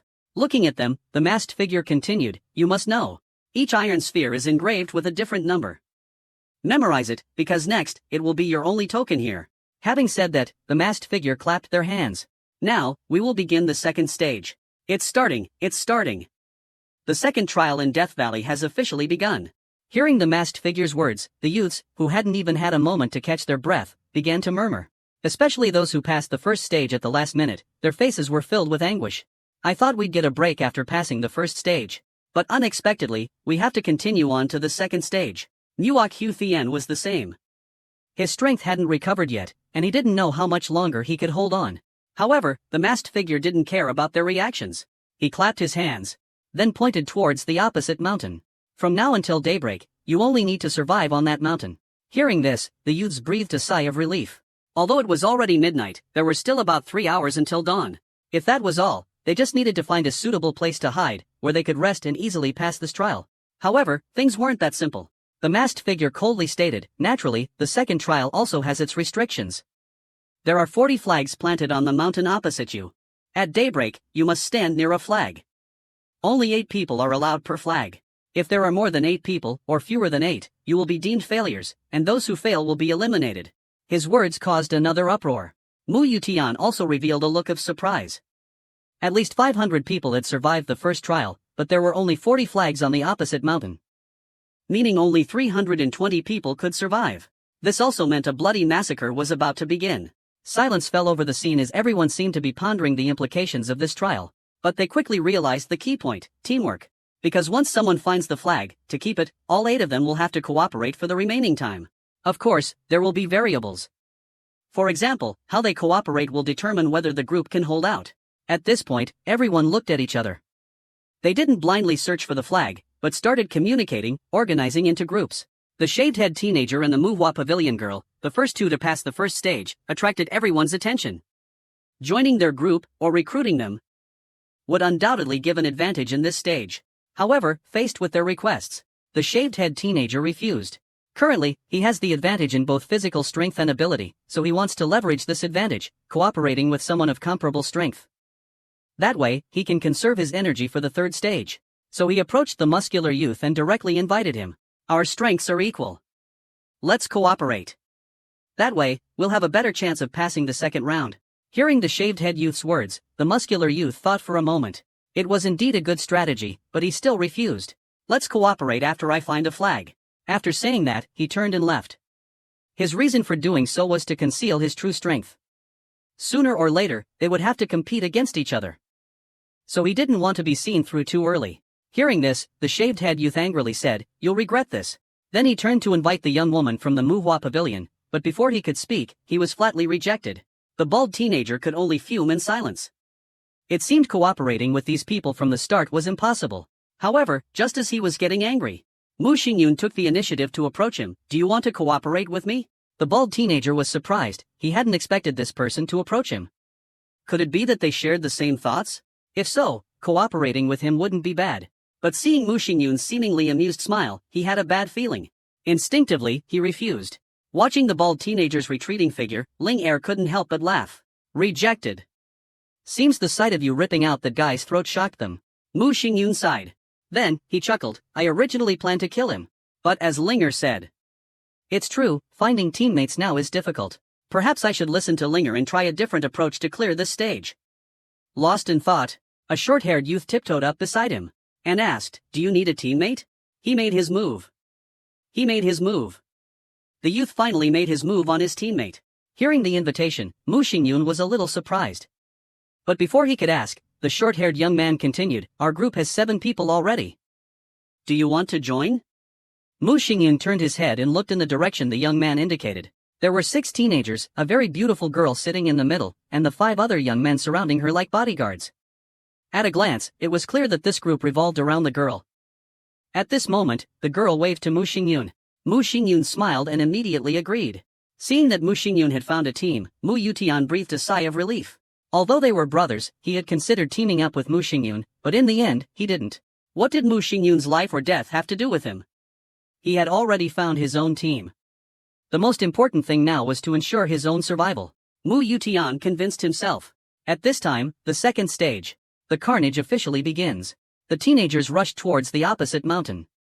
Like before, in this stage, whoever acts first gains the advantage. However, seeing this, the martial artists sneered. They'll soon find out this stage is much more difficult than they imagined. The remaining 500 or so teenagers were divided into 3 groups. The first group were those who continuously ran up the mountain. They believed that the number of flags was limited, so prioritizing finding the flags was most important. Most people had this thought, including the brawny teenager and the young woman from the Manhwa residence. The second group were those who went to find their teammates. They believed that only by cooperating with each other could they keep the flags. So, during the team-building phase, everyone tacitly avoided conflict. because they knew that going deeper into the forest would drain more of their energy. Cut to Mu Xingyun's group, who had already entered the forest. But he remained silent, following behind his teammates. A young man whispered, "Is it alright to let this kid tag along?" The others shared the same doubt. After all, everyone else seemed to avoid him like the plague. The young woman chuckled, "Are you scared? Don't worry, trust me. Bringing this kid along has its advantages. At least those who fear him won't dare to mess with us. Besides, he can rip out someone's throat, so he must be pretty strong. We should make use of this kid." So, from the very beginning, they planned to use Mu Xingyun and then kill him. They believed that no matter how strong he was, he couldn't fight against 7 people alone. Therefore, they arranged for someone to follow behind, keeping a distance from the group. As soon as Mu Xingyun died, he would appear to fill the vacancy. At this time, the girl was still berating those idiots for overlooking such a useful pawn.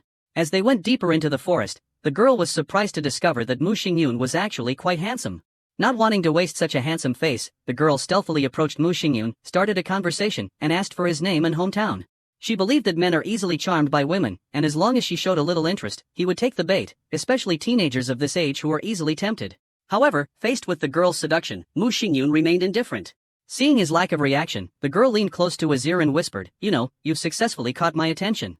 Hearing this, Mu Xingyun glanced at her and smiled, "Me too." He then placed his hand on the girl's shoulder. Seeing this, the surrounding youths were filled with envy. At this moment, the girl was feeling smug. Just as she predicted, as long as she took the initiative, no one could resist her. Next, she just needed to take advantage of their stupidity. And they would become even more loyal to her. Just as she felt her plan was perfect, a crack was heard. Mu Xingyun snapped her neck without hesitation. The air immediately fell silent.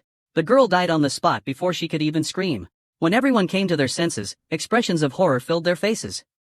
They had thought Mu Xingyun would be tormented to death by the girl, so they just watched. They never expected this to happen. Just then, a young man shouted, "You bastard! What have you done?" However, faced with the young man's fury, Mu Xingyun merely sneered. The surrounding air turned icy. Mu Xingyun laughed loudly, "Well then, dinner time." The long-awaited massacre officially began. Seeing the girl's neck snapped, all the members of the group revealed looks of horror. The girl, a core member of the group, had died so easily. Just then, a young man reacted, shouting at Mu Xingyun, "You bastard! I'll kill you." However, the young man beside him stopped him. "If we lose our composure now, we'll fall into his trap. Although Su Huahua is dead, there are still 6 of us. The token still works for us." Hearing this, the other young men calmed down. "You're right. If we rush in recklessly, he'll defeat us one by one." With that, they looked at each other and then surrounded Mu Xingyun. Mu Xingyun just sneered, "Unexpectedly, you're calmer than I thought. I assumed you'd lose control like ants without a queen." "Not bad." Hearing Mu Xingyun's words, the young men's faces darkened. He was comparing them to ants without a queen. They were tools. The young man who had just provoked him was so angry his face turned red. "I want to see how long you can be arrogant before you die." But as soon as he finished speaking, Mu Xingyun sneered. In the next second, his hand appeared in front of the young man's eyes. Before he could react, there was a slap. Mu Xingyun grabbed the young man's head and slammed it against the large tree trunk behind him. A loud bang rang out. Blood splattered everywhere, and the young man died on the spot. This action immediately broke the encirclement of the young men. They began to panic. They all charged towards Mu Xingyun. However, facing their siege, Mu Xingyun remained unfazed. He grabbed one young man's leg and spun him forcefully. The young man immediately lost his balance and was flung into the air. Seeing Mu Xingyun easily take down the young man, everyone was astonished. Although they knew Mu Xingyun possessed great strength, this scene still far exceeded their expectations. Mu Xingyun used the young man's body as a weapon, throwing him hard at another young man. Caught off guard by the attack, the other young man couldn't dodge. 2 thuds rang out as both of them crashed to the ground. One died on the spot, the other was seriously injured. But just as Mu Xingyun was adjusting his stance, the short-haired teenager seized the opportunity, punching him hard. Although the punch was easily blocked, the short-haired teenager also took this opportunity to retreat. The short-haired teenager yelled again, "Let's go together." The 3 teenagers charged towards Mu Xingyun again. Facing the siege of the 3, Mu Xingyun began to fight back. The tide seemed to be turning. Just when they thought they could take down Mu Xingyun sneered, "Too weak." With that, he threw a lightning-fast punch, too quick for anyone to react. A bang rang out, and with a single blow, Mu Xingyun knocked one man down. But he didn't stop there. A scream followed as Mu Xingyun kicked the short-haired teenager in the leg. The teenager's leg bent at an unnatural angle. The remaining teenager was frozen in terror. His whole body trembled. He knew he couldn't win against this opponent. This kid's strength is comparable to a second-rate expert. To him, he's a monster. Fear completely consumed him. He fled in terror. The young man with the broken leg watched him run. And though curses filled his mind, he knew that escaping was the best option. But how could Mu Xingyun let him go so easily? He reached out. A strange black energy spreading from his palm. The next moment, the fleeing young man was pulled back as if by something, falling to the ground. He frantically cried for help, "Save me! I don't want to die." He tried to grab onto something, but only long scratch marks remained. His body was still being pulled towards Mu Tinvan. This bizarre scene left the young man with the broken leg in disbelief. This was spatial distortion, a technique only masters with profound internal energy could use. Yet the young man before him was able to execute it while his internal energy was sealed. Fear and astonishment couldn't begin to describe the broken-legged young man's feelings. A cracking sound rang out, and the fleeing young man was torn apart. Mu Tinvan's massacre had officially begun. The young man with the broken leg witnessed everything, his face pale. He began to regret listening to Su Hua and bringing this kid into their group. This monster wasn't someone they could recruit. He knew that even without his inner strength being sealed, he would be no match for Mu Xingyun. Instinctive fear made him tremble. Facing the approaching demon, he could only helplessly collapse to the ground. At this moment, he had only one thought, to beg for mercy. He started shouting, "Whatever you want me to do, I'll agree, just spare me." However, Mu Xingyun didn't stop. His face remained expressionless, as if he were pronouncing a death sentence on the person before him. But at this moment, Mu Xingyun suddenly turned his head towards the dense forest and sneered, "So there's another rat." Hearing this, the young man with the broken leg immediately thought of the person Su Hua had arranged. He always followed the group, waiting for Mu Xingyun to die and then replace him. Could it be that he was also discovered? But Mu Xingyun didn't chase after him. He reached into his chest and slowly pulled out a length of rope. The young man with the broken leg was puzzled, but thought, "It's fine. Just run away and tell everyone what happened here, so they'll all know that as long as this kid is around. This trial is just a one-sided slaughter. Just then, Mu Xingyun began to chant. A single word, "release," escaped his lips, and a black aura spread out around him. The young man with the broken leg was completely stunned. Although he didn't know what Mu Xingyun had just done, he clearly felt something terrifying being unleashed. A chilling air enveloped the surroundings. Transformed into a true demon, Mu Xingyun advanced step by step towards the boy with the broken leg. "What did you just say to me?" The boy with the broken leg tried to beg for mercy, but only a crack was heard as his neck was snapped. Scene change, the boy following behind fled in terror into the forest. Witnessing his companion's brutal murder, he was scared out of his wits. Especially after seeing Mu Xingyun's space distortion technique, he was even more terrified. Only one thought remained in his mind: he had to tell everyone, whether they were trial participants or supervisors. "I must tell them, that boy is a demon, a true devil. They have to join forces to destroy him." But as he ran for his life, a sense of foreboding suddenly washed over him. But when he looked back, he didn't see anyone suspicious. Until a rustling sound came from the forest. Countless arms reached out and grabbed him. At the same time, a forest dweller wearing a skull cap appeared in his sight. The young man couldn't believe what he was seeing, his heart nearly stopped. My wounded body had no strength left to flee. As a hand grabbed him, the young man let out a desperate cry. Scene change. Mu Xingyun greedily absorbed the deathly aura emanating from the young men. Lin Ni beside him said helplessly, "I was wondering why you were doing this, so you planned it all along?" Mu Xingyun smiled, "How could I miss such a good opportunity?" But just as he finished speaking, a figure emerged from the forest. It was the young man who had been captured earlier, but now, a familiar look was in his eyes. Seeing the newcomer, Lin Ni sighed, "What's going on? Why didn't you kill him, but instead deliberately possessed him?" Ma Xin didn't answer. But Lin Ni had already guessed his intention. "You're doing this so I can easily absorb the death chi, aren't you?" As soon as she finished speaking, the young man collapsed, and the hazy figure of the demonic ginseng appeared. Mu Xingyun smiled and said to the demonic ginseng, "Well done. You understand me best." Hearing its master praise its intelligence, the demonic ginseng immediately showed a smug expression. This annoyed Lin Ni, and she ridiculed the demonic ginseng. After absorbing all the death chi from the young man on the ground, Mu Xingyun walked over to the first girl whose neck had been snapped. Because this girl had died the earliest, the death chi emanating from her body was also the greatest. However, it was still greater than the death chi he absorbed at the Rantian Manor and the first gate. Having finished all of this, Mu Xingyun revealed a satisfied expression. Just as he was about to rest for a bit, another group suddenly appeared before him. Mu Tingyun looked at them and just smiled. A moment later, he sat on a rock and sighed.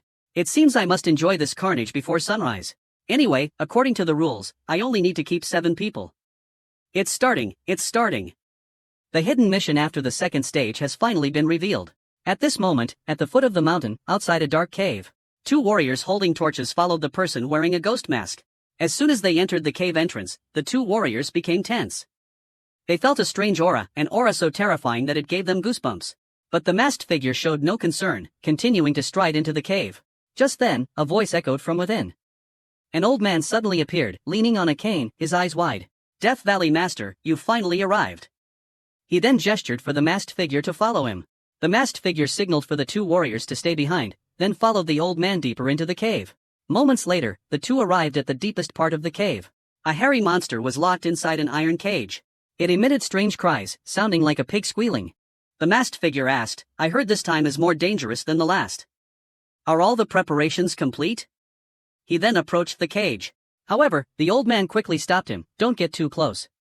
Although this thing has been subdued, it's still a ferocious beast. Getting too close is dangerous." Hearing the words ferocious beast, the man in the ghost mask immediately became serious. Ferocious beasts are even more terrifying than wild beasts, often vicious and brutal monsters. The ferocious beast before him was a haiju, captured from the North Sea. Its body is like a wolf's, its cry like a pig's, its name alone speaks of danger. Thinking this, the man in the ghost mask didn't hesitate any longer. He turned and said, "Good. As soon as you see the signal, release it." Scene change. Mu Xingyun placed his hand on the dead youths, and a black energy emanated from their bodies. A moment later, Mu Xingyun smiled.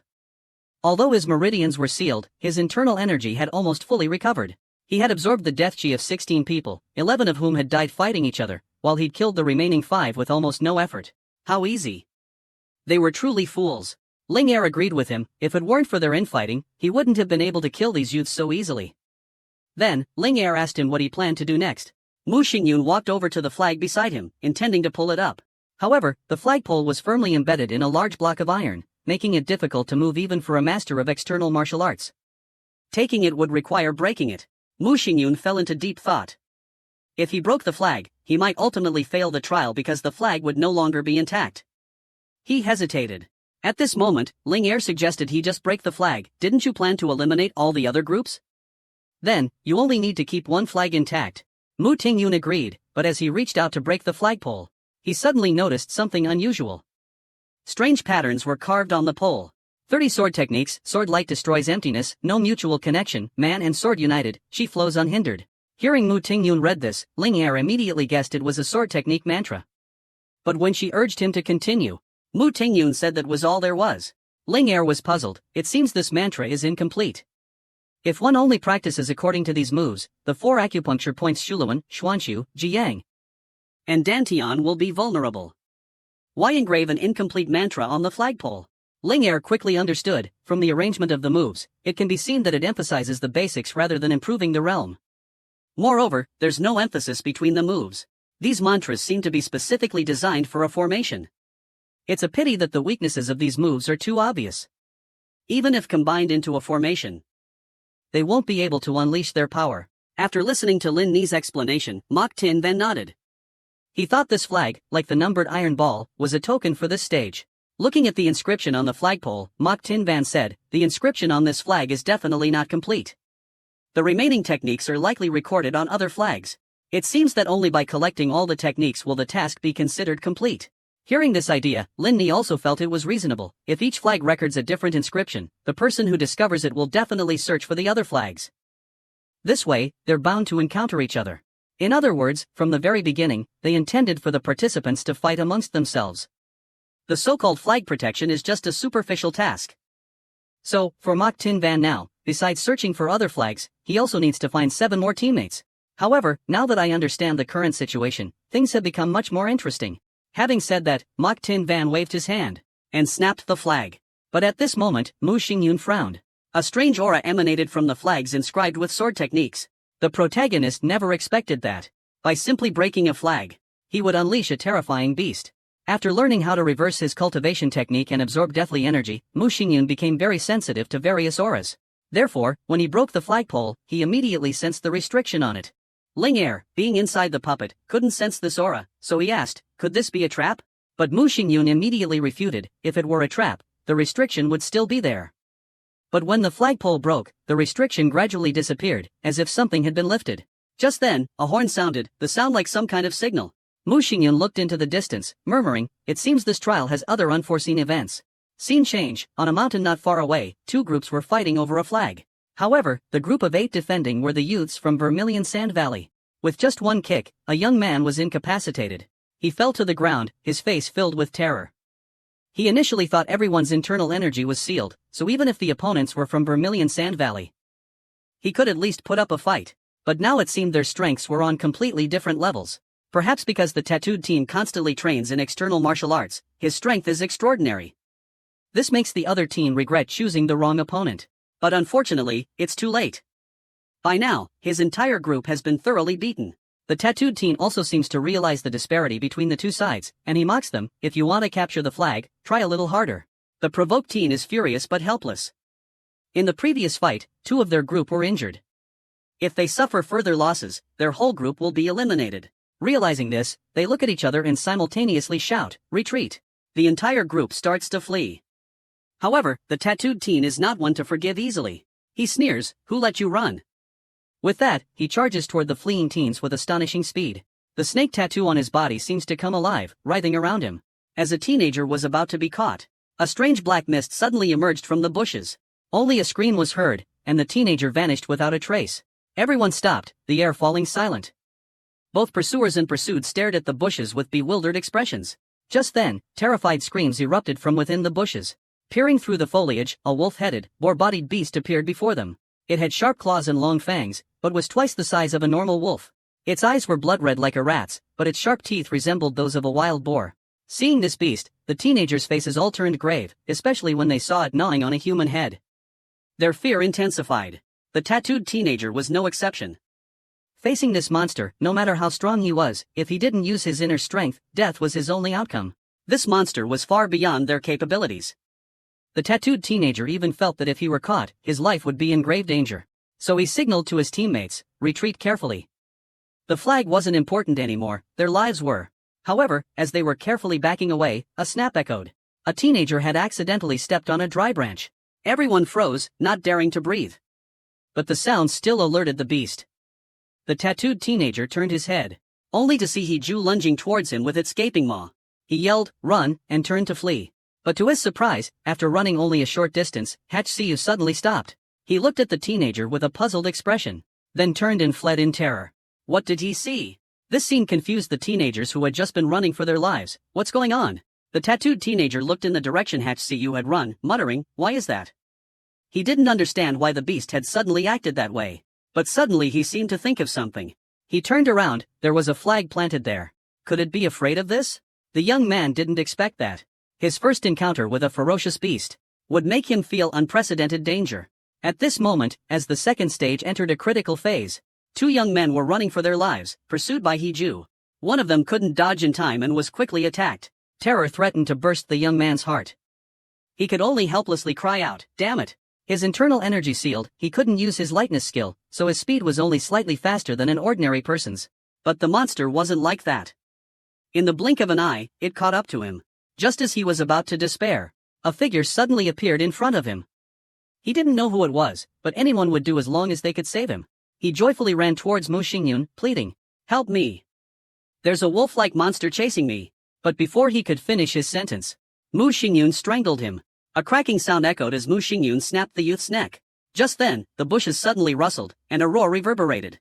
A blood-covered hand appeared before Mu Xingyun's eyes. Next, a wolf-headed, boar-bodied monster charged out from the bushes. Its eyes were bloodshot, its fangs dripping with blood. Mu Xingyun frowned. He was now only a few steps away from the monster. But the monster seemed wary, not immediately pouncing, but slowly approaching him. Mu Tingyun asked, puzzled, "What is that?" "It sounds familiar." Lin Ni didn't know either, but he quickly guessed its identity. Judging by its shape and cry, this must be a Hachiyu, a type of demon. "I hear they live in the North Sea and enjoy eating human heads." Hearing this, Mu Tingyun was astonished.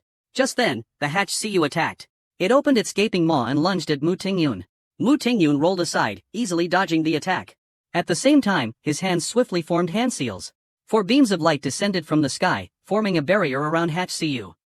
This was the 4 directions locking spirit formation he had just learned. Hachiyu was forced to stop. It tried to break the barrier, but was repelled each time. Mok Tin Van clenched his fists. The 4 beams of light began to constrict. The space grew smaller and smaller, and Hachiyu began to panic, running around frantically. Seeing this, Mok Tin Van tightened his grip. In just a moment, HCU was squeezed to the point of being unable to move. But suddenly, HCU roared, and cracks appeared on the barrier. Following this, a loud laugh rang out, the four directions locking spirit formation shattered, and HCU charged out. The powerful energy forced Mu Xingyun back a few steps. He quickly steadied himself, remaining vigilant. However, at this moment, Hiju didn't attack immediately, but stared intently at Mu Xingyun. It seemed as if the two sides were in a stalemate. But suddenly, Hiju stopped. It didn't advance towards Mu Xingyun anymore, but turned and ran into the forest. Seeing this, Mu Xingyun was a little puzzled. Why did it leave? Ling Er explained, perhaps it sensed danger and ran away. But Mu Xingyun disagreed, judging by the power it used to break the four directions spirit locking formation, it's no ordinary demon. Its level is definitely not low. Zhao Gong once told me that the four directions spirit locking formation is a spell created from the resentment of destroyed souls, and it can only deal with the lowest level demons. Hearing this, Ling Er replied, I've heard that a fully grown Haiju can reach the level of a ferocious beast. The size of the Haiju we just saw suggests it hasn't reached maturity yet. However, even so, a Haiju is still much stronger than an ordinary demon. Its power likely lies somewhere between that of a wild beast and a ferocious beast. Therefore, the four directions spirit locking formation could only delay the Haiju. Hearing this, Mu Xingyun felt a headache coming on. He had originally planned to capture this demon, but now it seemed a bit difficult. Ling Er asked curiously, are you worried you can't defeat that demon? If so, I can help you. However, it was clear that this wasn't what Mu Xingyun was worried about. He turned his head to look at the flag behind him. Sighing, we need to hurry before that monster finishes our dinner. The protagonist didn't expect that. Simply casting the four directions spirit locking formation would make the monster everyone feared so wary. One should know that the four directions spirit locking formation can only subdue the lowest level monsters. But the beast in front of him didn't hesitate to turn tail and run. This left the protagonist a little puzzled. Is it really that weak? Meanwhile, elsewhere, Lian Jia's group was carefully moving forward. Two members of the group, carrying the broken flagpole, grumbled incessantly. If you said we just needed to find the inscription on the flagpole, why didn't we just break it off and take it with us? Hearing the young man's discontent, Lian Jia immediately snapped, less complaining, just do as I say. If I'm right, you'll thank me. Hearing this, the young men were even more puzzled. Could that ferocious beast really be afraid of the flag and run away? Instead of carrying this heavy flagpole, it would be better to break it and quickly steal or find another flag. However, just as they finished speaking, a roar echoed from ahead. HCU burst from the bushes. The sight terrified the teenagers. Just as they were about to run away, Lin Jia suddenly stopped them. Freeze!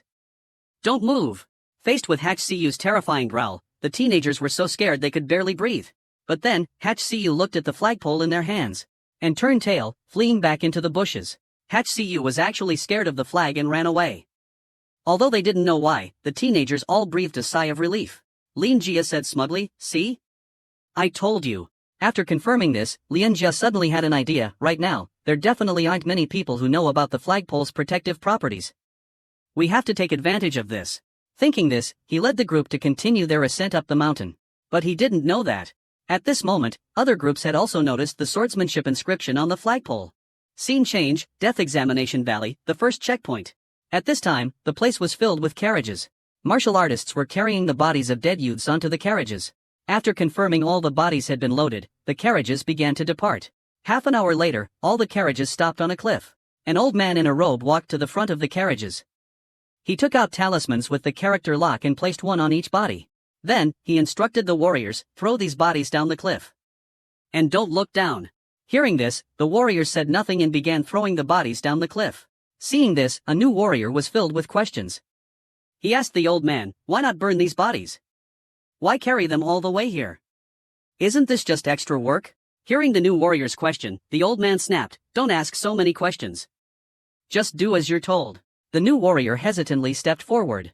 Looking at him, the old man sighed, actually, I don't know the reason either. It's just what we do every trial. I heard that beneath this cliff is where all the currents converge. The novice warrior was even more confused. How are these two things related? The old man also didn't know. It seems like it's to turn into some kind of nutrient. Having said that, the old man warned the novice warrior, don't be too curious. Lowly people like us knowing too much will only bring trouble upon ourselves. The novice warrior said he understood, but his heart was full of questions. He didn't understand what the currents or the nutrients were. If a body is thrown down the cliff after every trial, and just this time alone there were over 100 bodies, how many bodies are down there now? He inadvertently looked down the cliff, and a chilling sensation washed over him. His entire being felt as though it were being sucked into the endless darkness. something unsettling invading his body. Fortunately, at that moment, someone pulled him back. It was the old man who had just applied the talisman. The warrior came to his senses and realized he was right at the edge of the precipice. The old man looked at the terrified warrior and whispered, "Didn't I tell you not to look down?" The warrior, still panicked, received another warning from the old man. "Remember, don't look down. If you do, you'll be in trouble." The young man didn't expect that Hiju's appearance would cause such a major incident in the second trial of Death Valley. Because Hiju likes to eat human heads, whenever it catches prey, it only eats the head. Therefore, headless corpses can be seen everywhere in the forest. At this time, Mu Yotian's group was searching for the second flag in the forest. But the horrific scene stunned everyone into silence. A monstrous beast was gnawing on a teenager's head. This was the first time they had encountered Hiju, so no one dared to make a move. Just then, Hiju suddenly turned its head and looked towards them. Just when everyone thought the beast was about to attack, it turned and ran into the forest. His spirit returning, Mu Yutian collapsed to the ground. Although he didn't understand why the beast suddenly left, he had lost all hope for this trial. Two of his group had already sacrificed themselves to protect the flag, and now they had to deal with this. This made him feel powerless. He worried whether he could survive in this place. But soon, he discovered something strange. While searching for another flag, he saw no fewer than 20 corpses. They should have had wounds, whether killed by monsters or other people. But some bodies only had broken necks, as if they hadn't resisted at all. This gave Mu Yutian a bad feeling, like something was killing the youths. His premonition proved correct. At this moment, on a mountain slope not far away, Mu Xingyun was absorbing death chi from a headless corpse. He muttered with a dissatisfied expression, "Still not enough." Lin Ni comforted him, "It's normal. After all, HCU is already in action. The death chi within the bodies attacked by him will quickly dissipate. It's very difficult to extract more death chi from these corpses." Mu Tinvan sighed, "I thought letting HCU cause chaos would be beneficial to me, but unexpectedly it has become a hindrance. It feels like I'm eating someone else's leftovers." Thinking of this, he became even angrier. If that monster continued like this, his share would be significantly reduced. So, Mu Tinvan decided to change his strategy. "It seems I must kill that beast first." He asked Lin Ni, "Can you help me?" Lin Ni laughed, "It seems even without using your internal energy, you'll have a hard time dealing with that monster." "Alright, I'll take care of it. But first, you have to release me from this cramped space." With that said, Mu Tinvan took out the figurine. He clenched his hand, the word seal escaping his lips. A stream of fresh blood spurted out. A sea of blood appeared beneath his feet. Lin Ni slowly stepped out from the sea of blood. She stretched, saying comfortably, "It's much nicer out here." Seeing her relaxed demeanor, Mok Tinvan interrupted, "Can you pinpoint the monster's location? Or better yet, can you deal with it from afar?" Lin Ni wasn't annoyed. "Don't rush me. I'll be back soon. Just you wait and see." Having said that, she soared into the sky. Unlike Ma Sam, Lin Ni was of a higher rank. Even without possessing a body, she could still move within a wide range. She stopped midair, her crimson eyes scanning the entire mountain. But after circling the area, she frowned. She thought she would quickly find the beast, but unexpectedly, there was no trace of it. The beast should have been emitting a strong demonic aura, but strangely, she couldn't sense any demonic aura in the forest. Could it be that the monster wasn't in this area? Just as she thought that Hiju wasn't here, the scene before her eyes made her gasp in astonishment. From beneath the distant cliff came miserable screams. Previously, while inside the puppet, he couldn't sense the outside aura, but this scene made him suspicious. Although he didn't know who did this, he was certain that the perpetrator was a madman. Thinking this, Ling Ni didn't hesitate any longer and immediately returned to Mu Xingyun. Seeing him return so quickly, Mu Xingyun asked, "Did you find it?" But Ling Ni wasn't happy at all. "I found something even more interesting than Hiju. An ancient forbidden technique. Involves placing dozens, even hundreds of venomous creatures into a single cage. Letting them fight to the death until only one remains. The last survivor carries a deadly venom. This process is called goo breeding, and the surviving venomous creature is called a goo poison." At this moment, seeing Lin Ni's excited expression, Mok Tinvan was quite surprised. Although he didn't know what she had discovered, he followed her. Led by Lin Ni, they arrived at a suspension bridge. Below the suspension bridge was a deep abyss-like river, emitting a chilling air. After crossing the bridge, Mu Xingyun noticed deep ruts in the road. It looked like someone had dragged something very heavy up the mountain. While he was puzzled, a strange aura from up ahead made him stop. After absorbing the death aura, he had become very sensitive to different kinds of auras, but he had never encountered one like this before. He looked around and discovered many talismans pasted between the cliff face and the trees. Each talisman had a number written on it, seemingly to control and prevent these auras from escaping. Although there were many talismans, the ominous nature of the aura could still be clearly felt as he got closer. What's down there? Hearing Mu Xingyun's question, Ling Er asked in return, have you ever heard of goo poison? Mu Tingyun was astonished. Goo poison, he naturally knew about it. He had studied herbs and poisons with his grandfather, so he was very familiar with these things. Ling Er sneered, down there is the goo nurturing pit. Hearing Ling Er's words, Mu Tingyun looked down into the bottomless abyss. Groans echoed from below, the anguished cries of souls. They reached out as if begging for salvation, but their hands and feet were bound by chains. Mu Tingyun wondered, is that the soul-binding spell? You used it on that Gusan before. Mu Tingyun sighed, so many souls are imprisoned in this abyss, like a giant cage, forcing them to slaughter each other. This is the soul-nourishing ground Linger mentioned. How cruel. He glanced at Linger. Perhaps a vengeful spirit of your level could be born from here. The thought sent a shiver down Mu Tingyun's spine. At that moment, Linger reminded him, this is an opportunity. I don't know how terrifying the vengeful spirits formed here will ultimately become. But if you can absorb some of this energy before it fully forms, even a little, the effect will be far greater than absorbing death chi from corpses. This was Linger's reason for bringing Mu Tingyun here. However, upon hearing this, Mu Tingyun resolutely stepped past the barrier talisman in front of him. Instead of scavenging scraps here, I'd rather go down and enjoy a feast. Lin Ni was stunned by this action and yelled, Mu Tinvan, are you courting death?